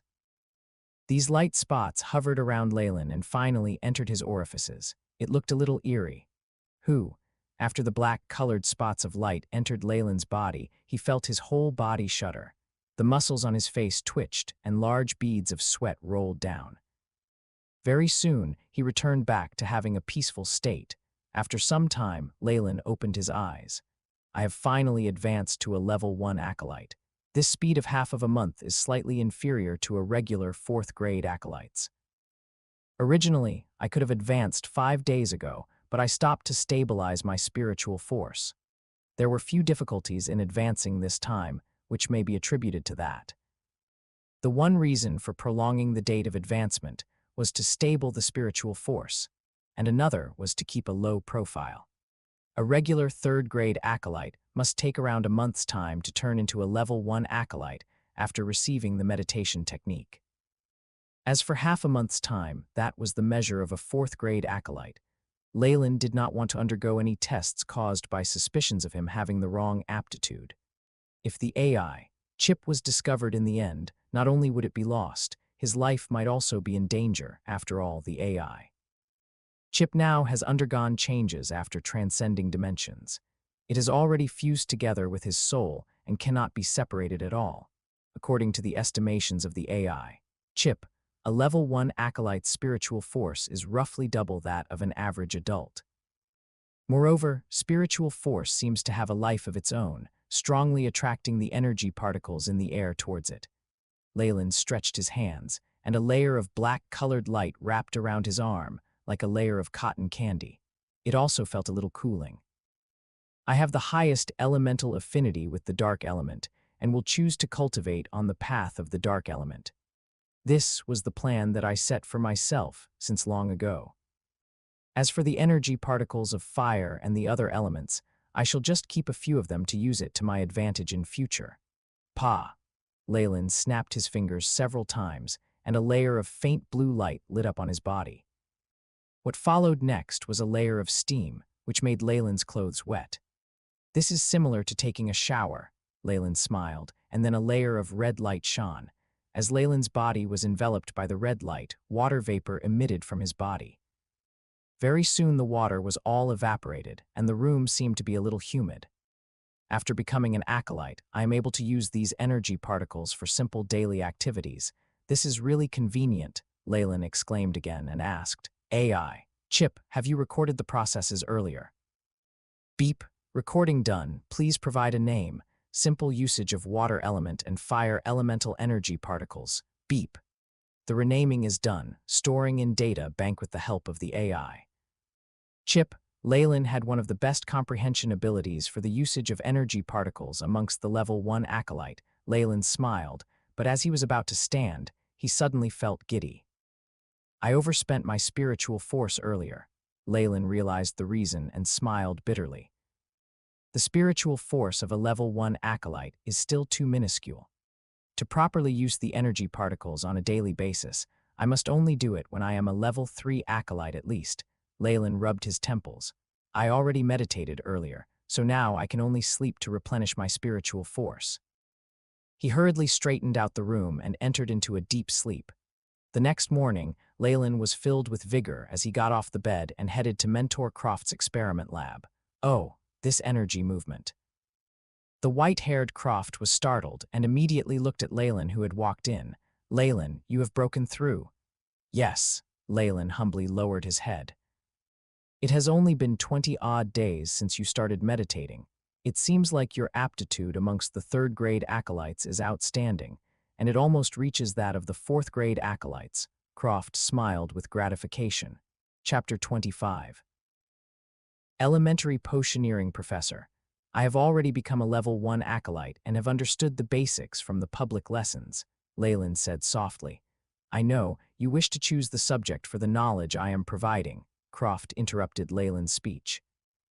I heard that you have already been teaching other acolytes information from the public lessons that you've attended to earn magic crystals. It seems like your learning and memorizing abilities are rather outstanding. From what I see now, you have the capability to learn an information of a higher tier. Thank you, Leyland bowed deeply. Leyland had some understanding towards the paid lessons in the academy. Although professors have information on a higher level, it was only their own findings. As for the other cutting-edge research, including the results of various personal experiments, information was only traded at the professor's level. This information was deemed the best, and can even be transferred directly into an acolyte's memory, so they will never forget it. However, the fees were also the most expensive. Each subject required at least 10 magic crystals, and Leyland simply could not afford it right now. The only thing he could hope for was the one free subject that Croft promised at the start. Croft nodded his head and moved the apparatus on his table aside. He then retrieved some strange items from God knows where and placed them on the table. There was a huge book with a yellow cover, a crystal ball, and a test tube filled with yellowish liquid.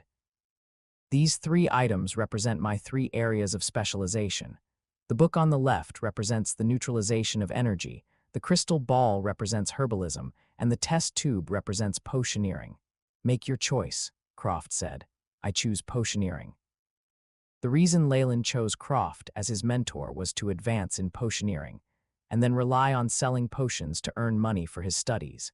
So naturally, he chose this. Elementary Potioneering is an advanced course stemming from the public Potioneering Basics course. In theory, it is possible to start brewing potions after fully understanding these 2 lessons. I knew you would choose this. The middle-aged Croft revealed a smile. The art of potion brewing is extremely complex and complicated. The slightest mistake will result in a failure. All of the potion masters have spent a vast amount of resources to accumulate their experience. Are you ready for this? Yes, sir. I believe in this saying. You may not be rewarded for hard work, but without hard work, there will definitely be no reward. Indeed, a very good mindset. One needs to have this philosophy on the road to truth. Croft nodded and handed the yellow test tube to Leyland. This is yours now. How do I use it? Leyland looked at the test tube in his hands. Just drink from it directly. Leyland opened the wooden plug and poured the yellowish liquid into his mouth. An obnoxious sewer stench infiltrated his senses, and the smell lingered in his nose.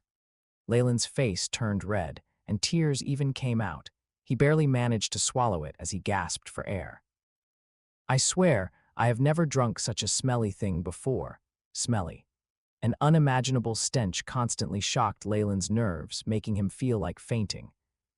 Under the stimulation of the extreme smell, the surroundings appeared blurry to Leyland, and the items in the vicinity all seemed to be distorted. It feels.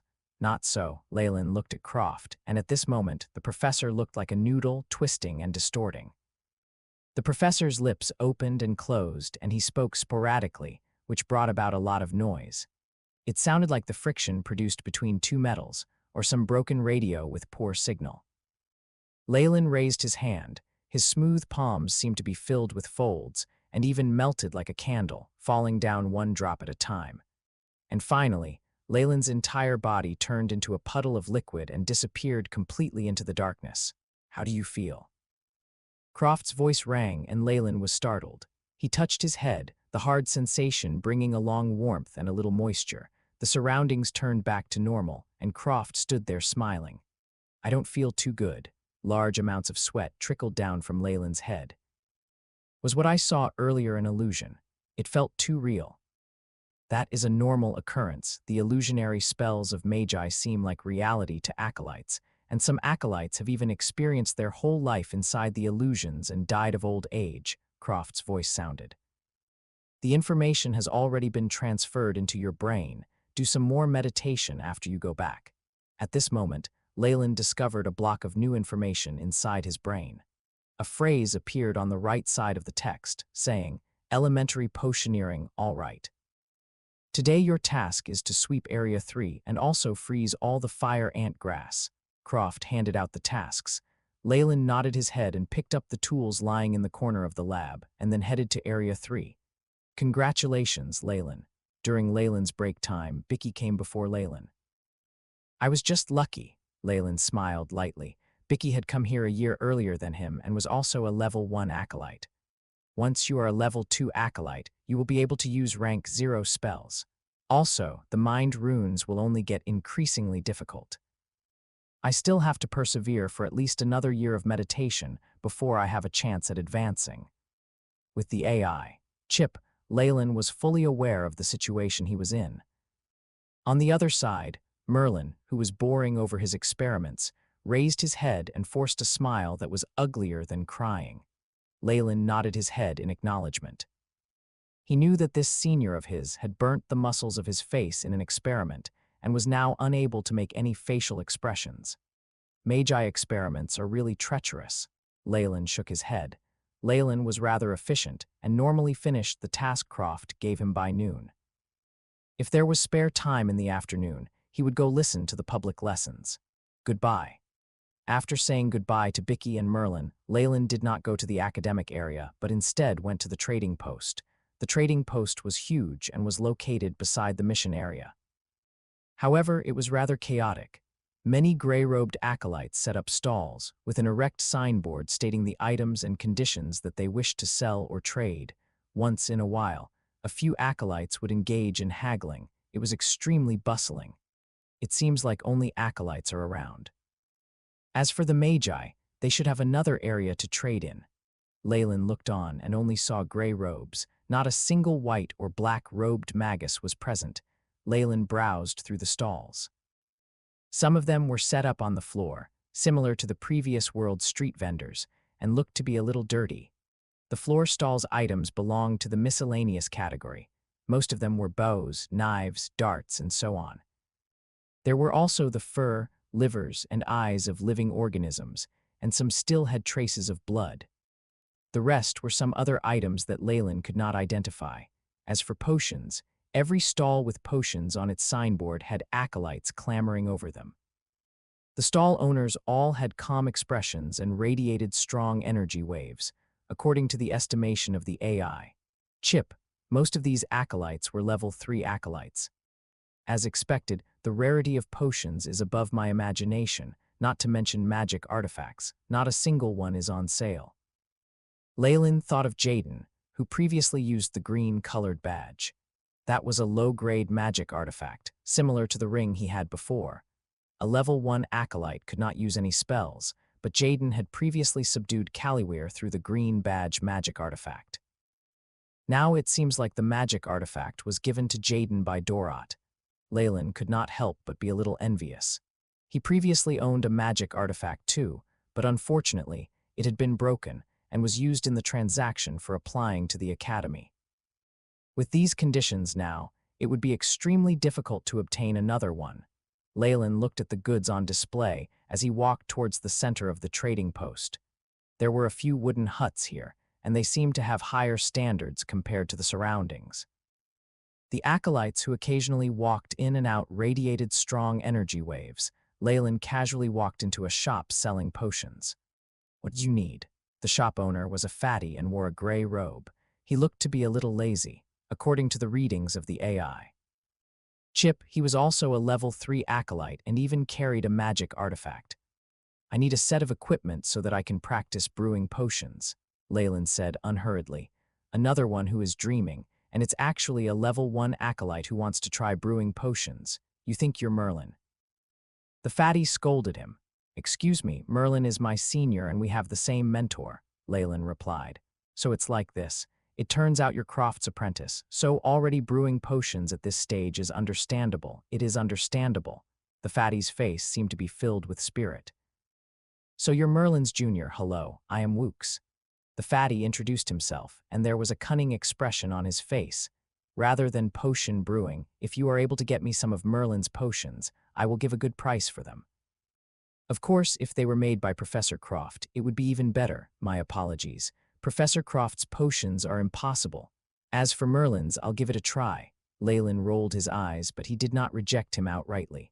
"Now, can you give me an introduction of the apparatus?" "Oh. Of course, of course." The fatty rubbed his hands and placed a few sets of glass apparatus on the wooden table.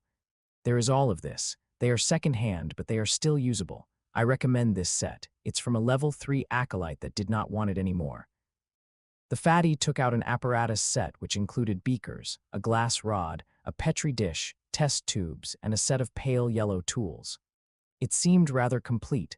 Leyland examined the equipment with his hands, according to the analysis of the AI. "Chip, the quality of this apparatus set was average, but it was enough for him to use." "I'll take this one then. How many magic crystals?" Leyland asked. "2 pieces," the fatty replied. "Wrap it well for me." Leyland handed the 2 magic crystals over to the fatty. Fatty received them and packaged the set before handing it over to Leyland. "Do you have any elementary potion formulas?" Leyland placed the bundle on his back and asked again. "Yes, I have formulas for strength potions, hemostatic potions, and bug removal potions. Which one do you want?" "The strength potion." These were all elementary potion formulas, so Leyland simply picked one. "Give me a set of ingredients as well."